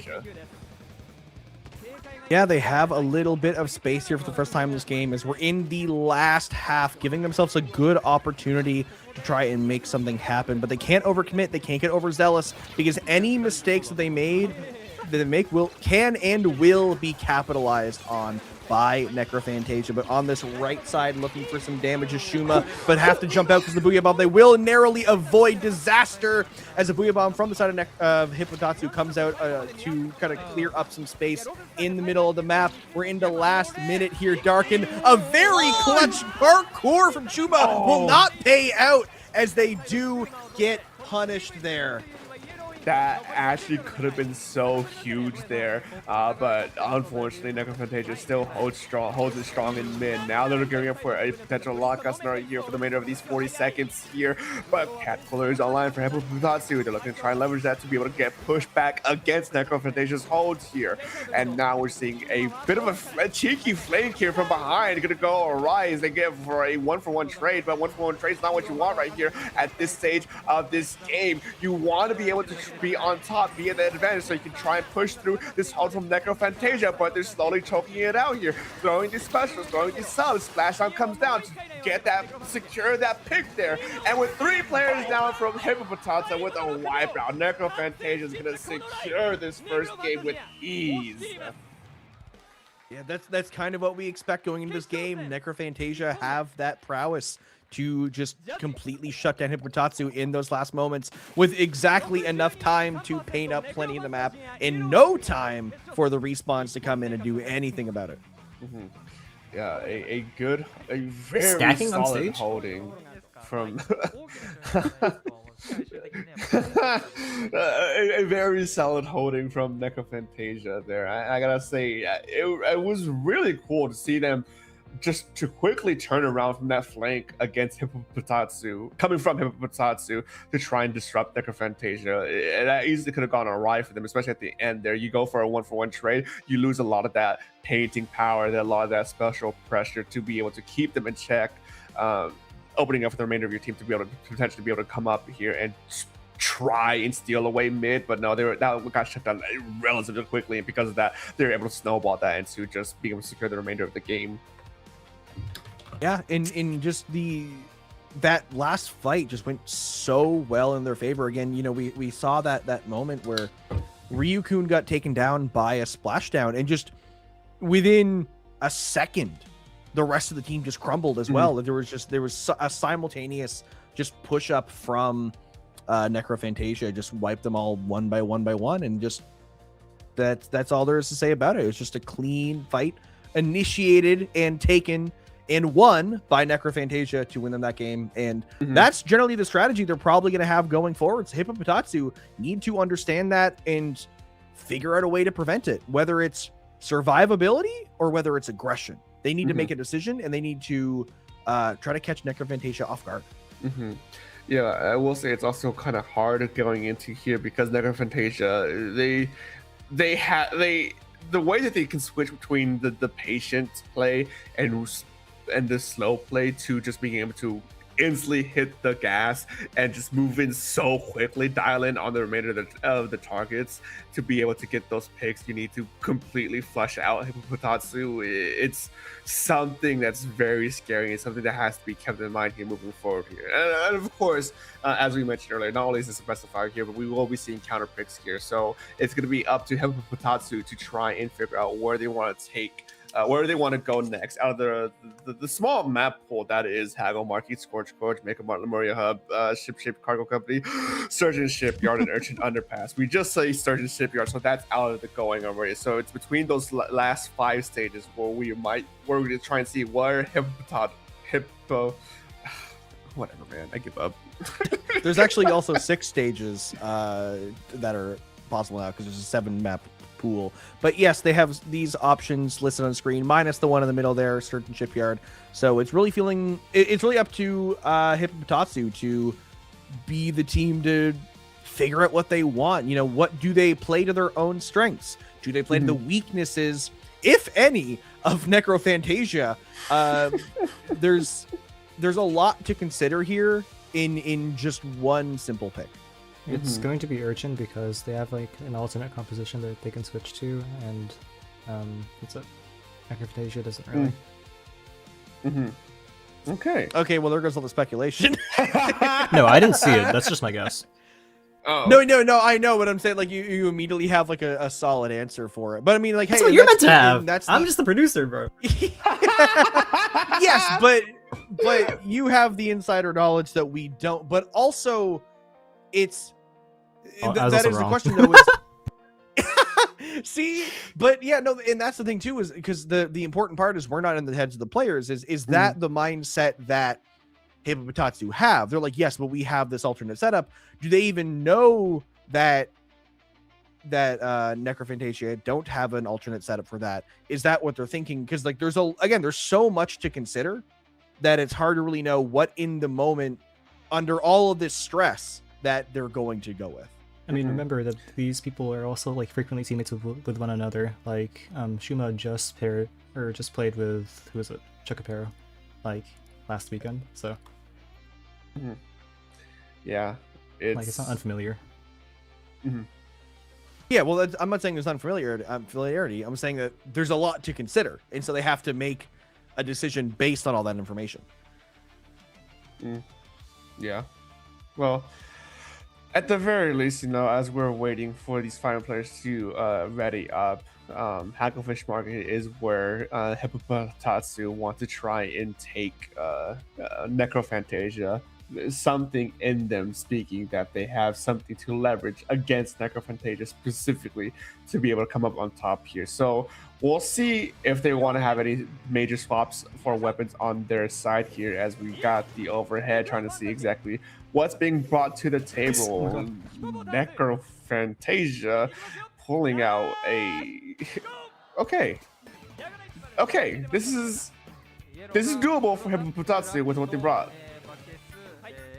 I mean, yeah, Hippopotatsu do have some solid weapon picks. I think just all around there's a lot of solid weapon picks. People playing weapons that they're very comfortable with, and weapons that we've seen all these players playing earlier in this event, as we've seen both of these teams in previous rounds. Necrophantasia getting some nice early picks and a good early push-up to buy some space in these opening moments of the game. Oh man, that rapid pro there, just putting in a lot of work here against Hippopotatsu before finally being shut down, moving in quickly against Necrophantasia, trying to take advantage of this player disadvantage here. Gets one, looking to see who's the incoming from Necrophantasia, gets caught out immediately, and now the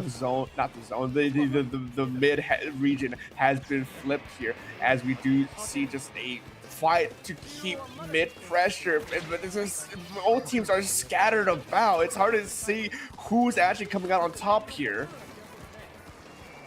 Yeah, but right now, Necrophantasia seeming to come out of that engagement with a bit of an advantage, giving them a nice amount of space here. But again, Hippopotatsu haven't really been knocked out, but yeah, they do get one pick there and looking to take a little bit more space off of that one. That's all they really need to get plenty of paint down. Necrophantasia able to back up there and kind of respect that numbers advantage. And they know they're not out of it yet. They know that they can give up a little bit of space. They're not really too worried about it because they're going to find some of those picks once the side of Hippopotatsu get overzealous. Here comes some strikes to push them out. That jump is likely going to go down to the Booyah and strikes, an unfortunate place to land.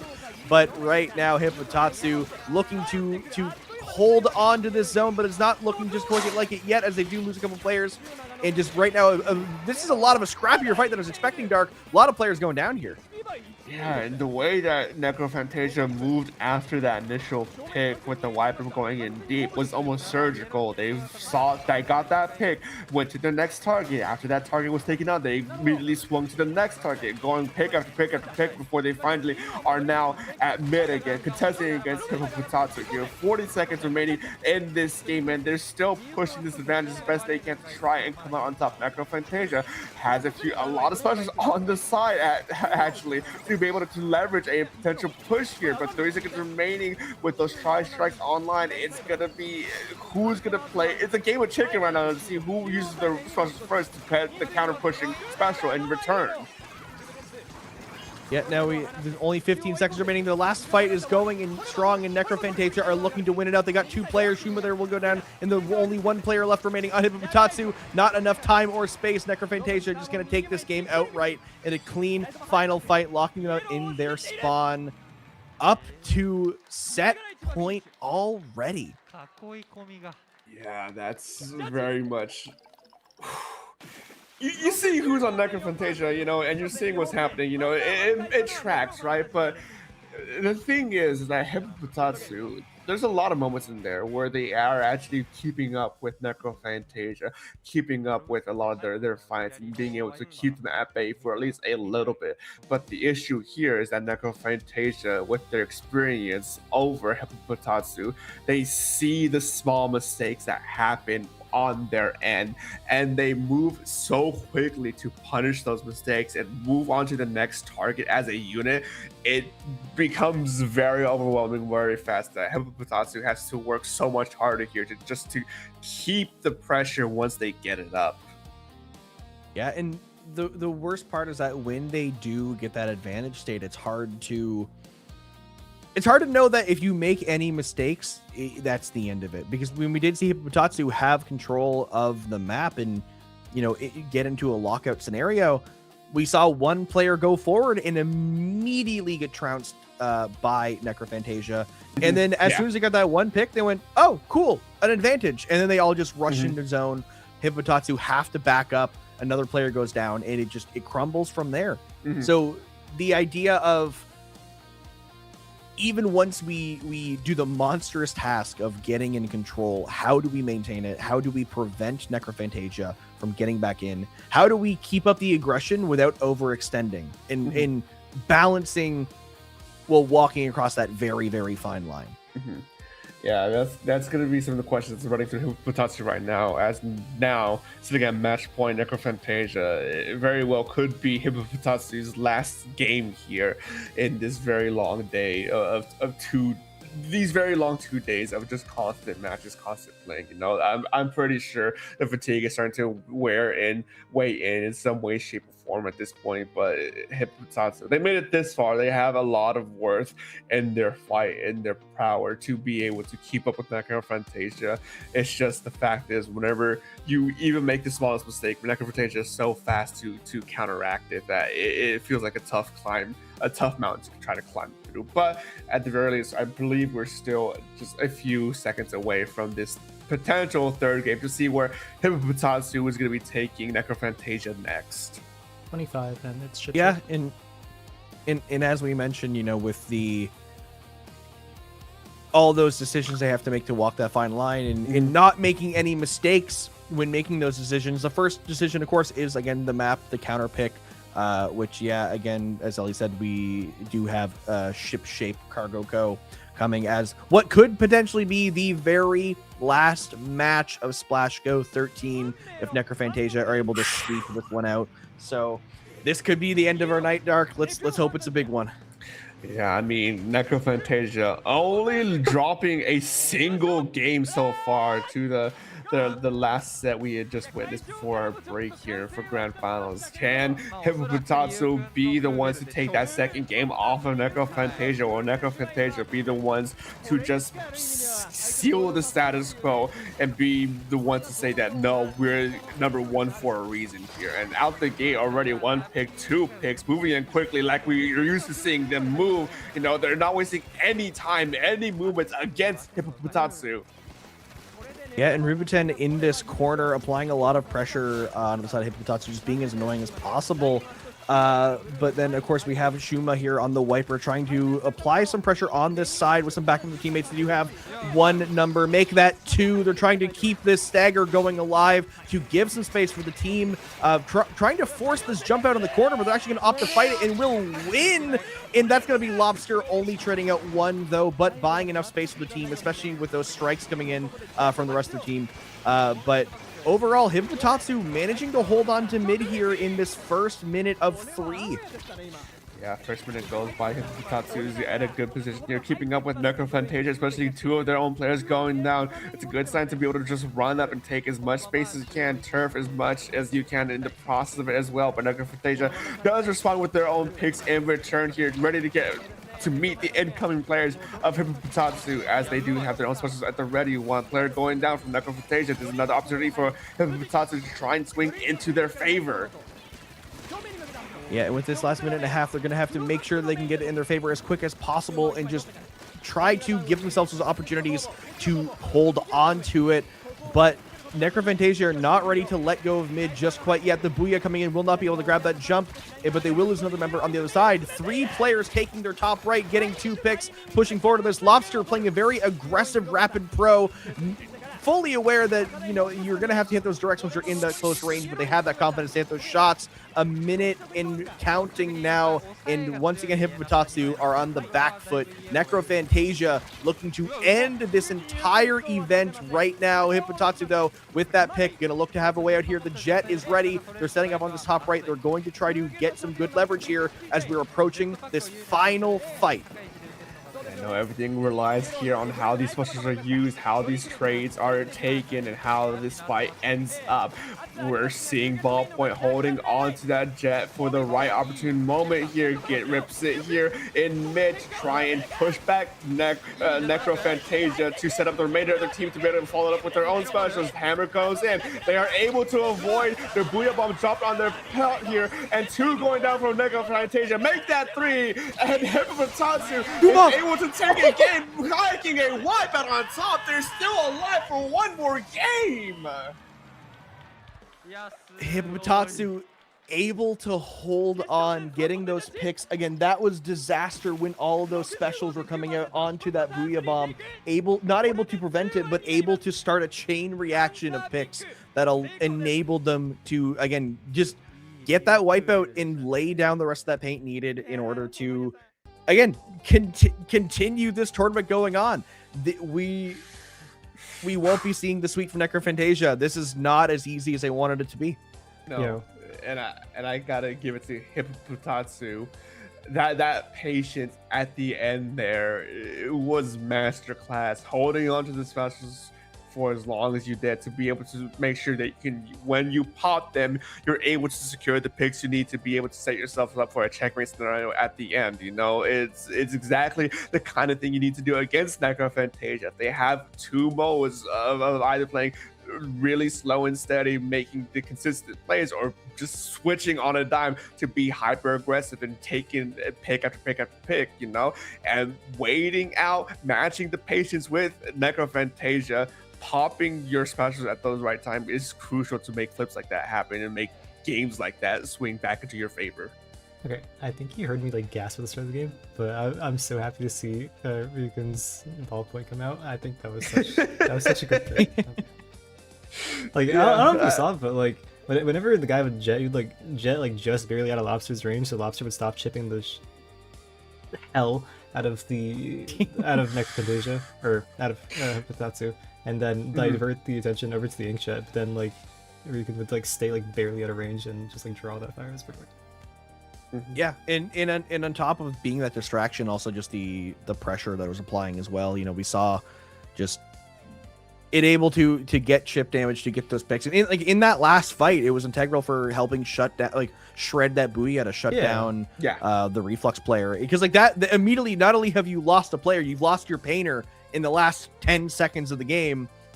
Like that's basically a GG right there, on top of already getting all those other picks and getting a delayed wipeout. Right, like it wasn't just actually, it was like, an actual wipeout. Like he was kirking them himself.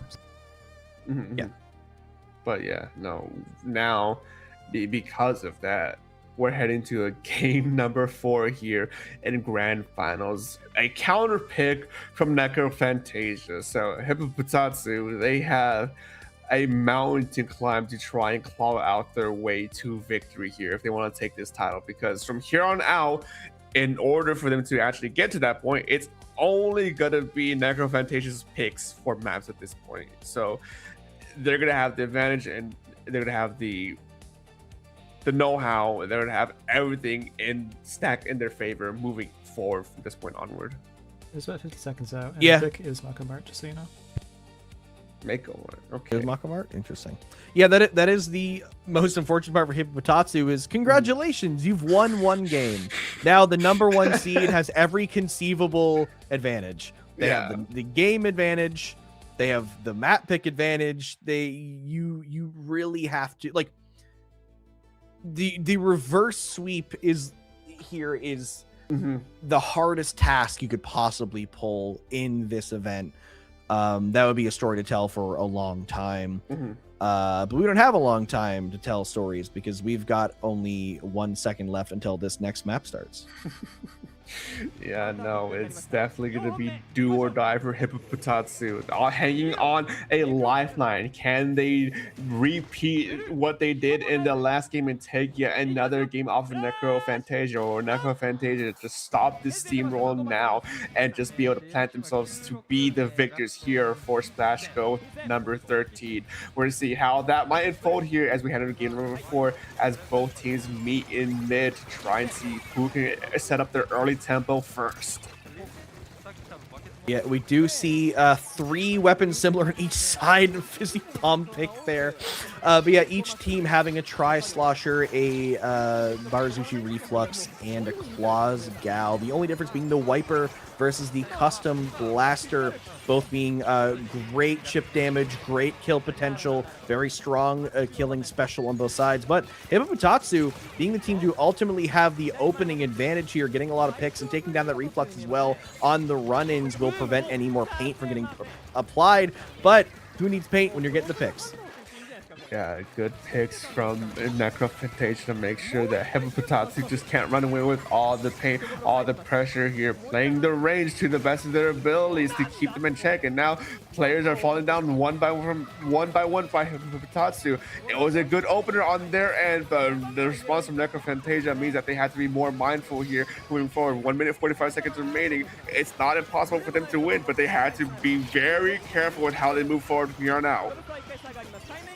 Yeah, we're now approaching the halfway mark in this game, which is the prime time to start thinking about how this last engagement is going to go. But Necrophantasia setting up for it, trying to get these numbers in and trying to paint out just a little bit of this area in mid. But we do have this long flank from Wami looking to pull some eyes, just make sure that the rest of the team has time to set up and continue to keep this grasp onto the middle of this store. As getting those sodas in hand are going to allow them to keep this fight going continuously. But again, a lot of very tactical jump outs happening in the middle of the map. No one really wanting to be the one to go down to give their team a numbers disadvantage by dying a bit too early as we're in this last minute, Dark. Yeah, no, this is where everything really comes to a culmination at this point for this game. How these two teams have been playing against one another here to be able to try and leverage whatever they can to set themselves up for success here. It's all been leading up to this here. Now, Necrophantasia is still at a slight back foot against Hippopotatsu, but they are now going 2 down. Make that 3 down, 30 seconds remaining. It's not looking good for Hippopotatsu as Necrophantasia has found their second win, found the fight against Hippopotatsu, and now slowly choking them out, pushing up as far as they can to make sure they have a checkmate scenario, especially with Tactical online. This is going to be do or die for Hippopotatsu right now, throwing the Booyah Bomb. This is a desperation attempt to be able to swing away the Tactical, but no, 2 players down. I think that's going to be game right there, unless Hippopotatsu is just somehow on the other side of the map. Yeah, with 3 players down, we're not even checking the overhead. We have Necrophantasia here celebrating their victory. Yeah, that is a pretty yellow map as Necrophantasia 3-1 taking this set, taking the entire tournament. Your number 1 seed, Necrophantasia, is the winner of SplashGo number 13. Yeah, I mean, Necrophantasia. Oh, the confetti? Why can't we get that? Where's our budget? That's our budget. But no, what I wanted to say, Hippopotatsu, they had a lot going on for them for a good chunk of that game 4. You know, they're keeping up with Necrophantasia. They're actually pushing them back, and we're actually in a lockout scenario there. But the issue, what happened was they overextended just a little bit, got too scrappy with their fights, and 1 player go down, 2 players went down, and Necrophantasia saw that as the go signal to just press the pedal to the metal and really swing forward with everything they can. And once that happened, Hippopotatsu just didn't have the steam or energy to really try and counter and push back. Yeah, but hey, at the end of the day, Hippopotatsu is your number 8 seed, getting 2nd place, and even taking a game off of the almost undefeated seed 1, only losing 1 game to seed 2, 1 game to them. So, like this, as much as Hippopotatsu, they definitely, you know, in another universe, they could have taken this tournament. I don't think there's much to be upset about with this. With this placement. No, absolutely not. Hippopotatsu making it this far with everyone who's here today, especially being able to take a game off of Necrophantasia, that's something to be high and mighty and proud for doing. You know, it may not, of course, 2nd place is not a result and everyone is specifically looking out for, but you know, with what you're going up against as your 1st place seed, your 1st place team here, it's definitely you get that sense of pride of just at least making this far and doing what you did today.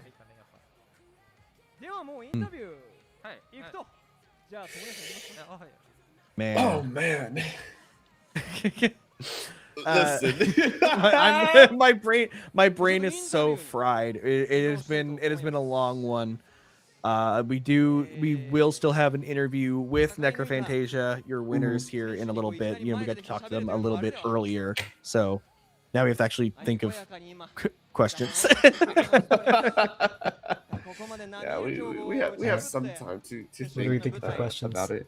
I mean, you had some questions for some of them earlier that we never got to ask, so we can definitely. Yeah, but I want to relate more to the tournament now that it's over. Like, my question is essentially like, hey, Chocopero, you want to go back to like the mental hell that is pushing 5K? And I don't want to ask that anymore. I'm almost thinking of asking how they felt about, because they only lost 2 matches to Hippopotatsu and to Color Horizon. I almost want to ask who they think was the more difficult opponent. I think that might be just like. I think it's kind of rude. I guess. How do we ask a question about the tournament without asking about any opponents they played? Well, no, you can't. Like, what I was thinking of is, like, you know, their seed 1, they, like, on their team graphic it says priority slot. Like, I think that, you know, they were, like, even if they didn't show up on day 1, they'd still find a way to make it in day 2. Like, they were meant to be here. So it's like, being the defending champions, how does that feel? In the sense of, like, the target's on your back from the get-go, and, you know, realistically everyone loves an underdog story. They're rooting against you. So, you know. How heavy is the crown? Whatever. Heavy is the crown. Fully buffering. Hold on. Life is not good. Uh-oh. I really should start getting better at this stuff, huh? I swear I'm better in interviews than not at 4:30 in the morning.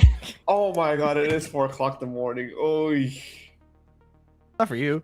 It's only 3:30. It's practically 4. With when we wrap, it's gonna be 4. Oy.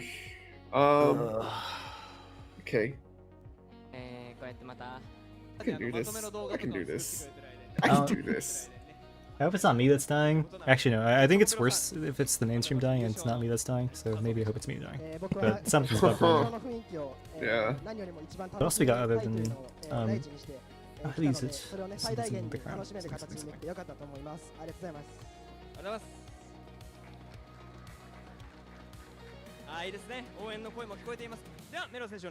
For I don't remember. Necrophantasia, they're practically a pickup, right? They're not like an already established team, right? No, it's like it's all pickups, but these players play together very, very consistently, so they might as well be a team. Yeah. I'm just trying to think. Did they win last one? SplashGo. Well. 今まで今大会強豪とぶつかることが多かったかなと思います。で、ちょっと固定チームに近いような雰囲気もあるような、そういうチームが出来上がったりが多かったのかなと思うんですが、ちょっとブブスターさんから聞いていきましょうか。今大会勝ち上がるに勝ち上がるために必要だったものというか、今大会特に意識されたこと、どうでしょうか。そうですね、やっぱり気持ちなんじゃないかなと。気持ち。やっぱまあ別に。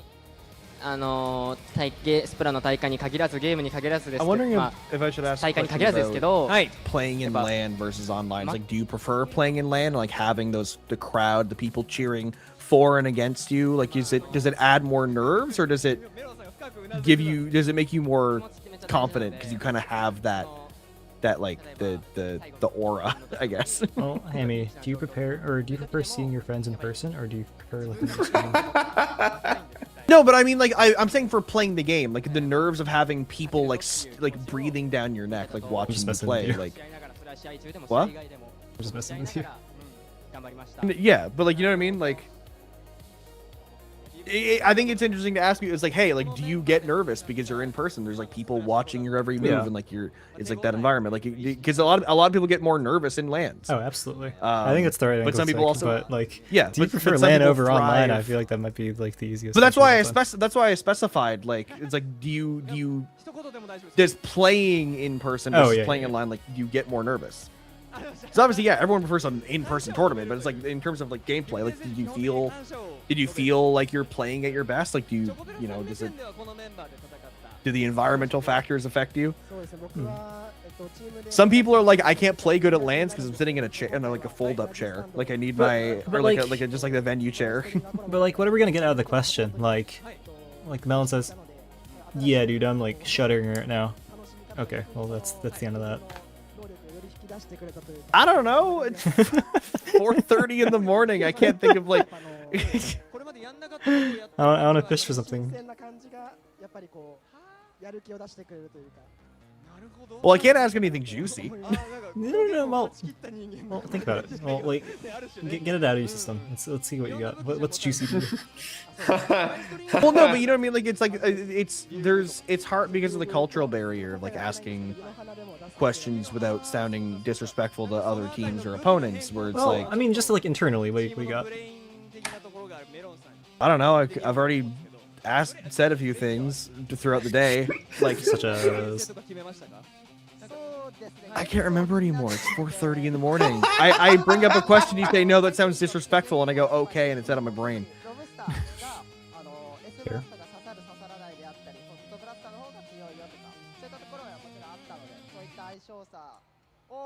まあロブスターがまず感じたことを言ってそれに Oh, Dark, what you got?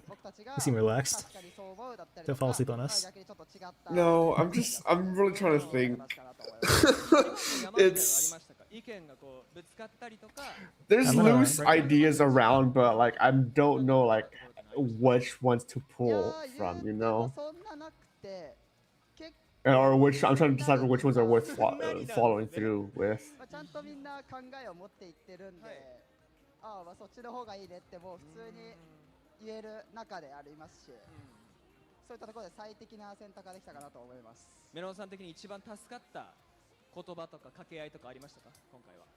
そうですね。まあちょっと決勝の初戦だったかな、チョウザメ造船において。ラスト50秒ぐらいでチョコベロ選手が水没したんですけど、何？カメラ映ってなかったですよね。見えてるのがちょっとわかんないですけど、まあその時にしっかりね、山とかそういうなんかネガティブな感じでいくんじゃなくて、あ、やっちゃったとか言って、そうそれで結構やっぱり決勝戦、まあ初戦というところでもあったんですけど、緊張もほぐれましたし。まあしっかり雰囲気も保てていい方向にちゃんと迎えていたのかなと思います。なるほどなるほど。そういうひょうきんなところもあるんですね。率直にその時はどういう気持ちでしたか、チョコベロさん。そうですよ。何よりも今配信で自分の視点になってないことを願ってました。What would we think about the games? What about the games was 見られてなかったらいいなって思いますよね。そうかそうか。でもなんか言っちゃうとその水没をしてもなおラインを見方はね、そうですね。はい。チョコベロさんから見てこのメンバーになったいきさつとかもちょっとせっかくなので聞けたら嬉しいですけど。いきさつですか？いきさつとか。ちょっと集めた人が集めた人はロブスターですか？はい、ロブスターが。ロブスターさんじゃちょっとロングインタビューすいません。どういうきっかけで？そうですね、やっぱり、まあオフライン大会って今珍しい形の大会でもあるので、やっぱり自分にとって I do wonder かったり、仲のいい人たちもそうかなと思って、はい。I want to ask them about Game 3. I just need to formulate the thought first. You can just like blurt it out and we can help you like piece the thought together. We're all tired. No, I know that. I don't have the thought. It's a thing. Well, okay, so you're saying all you know is that you want to ask a question and not like concepts of the question? No, like, hold on. It's... We're getting there. That's a weird process, right? You can't blame me. Okay, I think what I want to ask for Game 3 specifically is like, I wonder like if there was any like... Not necessarily worry, but was there like... What's the right emotion for this? They're concluding their interview right now, so we should hurry up. Yeah. Are you trying to imply like was there any fear of that momentum shifting and having Tatsu continue to win more games, or not fear? Because I'm pretty sure they didn't have any fear moving into that.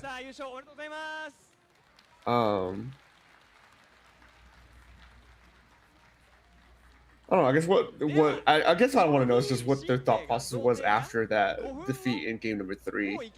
If they felt like, not if they felt like scratch that.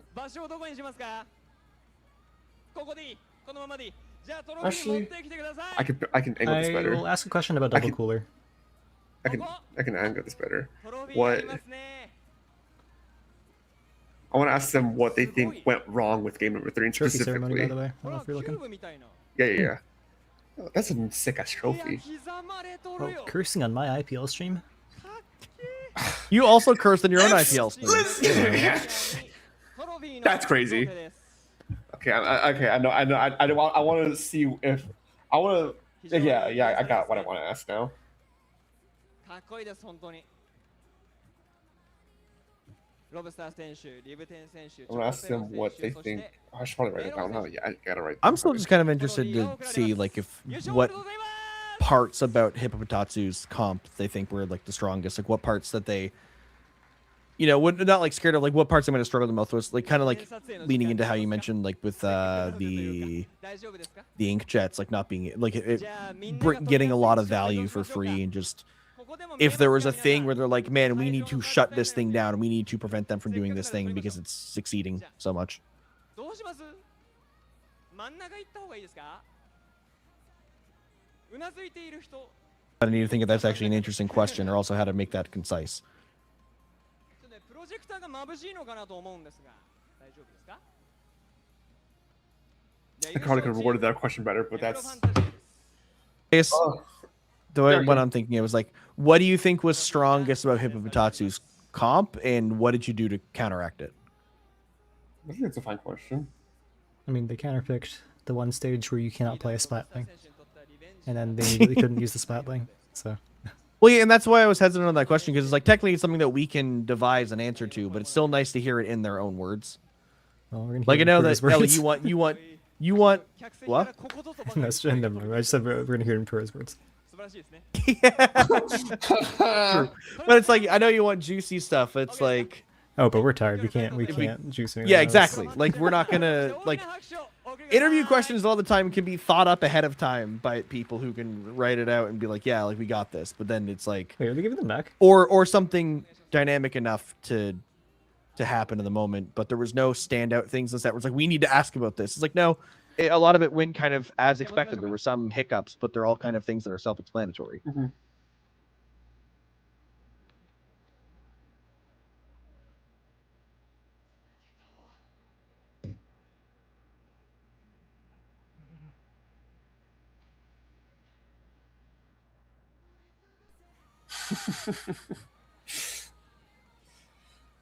Oy. Oh, my bed's calling me, guys. I will ask Chocopero about 5K. Mm-hmm. I think that's completely fine. インタビューそしてトロフィー贈呈が終わりました。長く続きました。2days で開催されてきたこのスプラッシュ GO もいよいよ Dark, can I cut your question? You can. I don't care.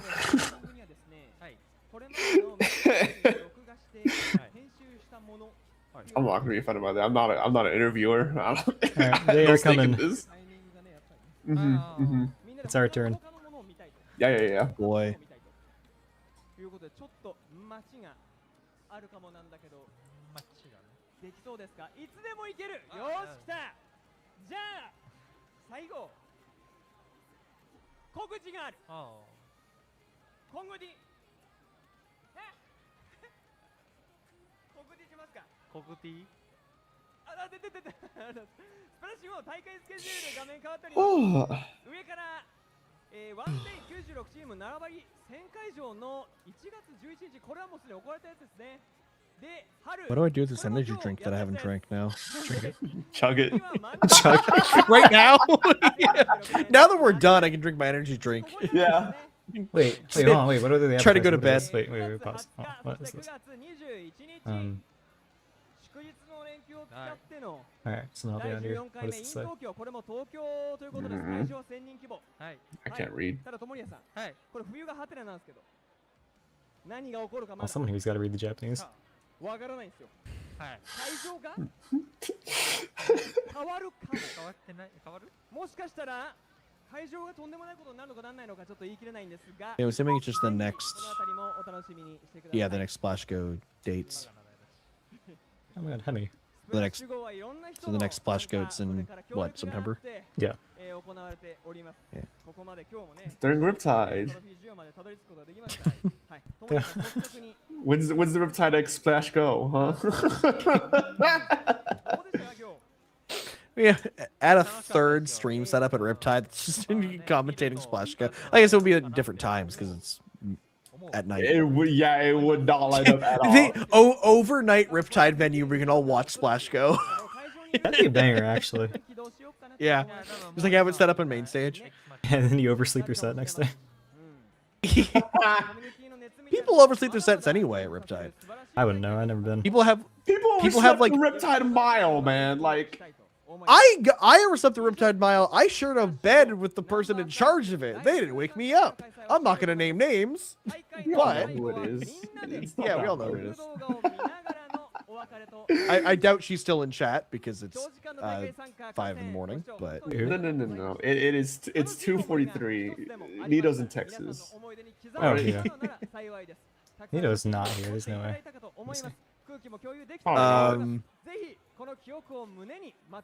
Yeah, no. People sleep through their pools that are at noon, just on a normal basis. Like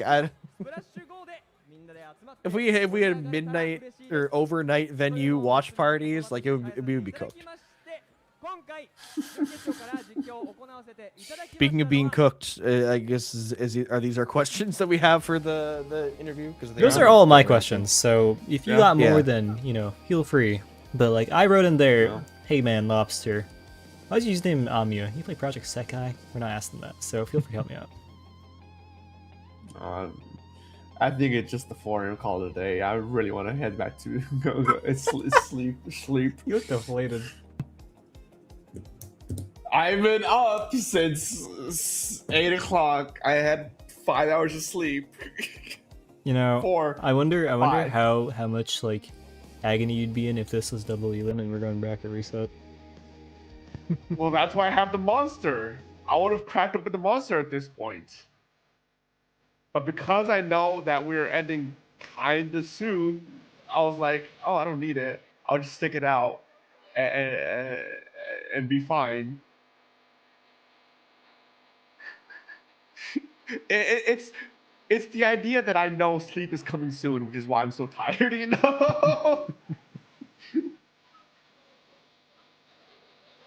Is that slow motion?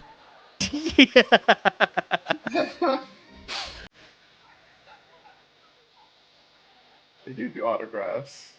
That's awesome.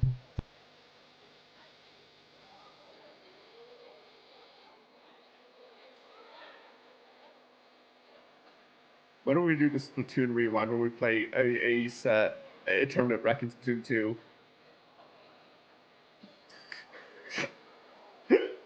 Then you have to play Splatoon 2. What's wrong with that?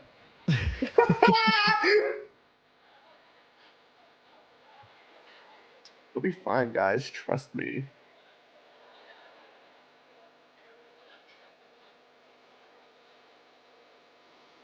It is playing Splatoon 3 and not Splatoon 2 the thing that's keeping you from playing the game? No, I just can't keep up. Is the main issue. So you want to go back to whatever that was? Yeah. No, I mean you've seen these kids, man. I can't do it. You say that as if the younger stars of Splatoon 3 wouldn't also just be better at Splatoon 2 than like I don't think they would lose that don't talk skill. about Their Splatoon 2 is the transferable complex. ability. Splatoon 2 thing is just purely nostalgia. That's it.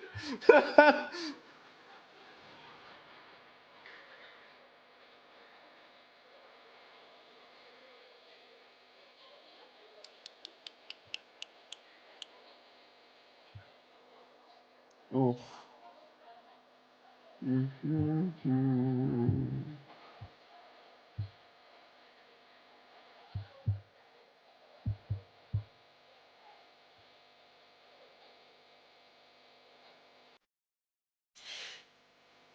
I think Bora's voting. I have to like review everything.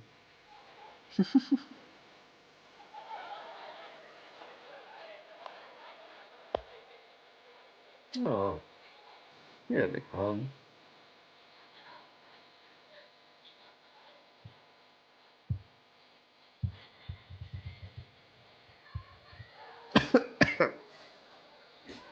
Oi.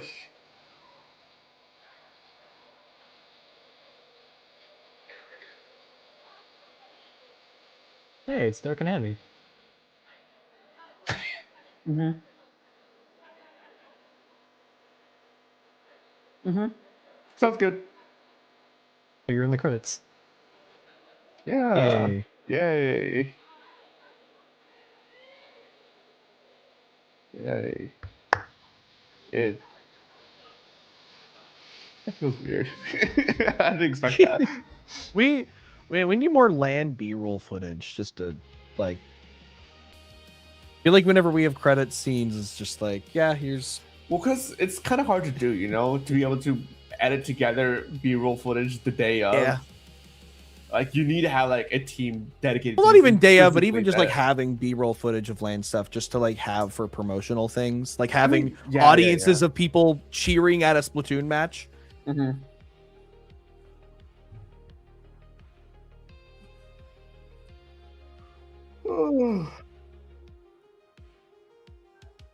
Alright, they're here. Let's get it going. Sure thing. Thank you. Oh. All right, here we So go, yeah, folks. I guess I'll start with I have a cool question just about that match. What do you think the strongest aspect of Hippopotatsu's team was, and how did you counter it? 皆様にお聞きしたいのが、さっき戦ったチームの一番強いところは何でしょうか。またどういうふうにこう対応したのかについて聞きたいです。そうですね。決勝の相手は、結構その赤スパッタリだったり、特にドライブワイパーだったり、その機動力が高い武器というか、そういう移動速度が速い武器が多かったので、ちょっとそれに荒らされすぎてしまったというか、3試合目はそれにちょっと対応できず負けてしまったところあるんですけど、4試合目では、うまく連携を合わせてみんなで同じ敵を見ようっていうような感じで、対応しました。So one of the biggest problem that they faced during the matches with the counterpart is because they used some of the weapons that are really really flexible, such as the Zappo dollies and as well as the wiper. So they got their areas really messed up. And after the second matches, they decided to counter these quite traveled weapons all together, so that they solve the problem. Okay, interesting. Yeah, the versatility and the mobility. Mm-hmm. I have a question from Ellie here for anyone that wants to answer this, but they ask, as the first seeded team, how does it feel having to defend your crown? Does it get tiring / scary knowing that there's a target on your back and that everyone strives to defeat you? 誰でも大丈夫なんですけれども、最初からすごく注目されているチームだと思うので、こういうふうに自分のこの1位の場所をキープできたの感覚はどうなのかについて聞きたくて、誰でも倒されたい相手になっていると思うので、気持ちについてお伺いしたいです。そうですね、やっぱり自分の取りたい。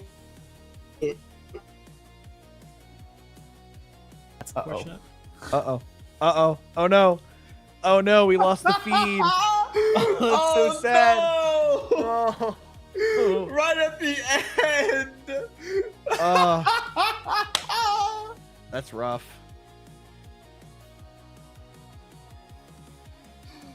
Are they gonna notice? Yeah, Chio's looking. Okay, Chio's looking. Okay, maybe we can get them back in here. Oh, we Oh, I think we're back. we get it back. Yeah. Okay. There we are. Yes. There we we're go. back. So basically, what they were doing is that they tried really hard to play all together and defeat the competitors all together, and they tried their best to talk to their teammates so that they don't miss anything, and this is how they how to say like defend their crowns. It's very cool that all that communication with one another. Yeah. Another question here, just for anyone who wants to answer. So we don't see this often in Western Splatoon. So what's the rationale for a lot of Japanese teams using 2 Tacticoolers? Anelli says specifically, given that the special lacks the brute force compared to conventional specials for retake, like a slider or a booyah bomb, how do you ensure successful retakes? And how do you recover if your mechanical skill fails? ヨ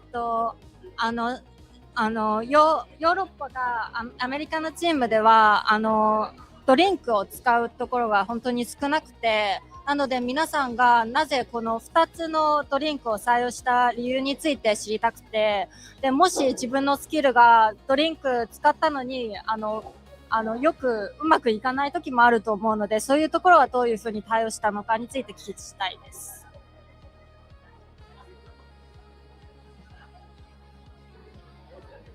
そうですね、エナジースタンドっていうそもそもスペシャルがすごく個人の力をすごく増強してくれるといいますか、増幅させてくれるスペシャルで、特に、我々は今ねすごく我々というか、僕の見方なんですけど、すごくね、高い、対面能力であったりだとか、立ち回りをね、考え方っていうのを持っていますので、それをもってすると、相手の強いスペシャルだったりとか、例えばカニタンクであったりだとか、そういったスペシャルは、なんとか、敵陣地の奥で使わせてやるとか、そういったところで相手の強いスペシャルをより効果的に使わせないことがエナジースタンドのこの前線能力のこのパワーアップといいますか、増幅させてくれるというところと合っていますので、実際我々すごくエナジースタンド2枚だけで2人だけで特別強いスペシャルとかは使ってなかったんですけれども、そういったところはしっかり倒せるときに敵を倒して、そのタイミングでしっかりとラインを上げることによって、スペシャルを効果的に使わせなくしてずっとこっちのペースで試合を運んでいくっていうことができるという形です。So there are mainly 3 points. Firstly is that they are having teammates who are really good at aim and also like choose the route and how to think about the strategy. So they think tactical is one of the best skills. Another thing, so that they can always keep at the front line so that the competitors will not take over them. So they will always control the game. They are so I think that's all. Yeah.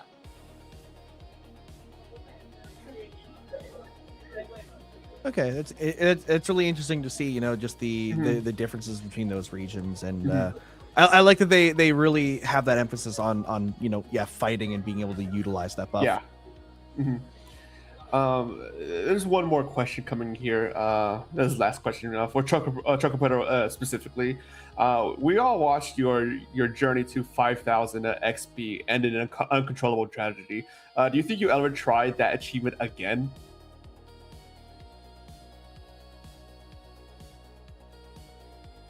Oh, they're muted. Oh, I think they muted.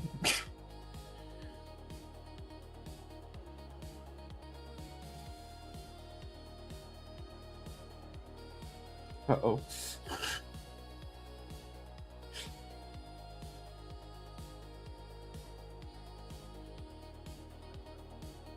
なので、数字に関係なしに、5000にたどり着心意気に関係なしに、5000に達する可能性もありますし、5000という目標は掲げないですけど、全然そこまでやると思います。Is everything okay right now? Yes. Okay, so what Chocopillo just replied is that actually he enjoyed this game a lot, so he actually does not care if really achieve that 5,000 XP. However, he would always try to achieve his highest score, so it may not be stopped at 5,000, but he will definitely try. Well, that's good to hear at the very least. But yeah, I think that was the last question here. 聞こえて、Yeah. こういうふうに答えていただいて、すごく嬉しいと言ってます。ありがとうございます。Yeah, with that is the last question. Just wanted to mention, just again, thanks Thank to you.